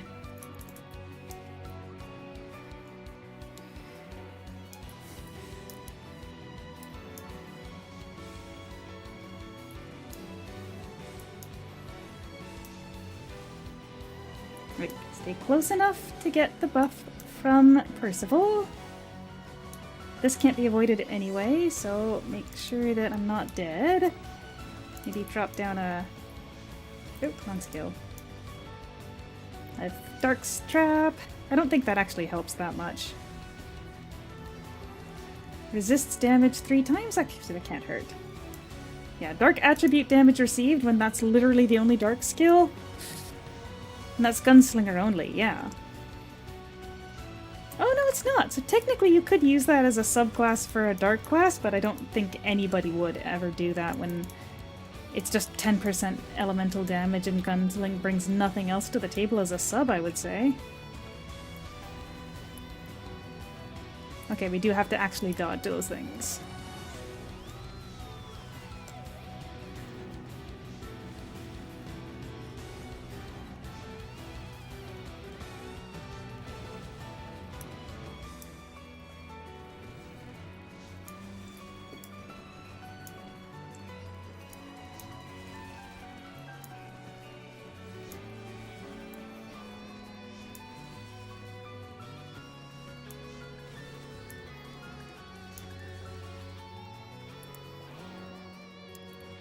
Now, did that hit me? Or I ran back into it after the telegraph was gone? Pre-nerf Ravager? You mean the bouncing flames that were slightly better? I still feel like the flame bounce is very good. Okay, so we can avoid that carpet skill. I'm pretty sure that carpet one that appears around her is the one that's silencing me. This one you can't dodge, so nothing you can do about that. Just don't die. This one... I'm pretty sure that was the silence? Oh, Fury Reduction. Oh yeah, because you used to be able to just spin and stomp and you'd easily be able to build up your Fury really fast. Oh yeah, no, I totally know what you're talking about. You'd stomp and then spin and you'd get your Fury up in no time. Hey, yo, that must have been a healing reduction. There's no way it was taking... Oh, right, because never mind. I'm 0 damage. My heals don't work very well.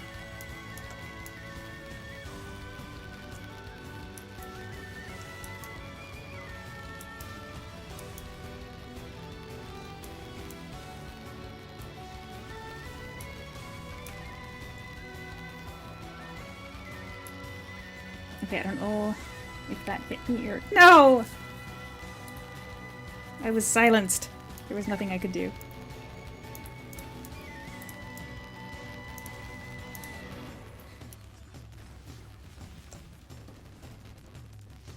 Actually, there was something I could do. Hold on. Because that's the second time it's happened near the end of the fight. I don't want that to happen again. Oh. Okay, I don't know why that was hitting so hard.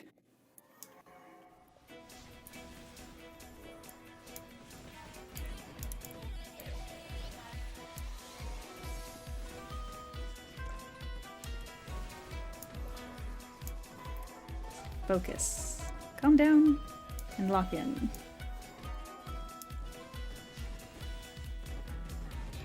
And put my superior healing potions on the skill bar.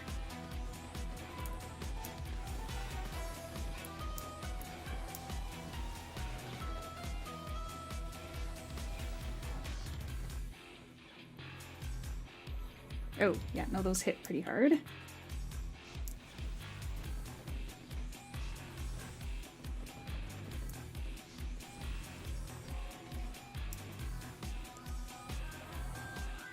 Okay, those extra projectiles she sends out when she does that skill, I think those still count, even though they extend beyond the carpets. So we've got to watch out for the whole thing.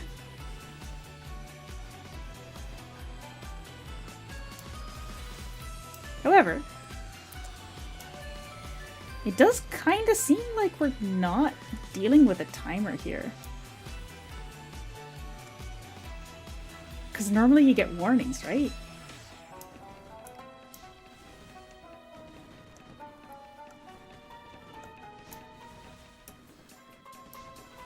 Oh, I'll let my ballad drop.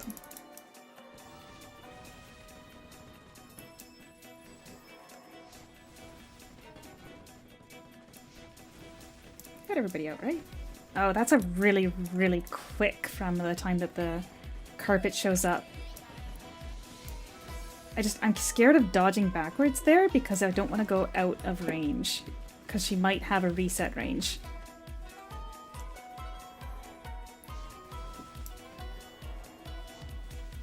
Yeah, it's that ball that went out.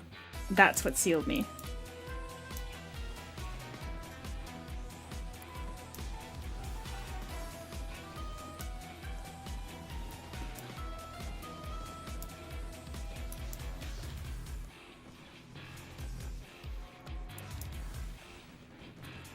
Now if you're melee, I can see it being pretty easy to just pop behind her to avoid it.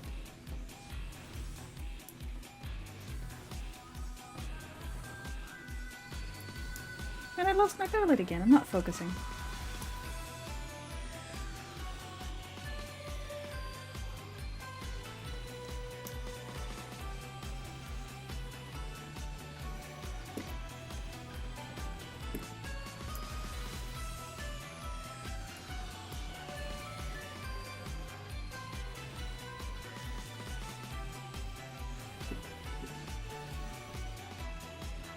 I popped a potion there just because I'm scared since her HP was so low. No problem, no sweat. Oh. Every once in a while, when it gets a little bit janky like this, my click will no longer, like the click will follow my mouse instead of the way that it's supposed to not. When I let go. Good night, Q-Tan! I'm so close, you can just assume that I beat this and congratulate me now, right? You take care.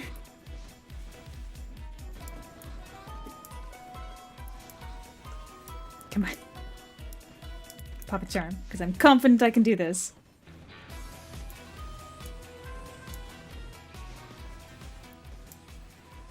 An Eidolon energy crystal. Here.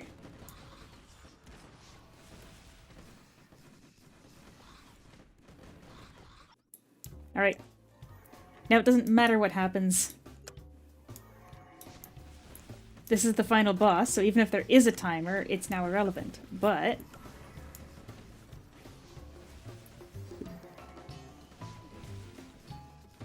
okay, so we have butterflies now.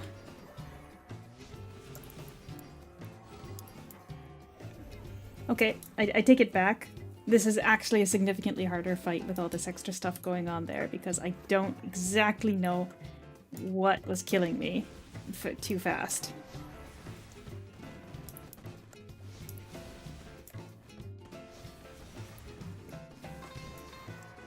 I need my life siphon to start working. Oof. Alright. Exactly after I got optimistic and said, hey, she spawned, it's fine now. It's not fine now. Have you noble cuisine? 12 minutes left on mental focus. Wow, yeah, no, there is no timer on this dungeon, it seems. Nightmare grief. Oh, my tonics still have 15 minutes on them. I'm gonna have to re-trigger that manually because I believe we're gonna need to put this up there.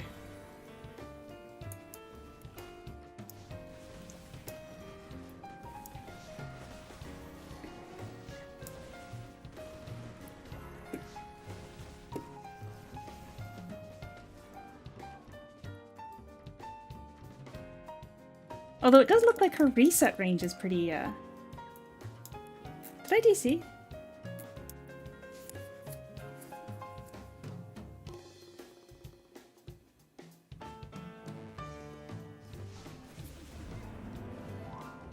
No, but I lagged out there. Alright.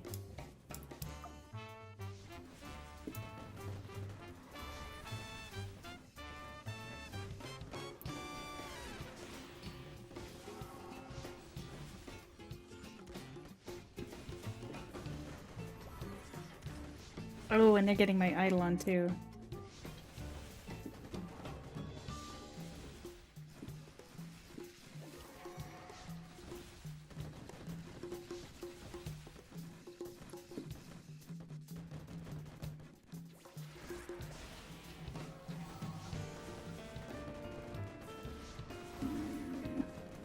Need her to survive because I need her to be doing her debuffing.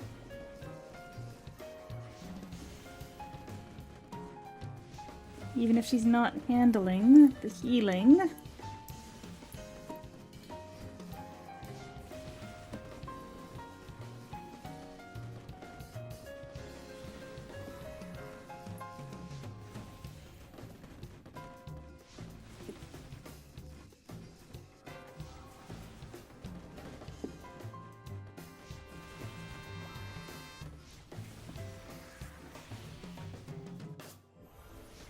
There, I got her life up. That'll help.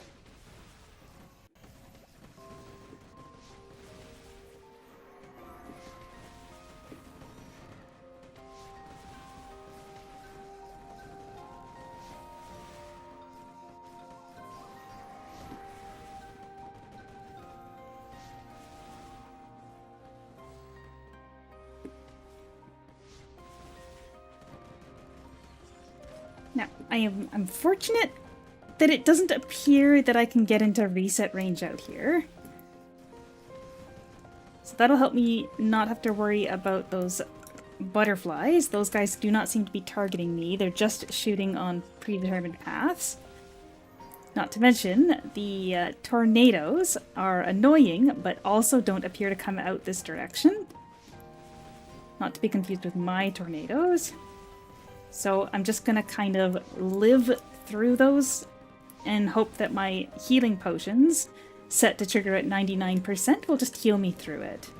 I've got this, 100%.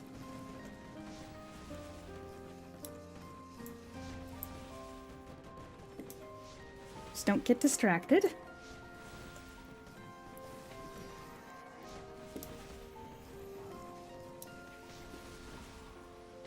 Honestly, it also kind of looks like somehow I'm dodging the,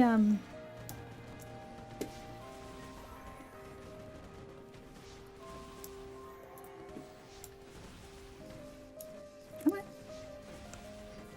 Just keep it up. No need to change it up. Just keep going. No! That took a lot of potions. I don't have a lot of chances to do that way.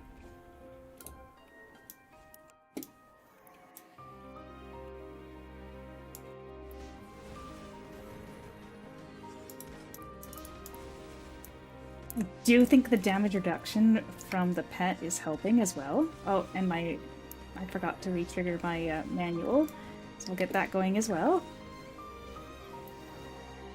Jump scared by midday suffering. Well, I'm sorry. I was being quiet there just because I was focusing. It's okay. We have this. I feel like I really regret saying anything about the harming potions. We're just gonna keep going. These 3 skills.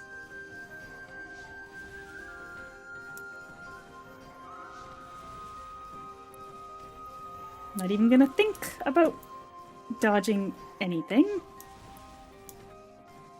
Not even gonna try putting down a trap. We're just gonna eat healing potions.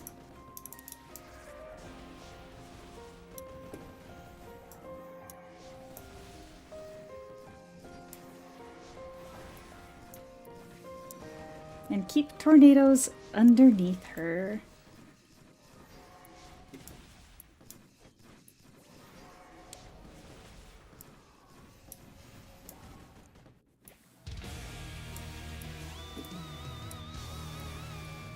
Oh, we almost lost it there again.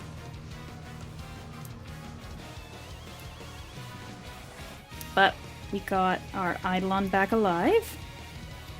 We have 76 healing potions left. This strat will only work for me once.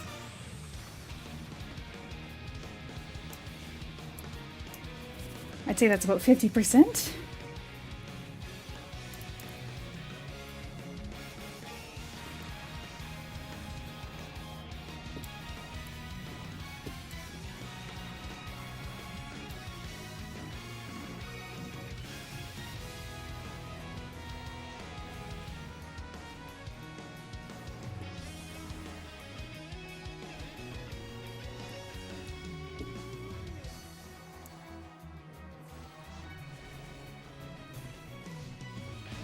missed ballad on that one. I accidentally hit 1 instead of tilde. Come on. That's gotta be quarter. Riveting gameplay. Oh, I'm silenced. Don't die. Oh, that was close.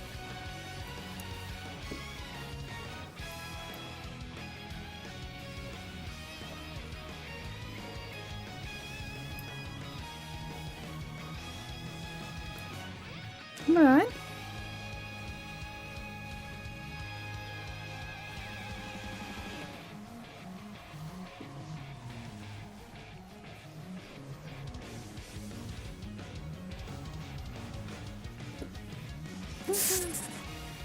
Trust in the process. No! It took about 20. I don't want to give up here, but I'm gonna run out of these buff items. Well, I've only got 6 minutes left. It's not enough time.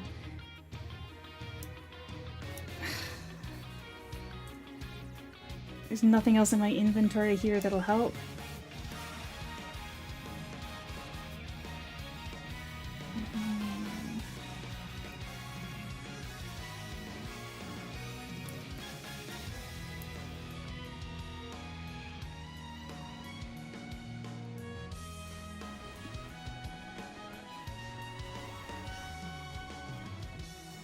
Okay.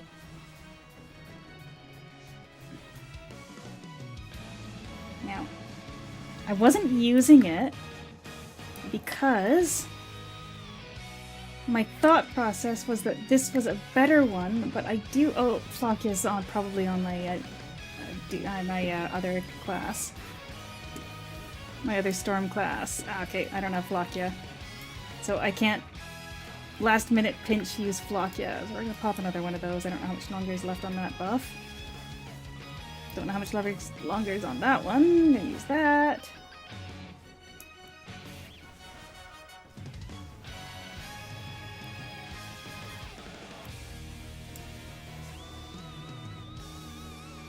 I need to just stand a little bit further away.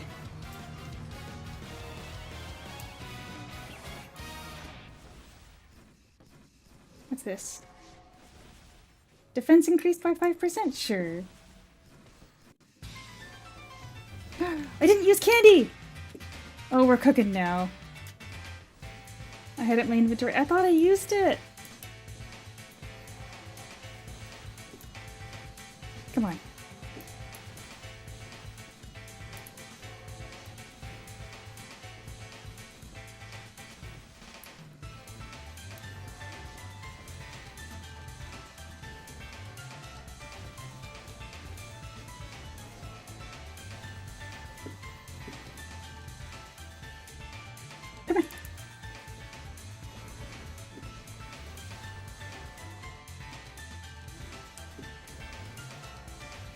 I'm just gonna reuse the potions I have. I don't want them to run out while I'm going here.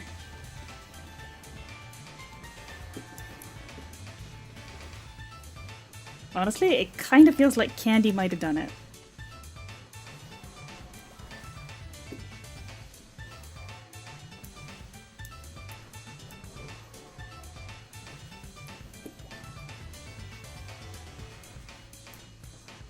One, or no!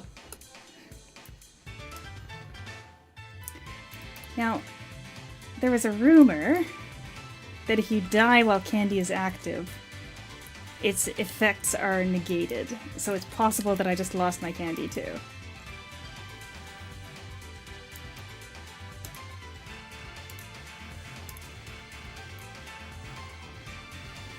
Hello, what am I cooking? I don't know. I cap leveled my, I cap leveled my chibi, my star collar, and now I'm attempting to beat the final boss of this dungeon, but I'm almost out of the non-tradable healing potions that are doing the carrying right now, because I'm actually just not strong enough for this.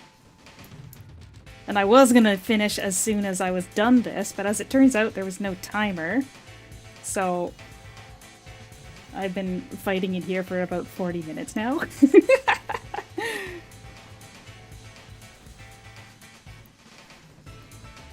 I kind of wish I had a guns farming potion. I feel like that might help.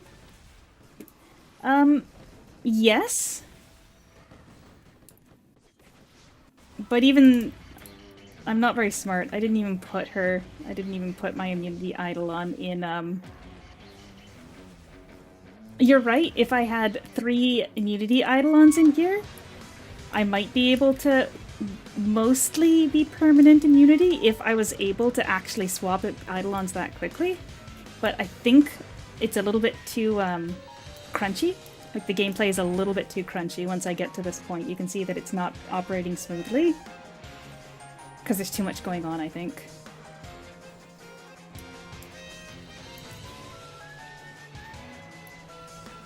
I've got 33 potions left. Can I make it? This time?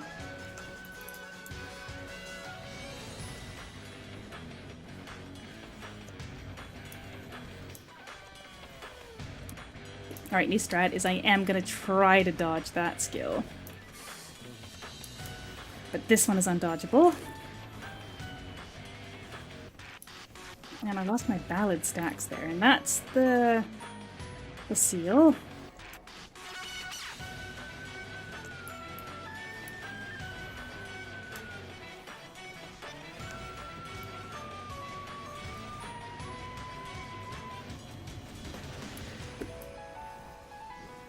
See, if I was smart, I would have Persephone in my party, especially since earlier today I was even talking about how I'm leveling her up to 99 so that she survives a bit better. But no, I had to be all confident, like, hey, this is a storm abyss, I'm a storm class, this'll be easy.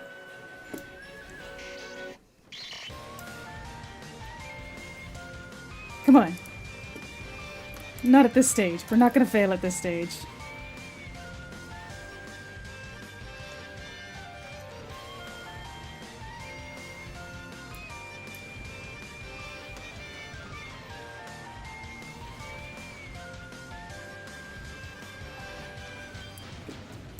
Come on.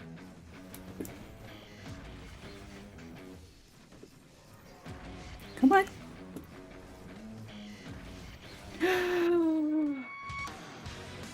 Something happened. Oh.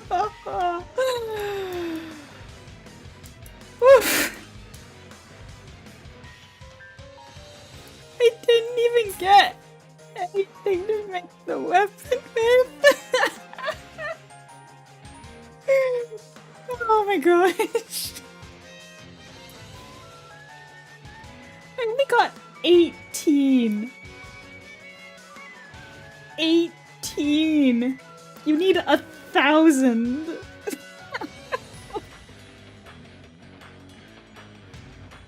I'm gonna go do the easy ones, and then absolutely, Lassie, I am going to go make a coffee. I think I earned one. Oh my god.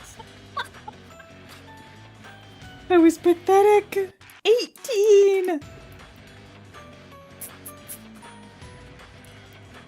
But I beat it. What do you mean I don't need coffee?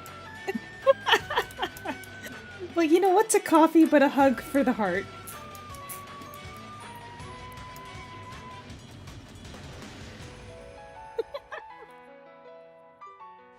Thank you, Lousy. Thank you.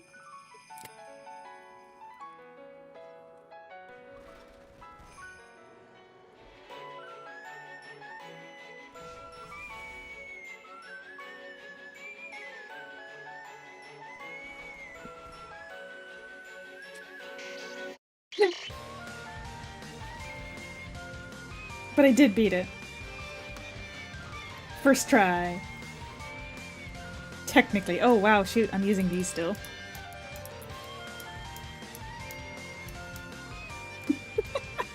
Oh, that's all me. I'm the best rigger on I might be the best rigger in a 1 kilometer radius of my house. I'll go for that.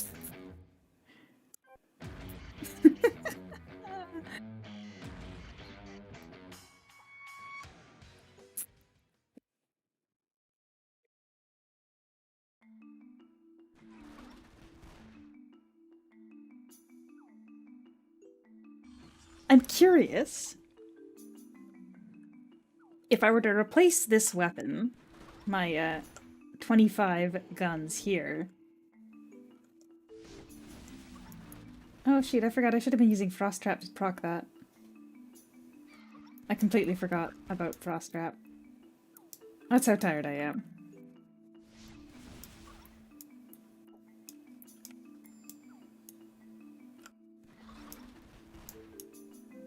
There's really just not that many mobs here compared to the other ones, eh?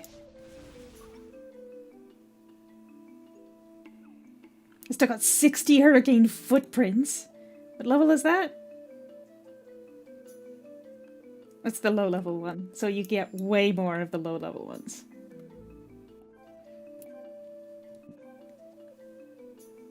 $60, 48, 18. Wow, that is going to take a long time to try and farm an S35 weapon here.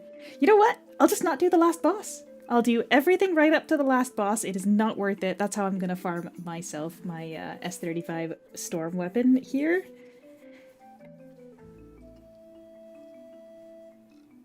I mean, I only even got a little over 250 of the holy one, so it's not like that one was giving out that much more. But that one, super easy right up until the last one, so I can just skip the last boss and be happy about how much I'm getting and not spend an hour in there. Because wow, that was actually literally almost an hour.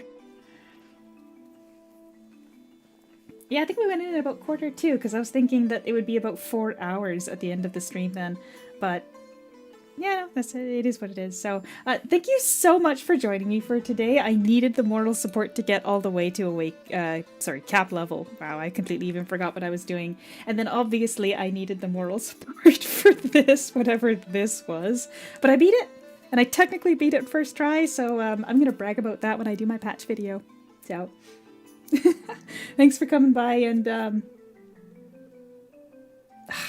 I'm thinking about doing a stream on Sunday if I don't get called to work, trying out that item that we got in the pack over here.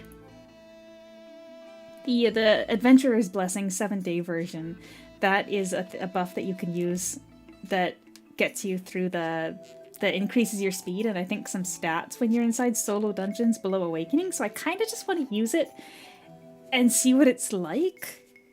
And do an Awakening rush on one of my cute little guys that are on the front page of my character select. Here, I'll just show you which one I'm talking about. I don't know which one, and I don't know if I'll have time for it, because I also am on call for work, so we'll see. Plus I still have to finish the patch video, so it's gonna be a busy weekend. But yeah, I might run one of these cuties up to Awakening. I don't know who. Probably not the level 1. But yeah, well, thanks so much for joining me, and we will catch you guys next time. Hopefully soon. Hopefully soon. Bye!